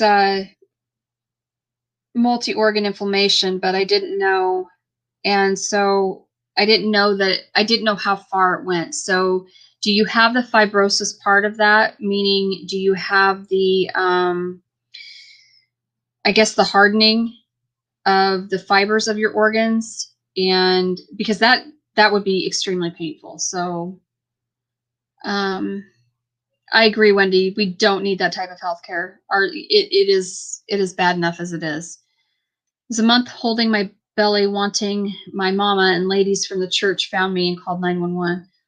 I'm still having a very tough time getting help. 5 biopsies and CAT scan. You have scarring. Okay, so that's probably where the pain is coming from. So basically what's happening is your organs are hardening.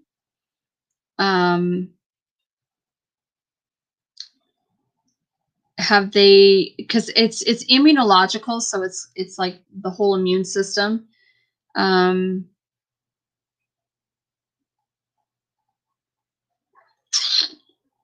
Yeah, that would be painful. That would be extremely painful. So, sorry.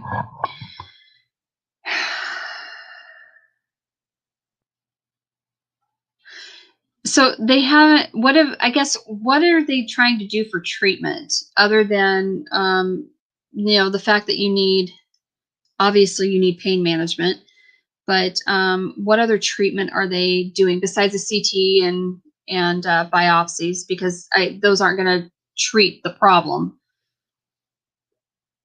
And I'm assuming they haven't.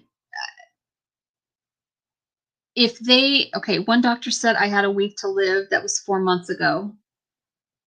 How many doctors have you seen? And if that was the case, why did they why did they discharge you from the hospital? If they truly thought that was the case. Also, why would they discharge you from the hospital without pain medication and without a pain medication regimen? Like, I don't get that whole thing. Over 20 doctors, and not one of them has, like, how. This is blowing my mind. What in the hell is going on up there?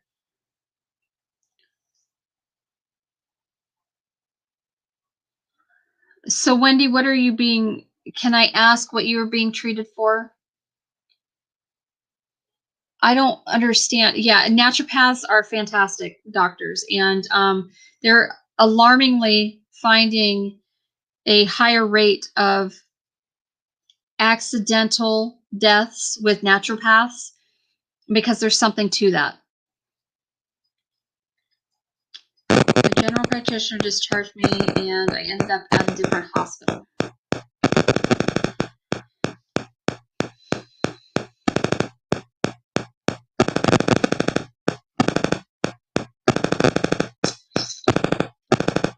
Damn. Oh, wow, girl. Again, I don't really know. I know rickets, obviously, but I don't know a whole ton about that either, because it's not something we deal with around here a whole lot. New doctors at different hospital want to help in the beginning, and after a few days, no help. Okay, so do you have the ability to? I guess, do you have the ability to just go find your own physician, or do you have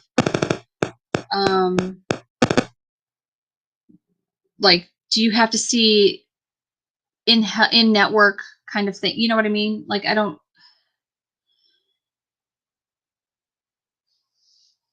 It's healthy until the tick bite. It knocked me on my butt. I'm sure. Yeah, absolutely. Yeah, because Rocky Mountain. I know there's Rocky Mountain spotted fever. So yeah, I think that's yeah.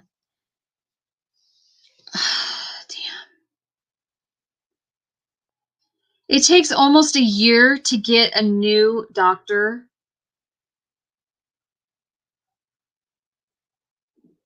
That's insane. That healthcare system is not working. Like that doesn't work. What the hell? This is why people these are some of the horror stories that I'm hearing, that it's impossible to get to a physician and actually get a good physician, and then um that's unacceptable.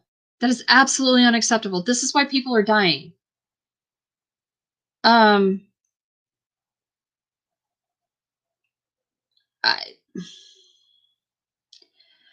I I'm at a loss. Like the only thing I could tell you in all honesty is you need to move your ass to the States, and so you can find better health care. I mean, we have our problems in this country with our healthcare. Let me just say, because you've got a lot of doctors that they're extremely overwhelmed, and um, they don't have the time to spend unless they are a specialist, and even then, they don't always have the time to spend with their patients or on their patients, and so it's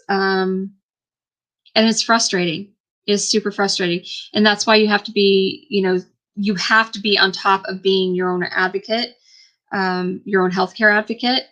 Um, and if you couldn't, um, then it would be, you need to find somebody else that could speak on your behalf, kind of thing. And that's part of a nurse's job. Is the nurse is a nurse is a as a patient advocate, and yeah, you need to. That healthcare system is broken. I thought ours was broken, but that's messed up. Like, that is completely effed up. My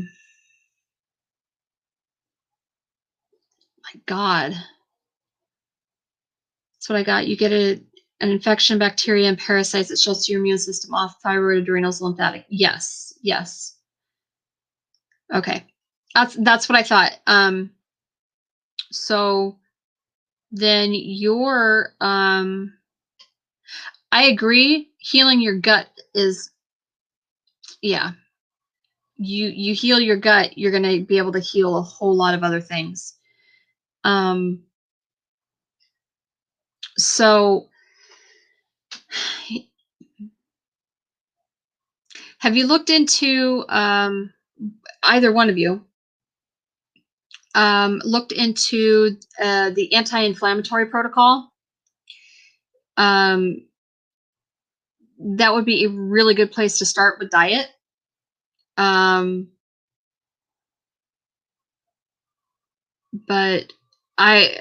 with you, Howie, like, I don't know, because uh, that's the thing. That's the biggest thing with the human body, and most any conditions, is the inflammatory response that our bodies have to everything.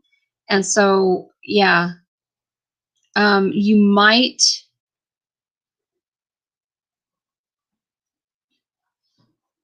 Um, Wendy, so is that working well for you? Because I'm really contemplating actually doing it because of my fibro. I don't have the issues that you guys have, but I mean, my fibro is not really very well controlled. So, um, leading researcher from University of British Columbia. If I get an infection, I'm going to die, that I will make it to the ER, but will die in a few hours. He was not from here and told me the truth. Yeah, I, I absolutely believe that. So you're a person that really needs probably to be completely isolated through this whole pandemic bullshit. Because that ultimately could be the end. Because it's not even just that you're getting a virus, but it's the complications from the virus. So much like with the flu, like influenza, what people think is the flu and what is true influenza, completely different.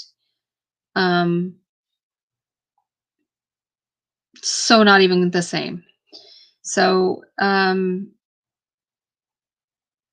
when you get influenza or COVID, you end up with viral respiratory infections. And that is ultimately what ends up killing people, is that they're dying of complications of the virus. They're not actually dying of the virus itself. So,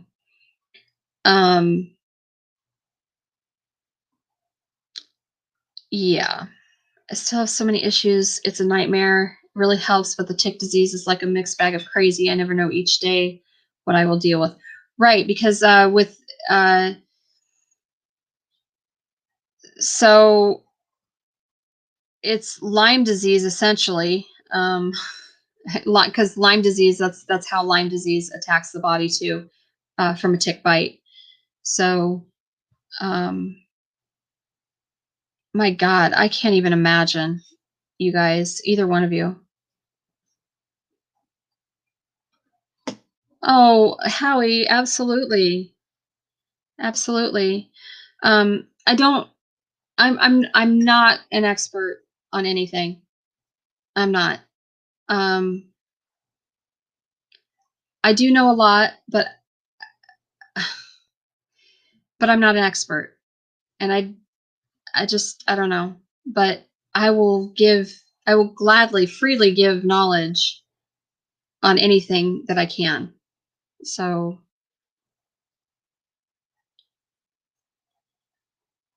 I'm really worried that I will get no help, and I'm not getting services when the doctors tell me they will help and nothing happens. Yeah. The only thing I want to cry. I seriously want to cry for you right now, because this is so not fair. Um,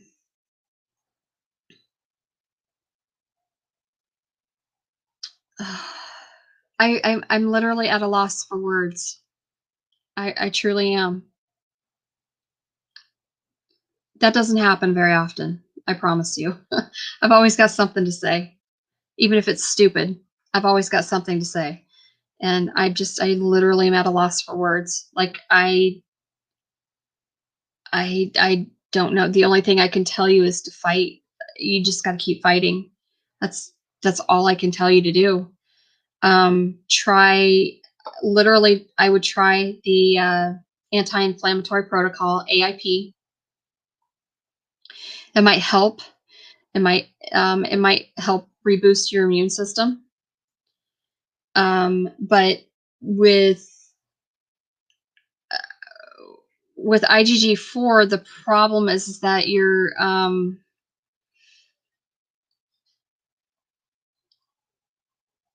so the I would think that would help you at least some, because it's an inflammatory response to the tissue. Okay, the tissues are having an inflammatory response, and if your serum is if your plasma cells are positive for IgG4, what is the load? So I'm wondering about that.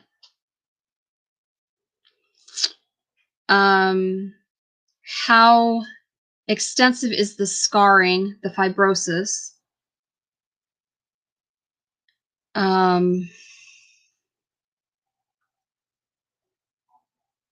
you need serious anti-inflammatory, probably steroidal anti-inflammatory stuff. So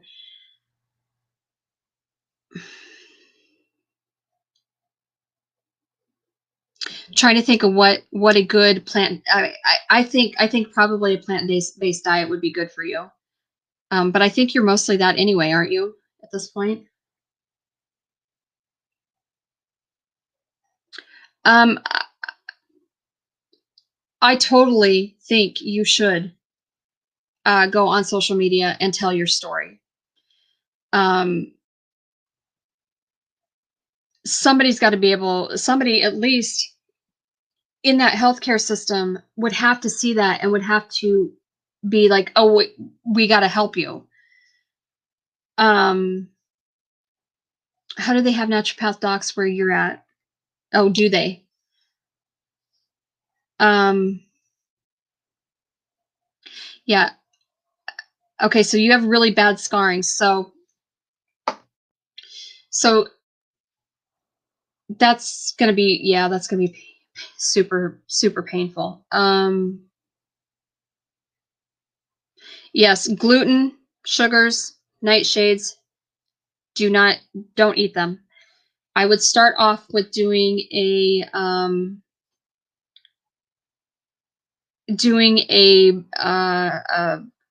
really good bone broth with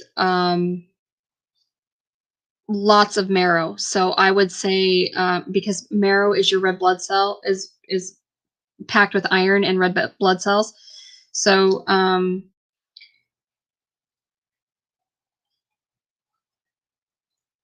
yeah, I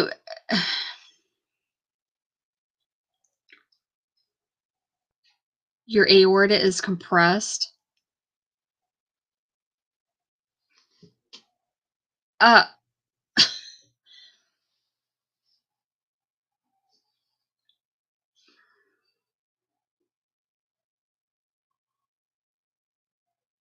holy shit.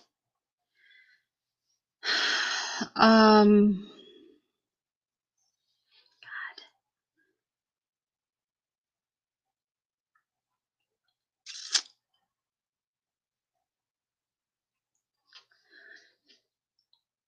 okay. What is actually causing the compression on the aorta? Is it the scarring from the IgG4? Um, if your right kidney, if your kidney is not functioning, you definitely need to make sure that you are watching your fluid intake. Um,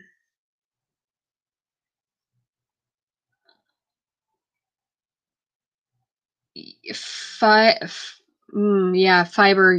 That's something you're going to have to so it's not necessarily so it's okay. So it's fibrous tissue buildup from the IgG4 is what is what they're telling you for a compressed aorta, correct? And is that not something that they can go in and I mean they do they do replacements all of the time for various components of your heart. So where exactly is your aorta? Is it um,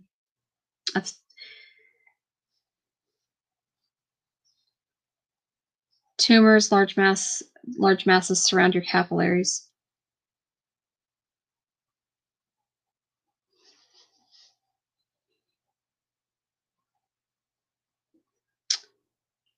Yeah, I don't blame you. I would want surgery as well.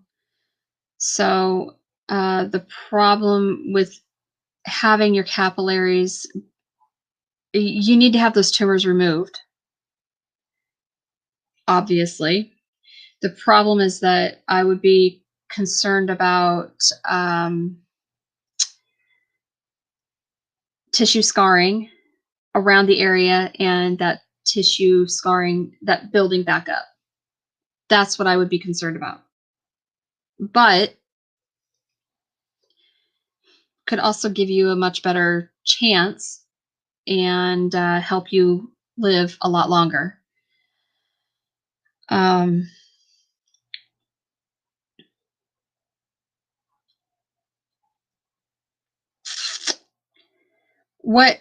okay, so what is your diet like at this point?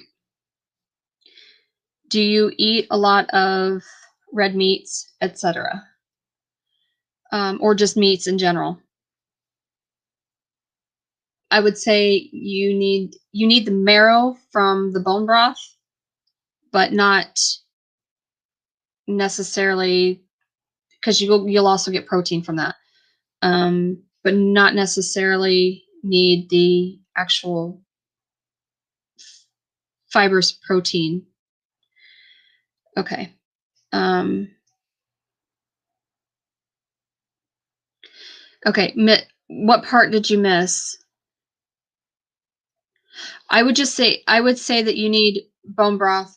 Um, you need really good bone broth. You need to follow the anti-inflammatory protocol diet and follow it like as close to the gnat's ass as you can get it. You need to cut out your sugars, your glutens, because if your kidney is not functioning properly, you don't need stuff that's going to make it work harder.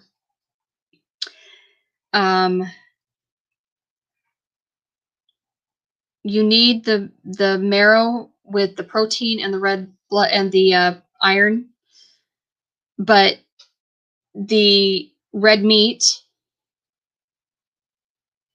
is a no-go because it actually has, even though it has the red blood cells and all that stuff, the iron in it, it's actually an inflammatory response. It makes the body already have an extra inflammatory response.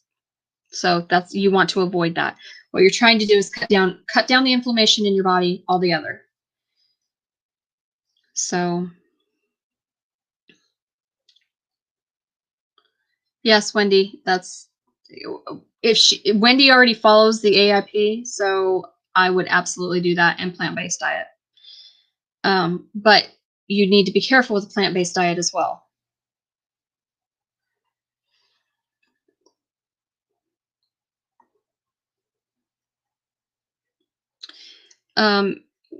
Yeah, most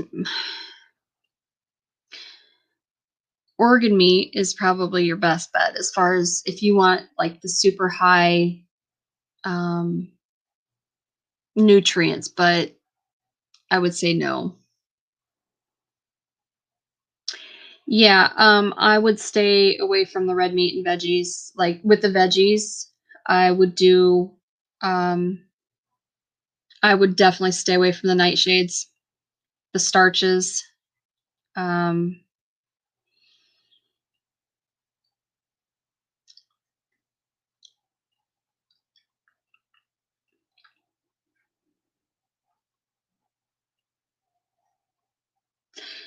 Deb, that is a good point. That is a very good point. Yeah, I'm not I'm not a doctor.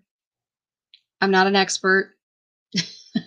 I I don't have the answers.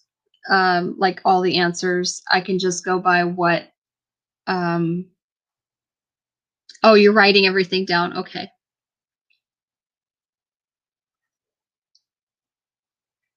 Yeah, I agree. No butter. No bovine dairy. So no cow dairy whatsoever. Oh, thank you. I love you too, Howie. I'm so sorry you're going through all this. This is a bunch of crap. Don't don't cry. Don't cry. It'll be all right. We're gonna try and help you. Um, I I can't agree with Wendy anymore. Honestly, honestly, that's You need to start there. Heal your gut.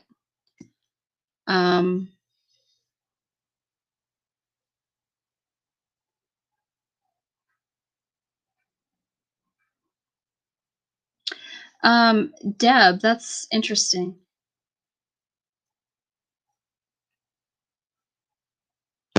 I would be so interested to see if they actually drew for IgG4. Honestly, if they're saying that, if they're actually giving you that diagnosis, I would want to see those labs. Honestly, I want to see them, and I would love if they've done 5 biopsies. I would love to see those pathology reports, because that is that is so, it's interesting, and it's scary all at once.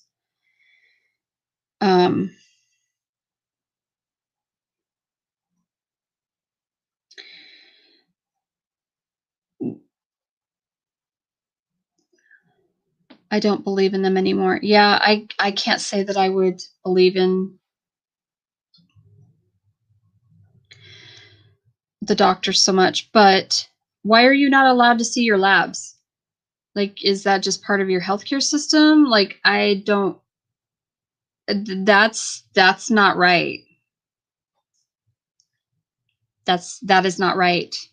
That is taking away a basic, that's taking away information from you. Like, that's your information. You should be entitled to that information. So you should be able to see the lab reports. When they draw blood on you at the doctor, you should be able to see that. Like, you should be able to see the values.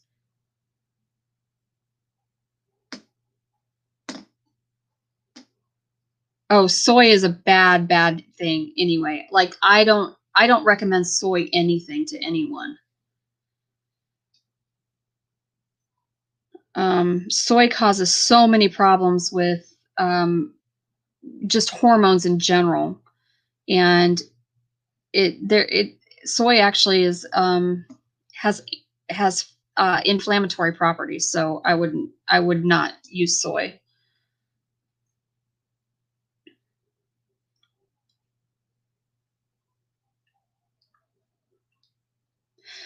Yeah.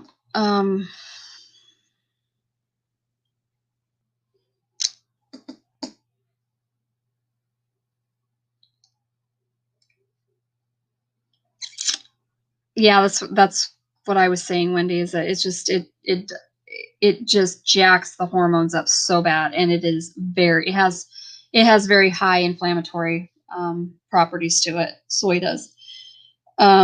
So I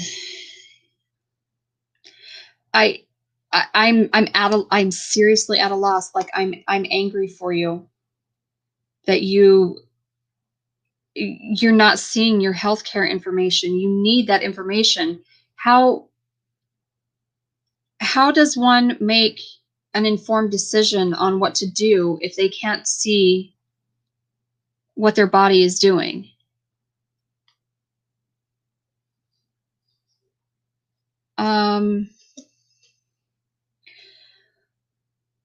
Eat lots of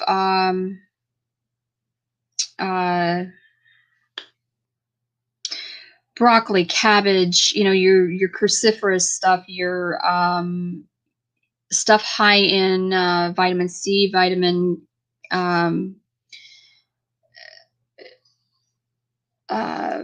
D, your dark green leafy vegetables. Those are great for you. But so nightshades, like, stay away from potatoes, and I would stay away from rice, any kind of rice. And I would stay away from tomatoes. Tomatoes are actually a nightshade, and it's weird because tomatoes are supposed to be, because of the antioxidants and all that other stuff that the tomatoes carry, are supposed to be fantastic for the heart. they're actually a nightshade, and they actually produce an inflammatory response in the body if you eat a bunch of them. So I'd stay away from tomatoes. I would eat a lot of things high in antioxidants, so natural sugars, like with your fruits. I would eat if you can eat quite a bit of citrus fruits. I would look at that. Oh, see, there you go. Yes, lycopene. There you go. That's what I was trying to think of.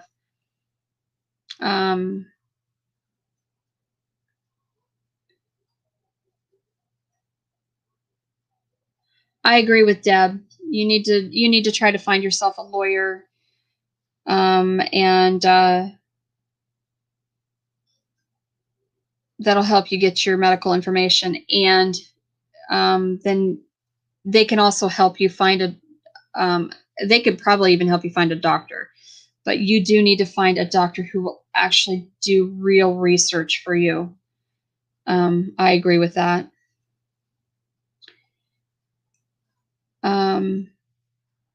Yeah, your more citrusy fruits are going to be better for you.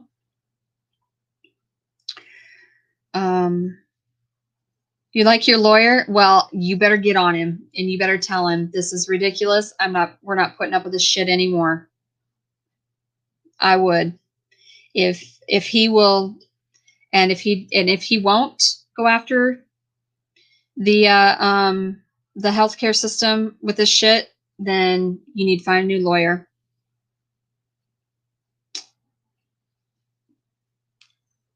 That system is broke up there. I'm sorry. I mean, I thought ours was broken, but no, that's a definite, like, that doesn't even compare. This pales in comparison, at least in my experience. So, okay, good. Yes, please see him. Or, so look up anti-inflammatory protocol or AIP diet. You should get the same information. And you can actually look up like recipes and all kinds of stuff. Like it's a very strict diet. It's kind of like being on Whole30. But Whole30 allows quite a few things that AIP won't. It's a much stricter version of Whole30. It really truly is. And yes, you should be mad as hell. You absolutely should be mad as hell. There's no reason why you should not be seeing your labs. There's no reason why you should not be seeing pathology reports from those biopsies if you requested them. There's no reason that you should have ever been discharged from a hospital in the condition that you're in without any sort of game plan. But again, I don't know the healthcare system up there, and I don't know the laws. They're different than the States. But I would think that healthcare information is not something that they could keep from you. I wouldn't think, but I don't know. So that's why you need to get a lawyer on it. Yeah, Red Delicious apples.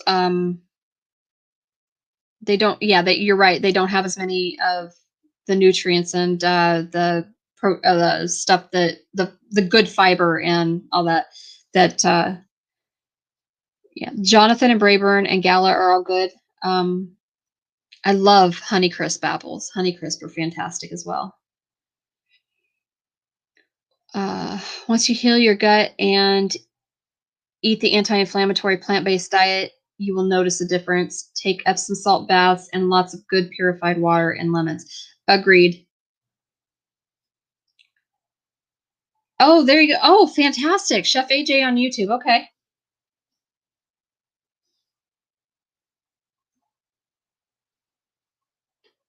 That is awesome. Yeah, definitely check that out then. Um, yeah, genetically modified GMOs are shit anyway. I wouldn't use them. I wouldn't use GMOs. Um, yeah, whatever apples you can find, that's fine. Whatever apples you have, eat them. But yeah, Red Delicious just doesn't have the same. I mean, they still has the same properties. As just they're not as nutrient dense as some of the other stuff.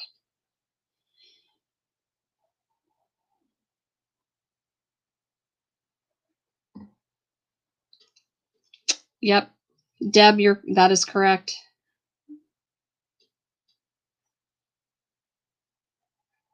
Are you shitting me, Wendy?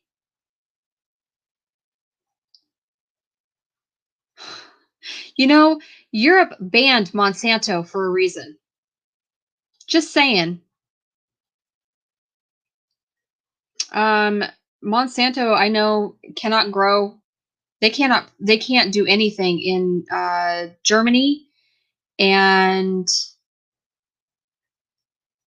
I want to say the UK, maybe. Um,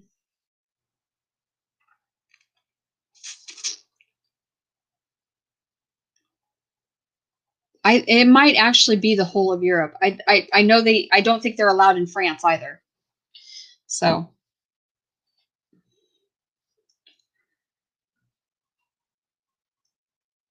well, with Monsanto being in charge of the FDA, well, Monsanto was bought out by Bayer. So, yeah.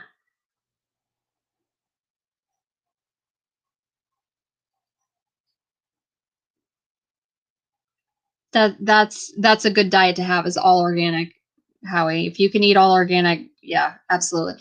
And I would say, if you don't grow it, don't eat it. Um, because you can't afford to. Um, but you're also in a predicament because you're in a situation where, do you have a greenhouse at all? Like a year-round greenhouse? Yeah, Wendy, that scares the shit out of me too. Reverse osmosis should be fine, yes. It's reverse osmosis is still more of a distillation process, so a distilled water.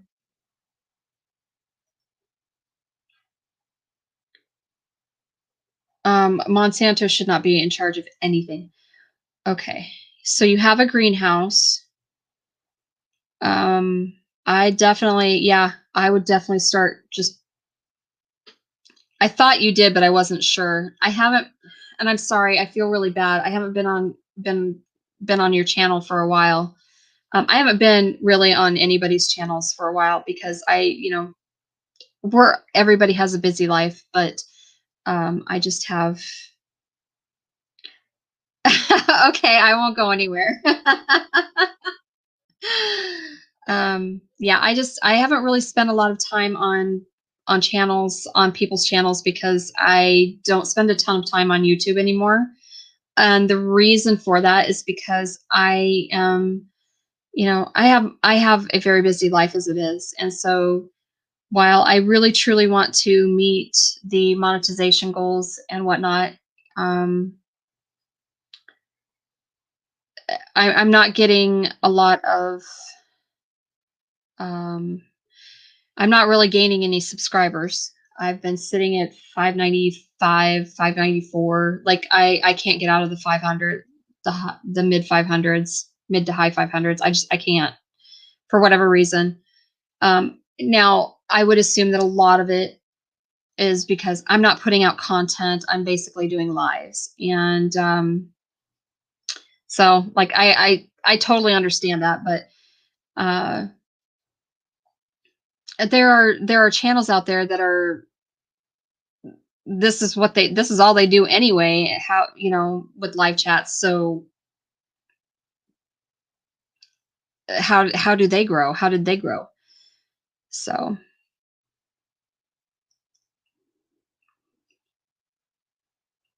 I agree with those up there. Yeah. Yeah, it is. It's super hard to grow on YouTube. And I don't know, have you noticed, because I know several people who are now really starting to notice it, but I noticed this pretty much kind of right away almost. What the hell, this hair. This hair is just, I've had enough of it. Anyway, so there seems to be a lot of clicks when it comes to YouTube.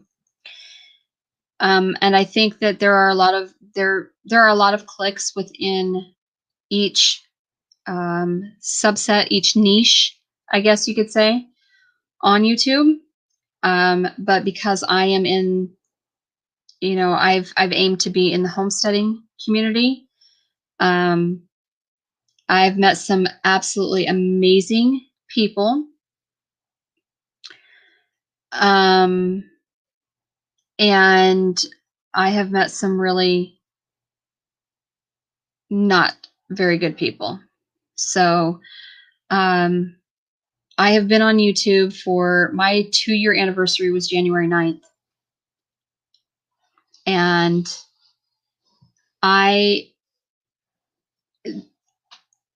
this is where I get the bulk of my hours, is my watch time is through doing lives.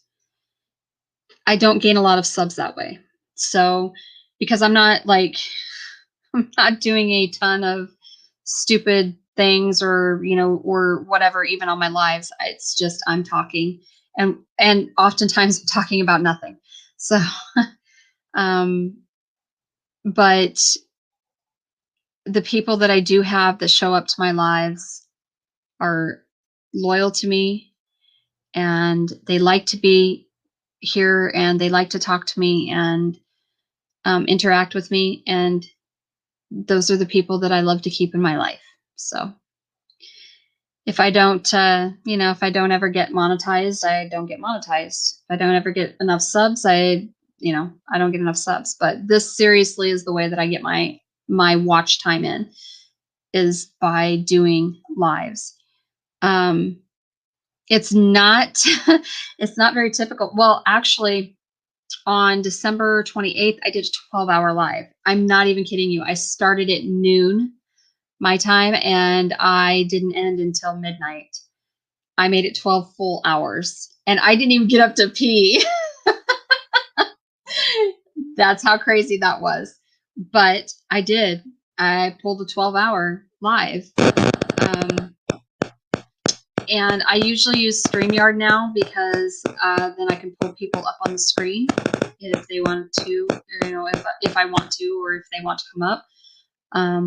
But yeah, it's where I get it's literally where I get my hours. And I am I'm just about 1,000 hours away.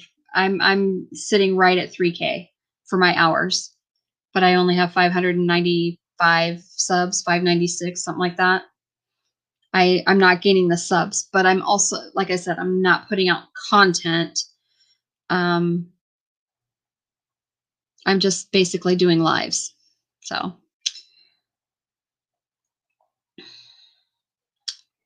you're on your second channel. First was W Hardnack, and started in 2011, stopped in 2014. Now they put me in a new vlog. I guess I don't quite understand that. Why did they put you in a new vlog? I just get along with everyone. I'm in several groups on YouTube. I'm fine with it. Yeah, I try to get along with everyone, but there are certain people that just really they really make things very hard to deal with. We'll just say that. My email is in my about section. Would love to chat more. Okay, yes, absolutely. Aw. Oh, Howie. Don't yeah, absolutely. You can I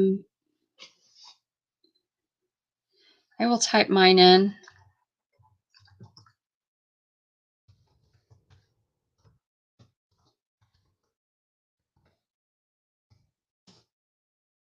Okay, that is my email. So, that way if I don't send you an email right away, make sure you send me one, because again, I am actually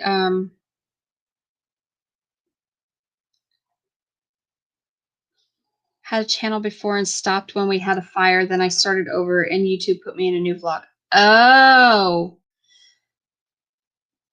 okay.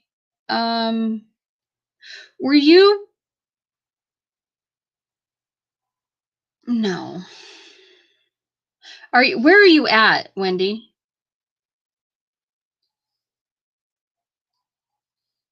Let me write that down, Howie.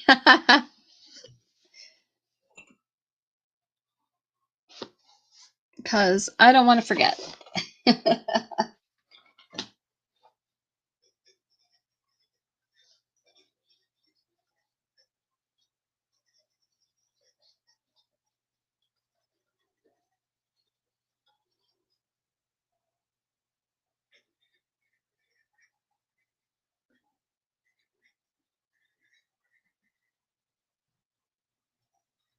Okay.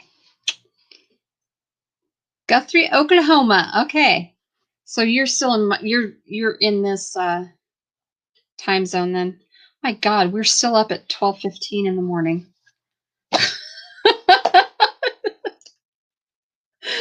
Oh, only us diehards, right? um. All right. So I was thinking, I wasn't sure where you're at. So well, you know those mean folks on YouTube. I will tell you that they don't come across that way until you get to start really interacting with them. Then you really notice exactly how things work and how things are on YouTube. So yeah, I don't suppose you do. Well, Howie, I'm glad you're feeling better. That is awesome. um, yeah, make sure just please, yeah, look up that AIP diet, honestly. You that is going to help you out. You're going to probably feel like shit for a couple days, the first few days that you're on it, because your body's flushing all of that out and is trying to heal your gut and heal all that, taking all that inflammation out. So, yeah.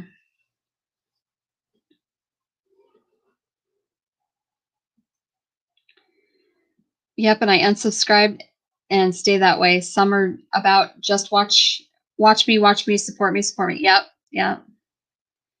2 people in one I see, they're nice to you, and then they are bad. Yes. Good, Howie. Yes. We're gonna get you fixed. Well, we're gonna get you better anyway. I can't say that we're gonna get you fixed, but we're gonna work really hard on getting you better, because that's unacceptable. That's just that is completely unacceptable. And I'm sure that the nurses um, that that were taking care of you in the hospital, I'm sure they're probably just mortified, because it's not what you sign up for. When you I wanted to be a nurse because I cared. And I do not like the fact that people, um, especially paper pushers, uh, get to decide what kind of healthcare somebody receives. And everyone should be entitled to good quality healthcare, and everyone should be entitled to um, a healthcare team that is dedicated to healing and every aspect that entails.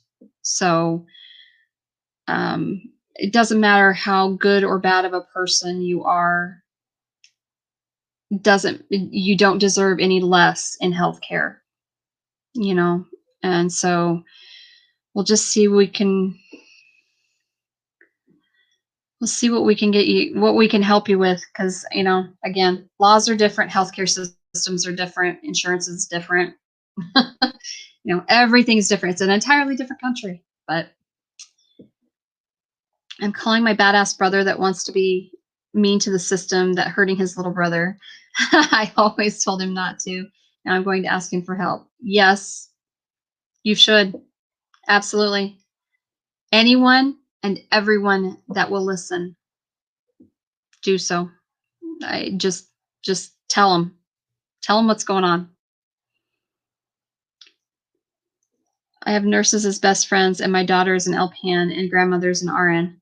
See? Yeah. And they didn't get into that. They did not get into this profession if they didn't care. So they need to help you and be your advocate.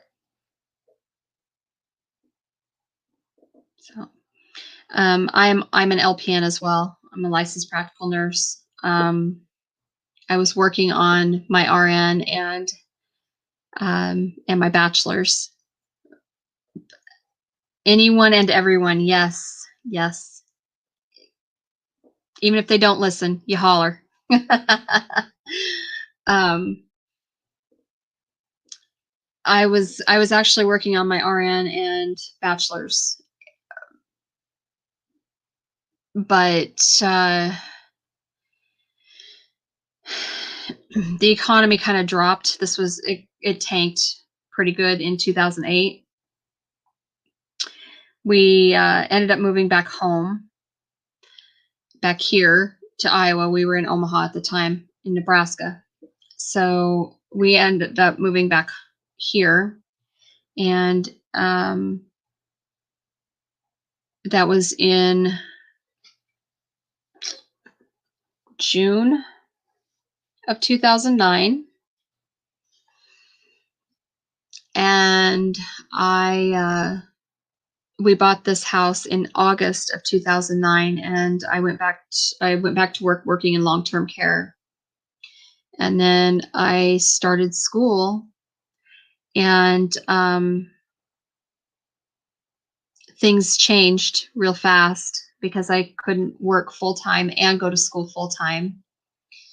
And I was struggling very hard. And so I could not finish school. So that is why I never completed, because my goal was actually to become a flight nurse. I wanted to be on Life Flight. And then once I'd hit that achievement, I was going to move on and be a nurse practitioner. But in 2014, while I was taking care of a home health care patient, I was walking up on my birthday. I was walking up to his house, and I walked around the corner. So my birthday is February, and it had been very, very warm the day before. And so we ended up with refreeze. And I was not expecting it. And I went trucking around the corner, and it was dark, and I didn't see it. And I fell. My feet just went completely out from underneath of me. and I came down on my left side.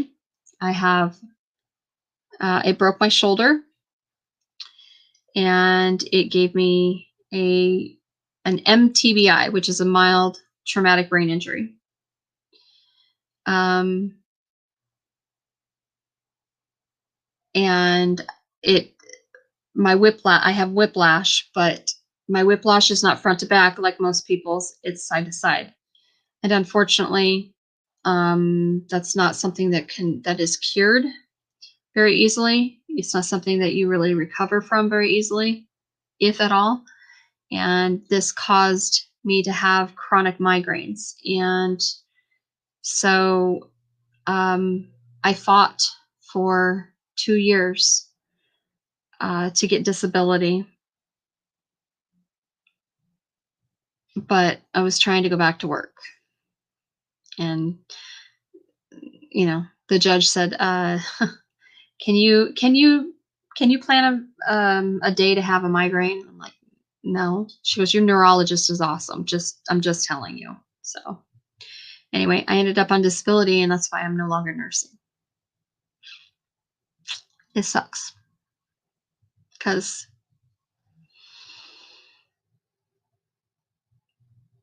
I miss it terribly. All right, let's see here. It's a card carrying asshole. That's too funny, Deb. Yes, dial the numbers in the morning. I don't like bad people, so this is going to be fun. So I'll be very good at it. Good. Yep. I was going to be a flight nurse. That was what I so wanted to be a flight nurse. Aw, well, I hope I have helped you. I can't promise you that I did, but I'm so hoping that I did. I'm so hoping that we were able to all give you at least some sound advice. So,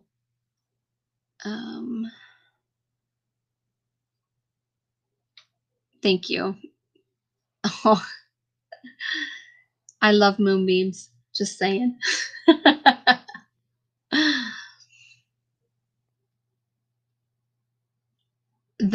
Howie, that's my only goal, is that even if I can make a difference in one person's life at some point in time, everything is worth it.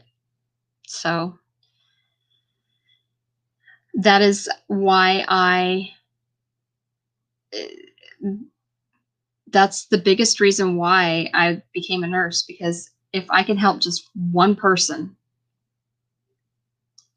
everything is worth it. So, and I've helped a lot of people in my time. I mean, because while I was a nurse, I was also a firefighter and paramedic. So I worked on the ambulance. I did, and I can say that I helped save lives, and that is what I got into it for. So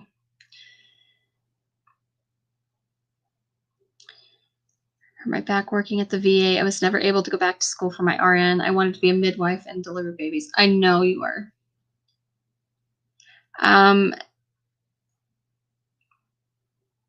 I don't think I'm ever going to be okay with what has happened, but well, I shouldn't say that I won't be okay.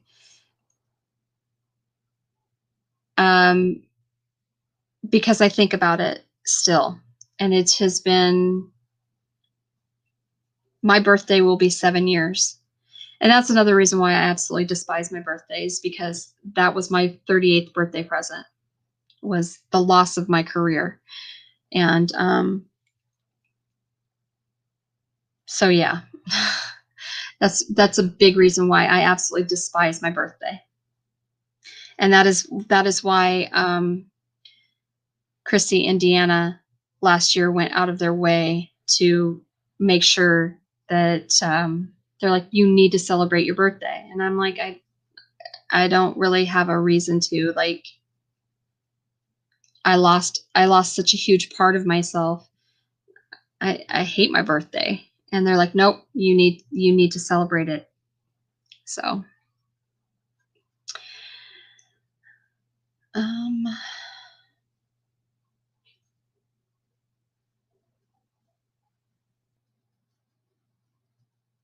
yes, yeah, oh yeah, woohoo! Happy Groundhog's Day. That's right. We are a force to be reckoned with.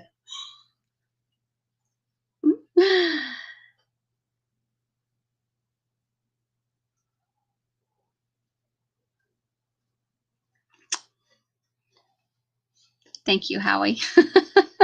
That's sweet. So every year, um, on a certain day, I actually get a message from a lady that I worked with. She was an RN, and I happened to be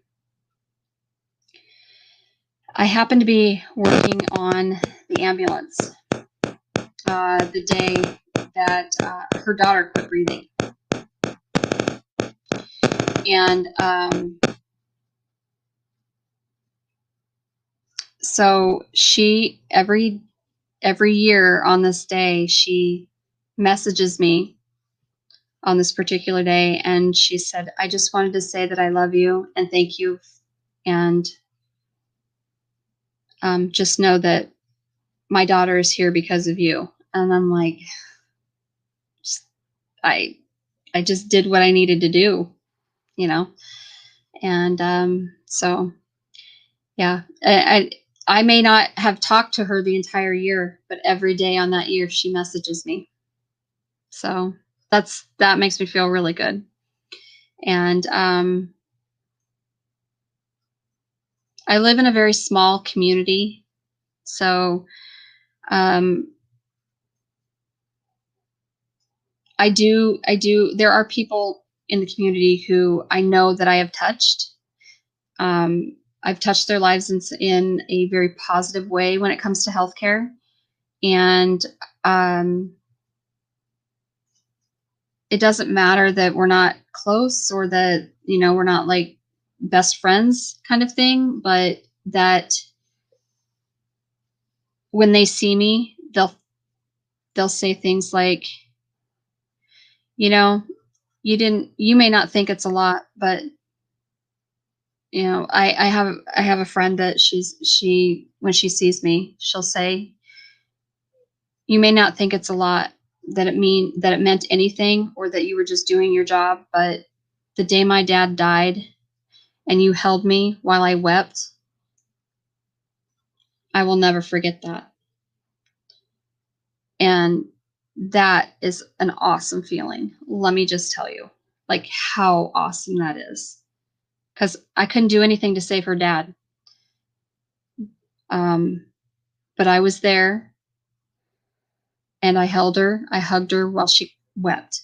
And that meant so much to her. Like, that changed her life. And that is an awesome feeling. So,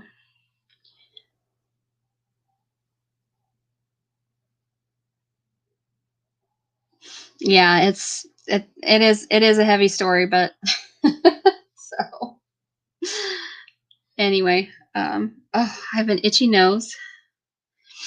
So anyway, yes, it's Happy Groundhog's Day. uh, in bulk would be over here just shortly. Well, this evening. So make sure that you plant something, bake something. That Oh, Howie,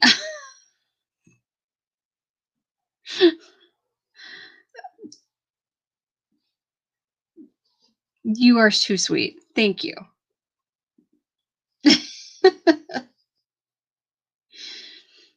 um, That's not going to be for a long time though, right? Yeah, Deb, I know. My Grammy always used to say that. She's like, your nose itches, you're gonna kiss a fool. You're gonna marry a fool. Like, so yes, plant a tree, plant some food, plant a flower, anything, just plant something. So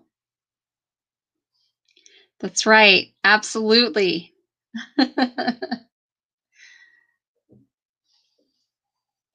So, all right. Well, I have to pick my daughter up kind of early in the morning. You will. You're going to live a lot longer than 30 years. We're going to figure this out. and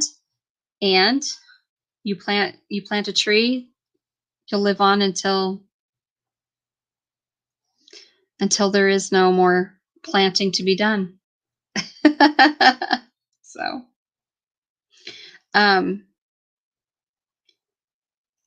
you do yours on terracing type, don't you? Oh, well, much love and mad respect to you. So, anywho, I'm gonna get off of here. I firmly believe that, and I like to make sure that I keep that in mind, that love will always win. So, anywho, all right. So, I will see you all next week. I will try to get my video completed and edited, and I will try to get it out as soon as I can. I got a couple other ideas I want to get done, but honestly, like, I don't know. It doesn't really, the stuff that I'm doing right now doesn't really kind of coincide so much with homesteading, but it's a part of homesteading because it's still a part of life. So anyway, okay. You are so welcome, Howie, and please, please, please keep me informed. Keep us informed. Like, Deb for sure. I mean, she's a retired nurse. She knows her shit too. She will, and if the two of us can't figure something out, there's problems. So, and I know there's a couple of other people that, like, they don't have degrees behind their names, but let me tell you, they know what they're talking about. So we will get it figured out. So, all right. I love you. That's right. You do have, but I have blue eyes. Yes, fight. That's all. You gotta fight. You gotta fight. So, all right. So I will see you guys next week for sure on Mandy Monday. Same time, same bat channel. Same bat time, same bat channel. 7 p.m. Central, Monday nights. I tend to be very long-winded because I don't know, my lives just go everywhere. So, and I ramble. Ooh, shiny. So, all right. So I wish you all so many blessings, and I hope that you guys have a fantastic week, and get it done 21. That's my hashtag this year. Hashtag get it done 21. So we're gonna get this. We're gonna fight it. We're gonna fight through it all, and we're gonna come out victorious in the end. So, all right. Okay. Love you all. Live from the earth. Play in the dirt. Many blessings. I'll see you later.